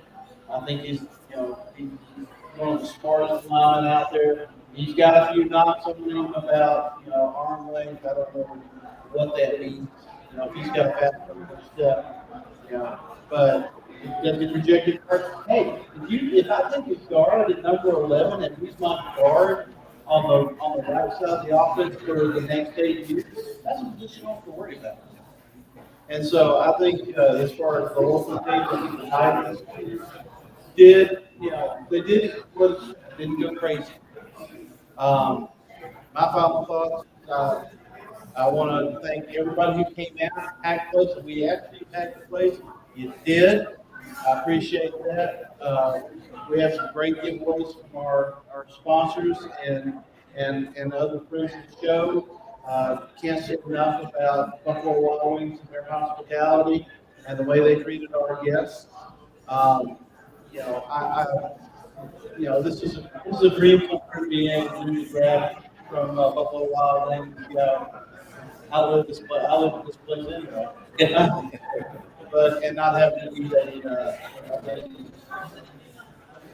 Well, I'll plus tonight, Fox fans out there that we talk about Skronsky. I like the pick. I think it shows the direction. I think the Titans had 2 paths they could have gone tonight. And CJ Stroud in there 3 and series playoffs. So that would be big. Maybe go for remove. I don't see a trade. Maybe 2 safeties tonight. Maybe you see Derrick Henry move tonight. But I think what Grant Carthon has decided now that option will take out the board is maybe to see what happens. Keep this in mind, the Titans will have over $100 million in salary cap room next year with all these contracts and all these extra contracts. So build where you can, and like Candace said, this is not going to be in the trenches for you about 8-10 years. And great teams look back at the old Oilers teams that had a Munchak that had Bruce Matthews. They had those great offensive linemen that were around forever. So you need those kind of guys. So I think that's kind of the direction for the Tennessee Titans. 41 is going to be an interesting pick. They got to get an offensive playmaker solid here along the way, and this receiver class. you know, from what I hear, the NFL staff is almost so high on him. We always saw the receivers here tonight. Jalen Hine and the Dolphins are very excited about him. I'm excited to see where Cedric Tillman winds up because I think he's going to be a guy that, you know, obviously injury last year didn't play much for Tennessee. Watch out for Cedric Tillman. Whoever gets him, I think we'll be getting a pretty solid wide receiver. I think second and third round can be fun. Yeah.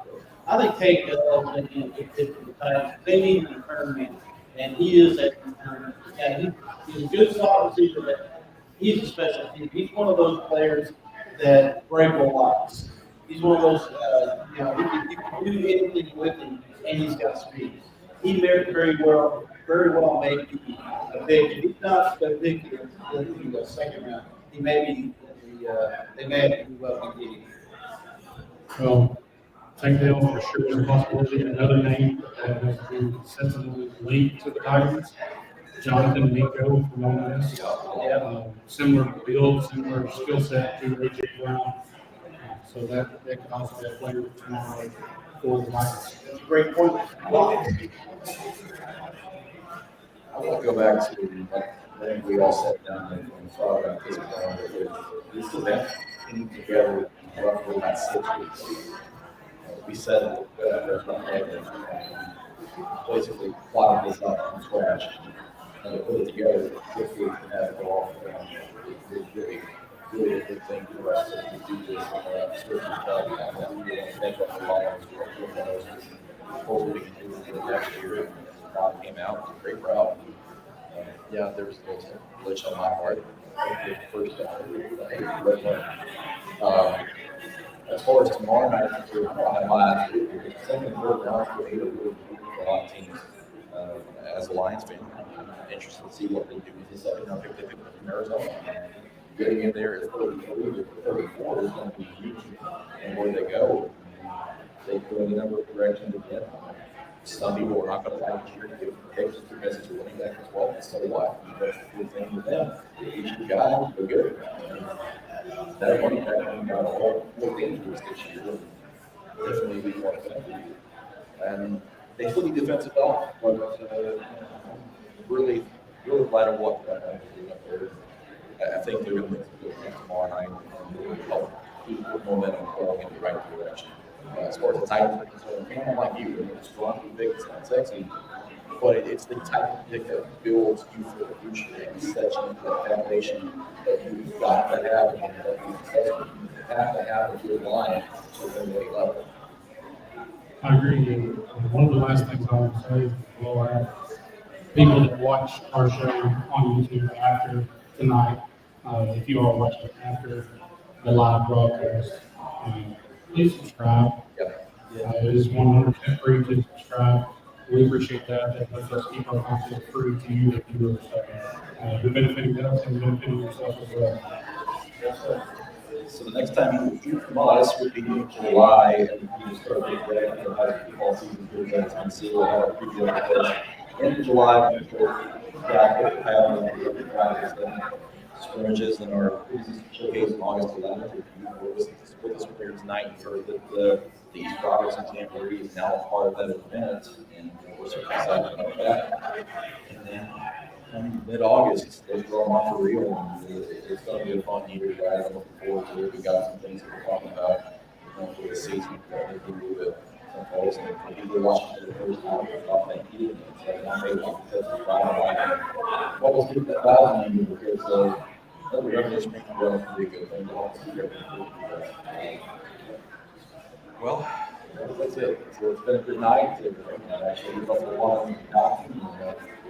Time to get a drink to eat a little bit before we call it a night. So, for Cam, for Tom, for Scott, and all our guests, thank you for coming by here at Gallatin.